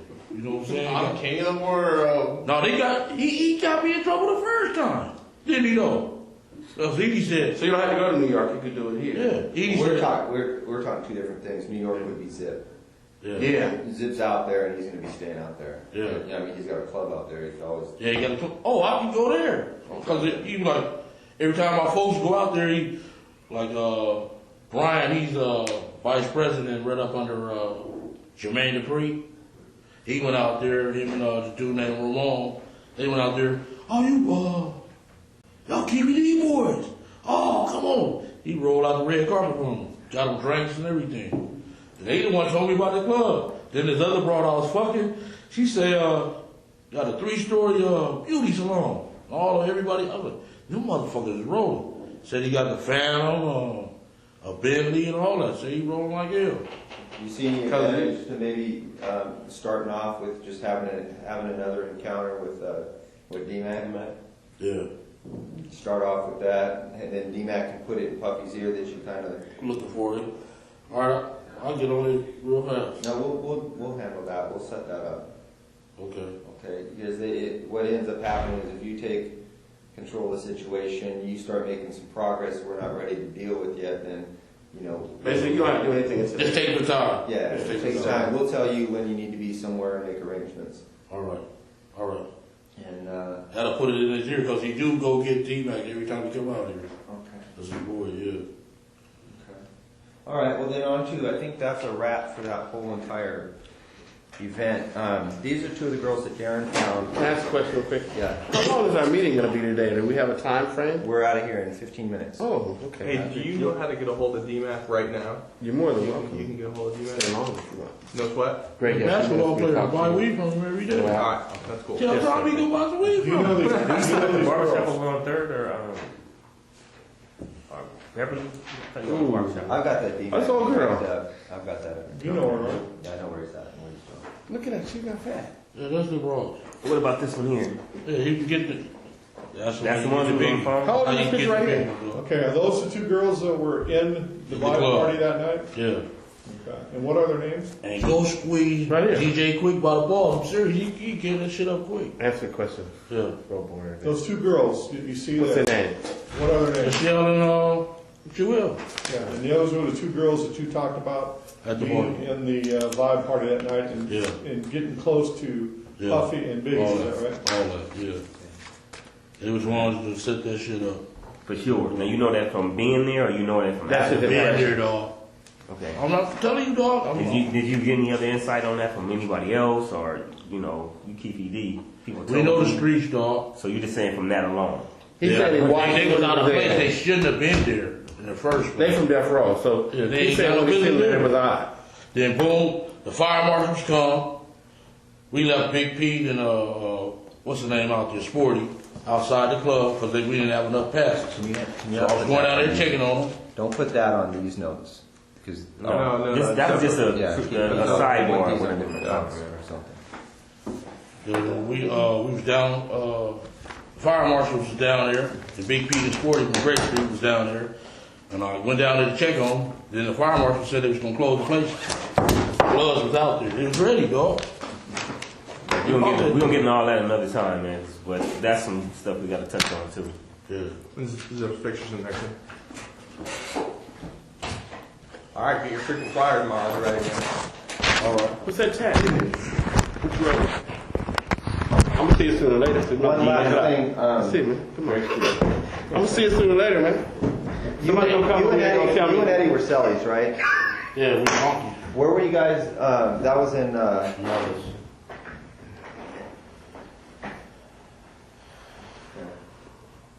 What? I wanted to ask you something. Excuse me. What do you know his last name to be? Samuels. Huh? Samuels. Samuels. Samuel. Oh, okay. He asked me a question, which I find I need to ask. I want to ask you one more thing. I know you probably went on vacation in 93. Okay? I need to know you. 93. You working on a while.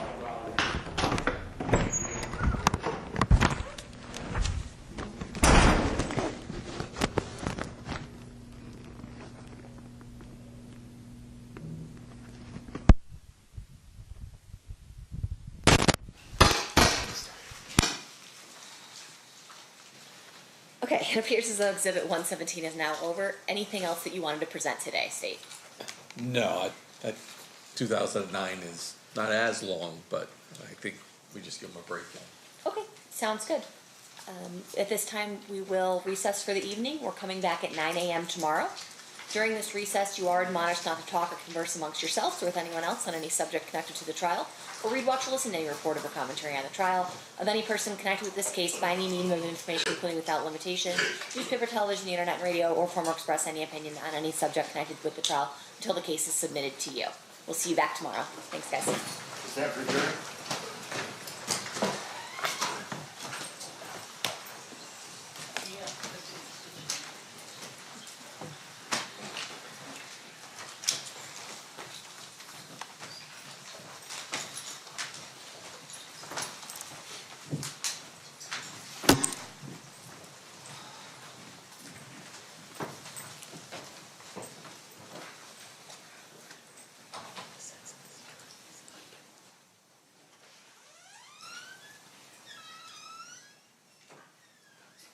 For the record, the jury has exited. Anything we need to address outside the presence? Nothing from the state.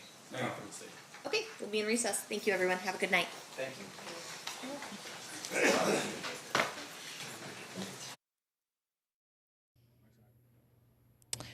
All right. Well, we just heard what the prosecution says is a taped confession of Keffe D talking about Tupac's murder. A lot of detail and similar, Kyle, to his book.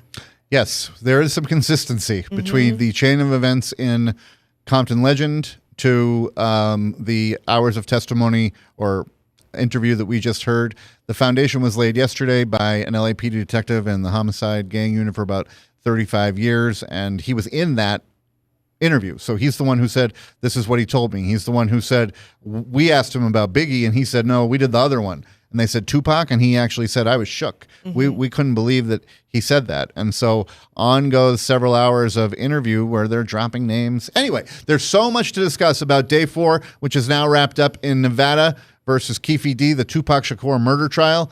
We'll be back right after this to recap the day with you. Please stay with us on 8 News Plus.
Another action-packed day in the Well. Tupac Shakur murder trial. Day 4 officially wrapped up, Kyle, and man, we have a lot to talk about. We do, as did Keffe D back in 2008. Yes. Duane Davis on trial for the murder of Tupac Shakur, for orchestrating the murder, and that's exactly what he says he did.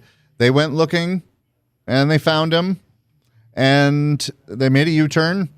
He acknowledges the illegal U-turn before the alleged illegal Yeah. murder. Yeah, Which I, yeah. these No, guys. and he talks specifically about handing the gun, originally trying to hand the gun to another person in the car, but then that person didn't want to shoot Tupac, according to this confession. And then he says, okay, so I handed it to Baby Lane Orlando Anderson, his nephew. And he even says, I would have done it myself, but I was on the wrong side of the car. Right, and we're going to hear all of that in great detail in Keffe D's own words, speaking to a cadre of law enforcement inside this this proffer that he was giving, saying, you know, hey, we're not going to use this against you. Just tell us what's and they up. specifically said that. Yeah. And they told him, let's hear it all. So they started back before the murder. They talked about all of these parties and concerts they went to with, high society. Magic Johnson, singers, Puff Daddy, as mentioned, Sean Combs, like repeatedly. And then, of course, after they talk about going to Anaheim and going to San Diego and like a West Coast tour, they talk about finally coming to Las Vegas. And then fascinating testimony, if you're to believe it, of Keffe D, Duane Davis in the soundbite we discussed, which is B. It should be B, right? Thank you. You rolled up, what was that? Is that Harmon? There is a Harmon on there. Harmon Street's on there if you can see it. Should be a Harmon Street on there. Koval, Harmon. And where did he get shot at? On Harmon, didn't he? Mm-hmm. It was Flamingo and Harmon right there. Something like that. No, it's on this street in Harmon. Where he got shot. Yeah, Koval. We was, I think it's Merlin Parkway or something like that. Is it called that? Yeah. I think the little liquor store was right there. Then we came up Harmon, got the Las Vegas Boulevard, and shit, here they coming at BMW, like gang of cars, and brawls, Tupac. And we like, there they go. Made a U-turn. We wasn't supposed to make a U. We just wanted a U-turn, and they was in the middle lane. And we just pulled up on the side and checked every car to see where they was. So what directed your attention to him was some girl shouting at Tupac? Tupac. He gave himself away. Otherwise, they would have got away. He all hanging out. You know how he do. Oh, they would have bitch. And we ain't got him. You did a U-turn, so then you pull alongside of it. You guys are in the car. Have you already handed Lane the gun at this point, or at what point do you hand him the gun? I thought he was going to pull on my side. You know, that's my little nephew. I'm going to look out for him, you know. And he pulled on his side. So you were fitting to blast if you had to, or you were just... Yeah, if we would have been on my side, I would have blasted. Okay. So you hand the gun to the back seat. Yeah. You can hear Lane. I gave it to Dre, and Dre was like, no. And Lane's like, give it, pop it. Now, when you first talked to you a few weeks ago, you did say that Orlando was behind the driver. Is that right? No, Orlando was behind me, the passenger. Okay. Dre was behind the driver. Okay. So when you passed the gun, you passed it to Dre? Yeah. Okay. He was the closest to him. He you know. He didn't want no part of it? Yeah, he was scary. All right. I know him to be scary, but when I got out of jail, they said he was a bad motherfucker. Dre? Yeah, I'm like, is that right? He used to feign all that shit. All that shit. Oh, what we gonna do? Could be Dupac. His girlfriend like to kill him. Huh? His girlfriend killed him, didn't she? No. I think you're... No, she did. He just had a sinus problem. Okay. Okay, so Lane, so you guys pull up alongside. This is essentially, I think, what...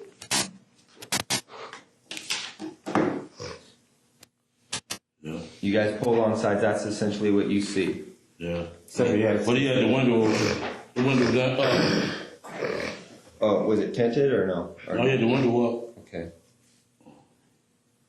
So he wasn't out yelling at the girls at that time? No, he was there, rolled back up the window and he went on up the street.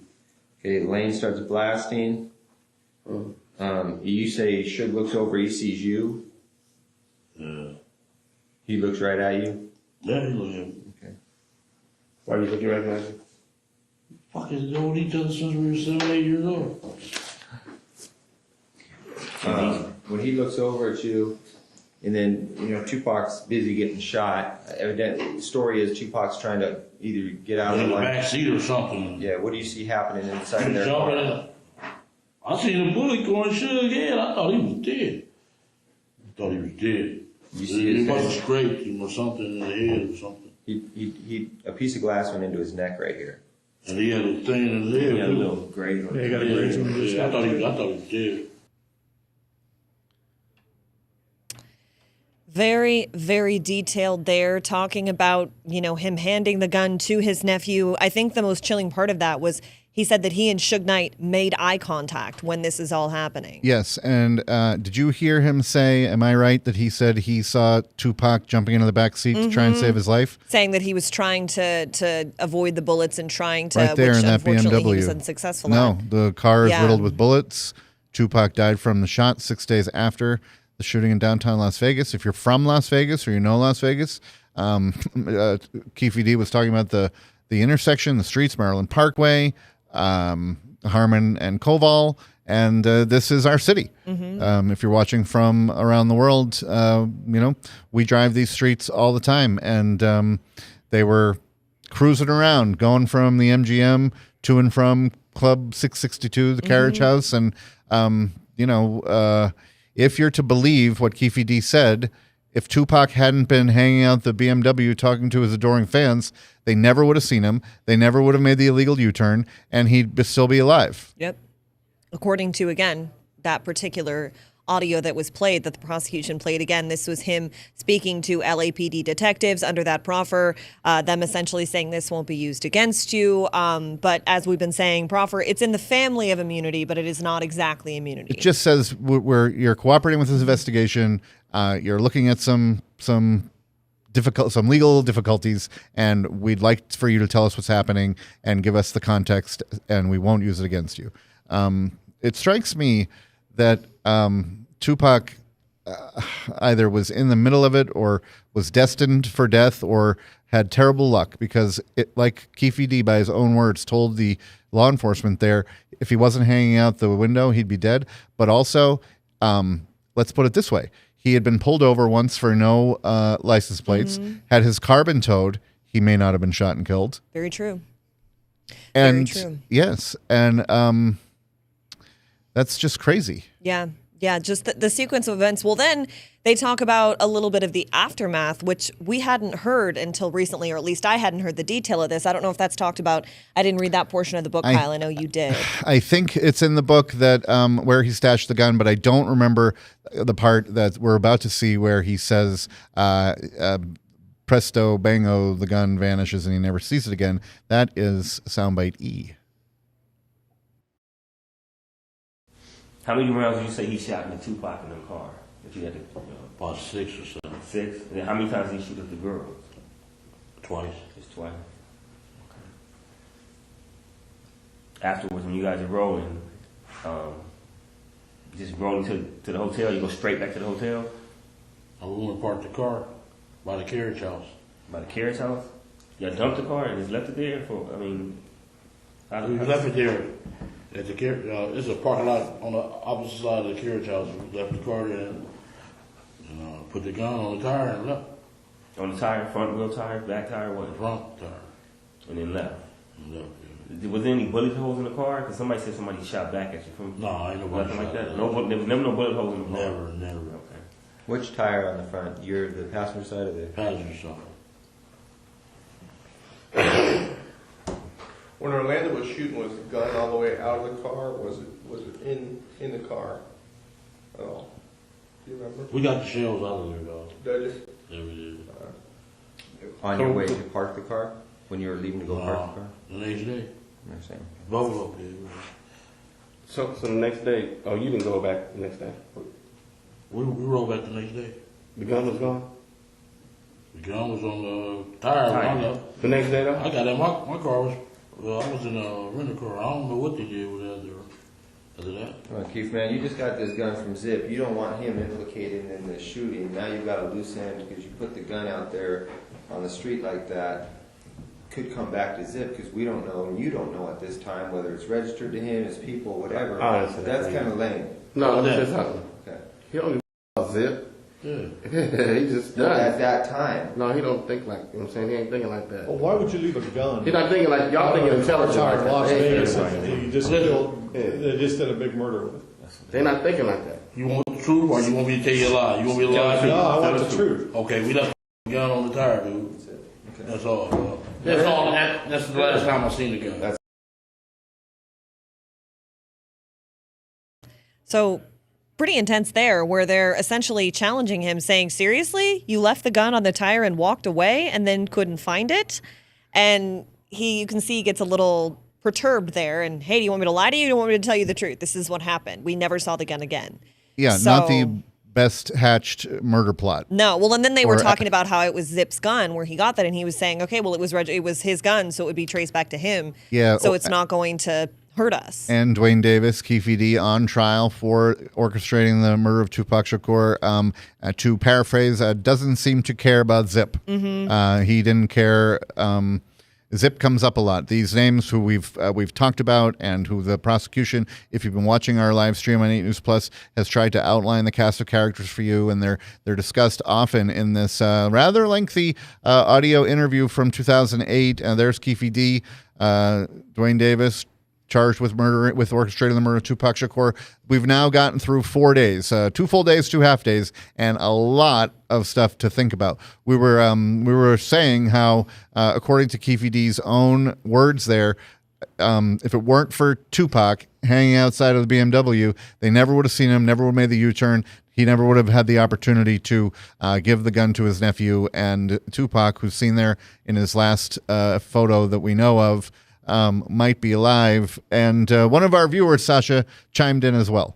Yes, so we had referenced this earlier in the week. It was the first day of testimony where there was a witness, a woman who had come down from California for the Mike Tyson fight, saying that she and her girlfriend, rather, I think, knew Suge Knight. They had seen Tupac and Suge in the car ahead of the shooting, and then later heard the gunshots. But her account of it was different than the account from Duane Davis, saying the defense attorney, Michael Sampt, specifically asked in his cross-examination, did you see Tupac leaning out of the car waving to his fans? And she said, no, that didn't happen. So that is one interesting kind of caveat there, that it seems like Duane Davis's a confession that you heard there, or alleged confession, along with his book, really lined up well, whereas her testimony did not on one portion of it. No, and although she didn't see the shots, she did see the people. And so, an interesting point by our viewer, and thank you for watching. It's nice of you to watch and to chime in, so we appreciate that.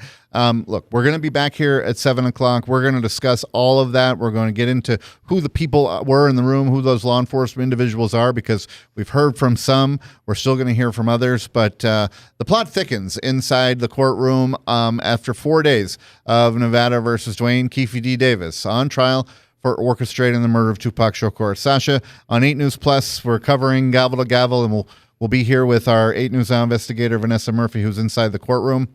What else is there to say? Yeah, I mean, we will have much more for you. Still a lot to break down, even from the beginning of the week to now, and from just today, just a half day, but as they've always been, very action-packed. And I'm looking forward to tomorrow. So we'll have a lot of Keffe D's own words coming up on our 7 o'clock show. We also want to make you aware that you are going straight to 8 News Now at 5 p.m. with Denise Valdez and Brian Loftus, joining your regularly scheduled programming in process. Thank you so much for watching. We will see you next time. Good night.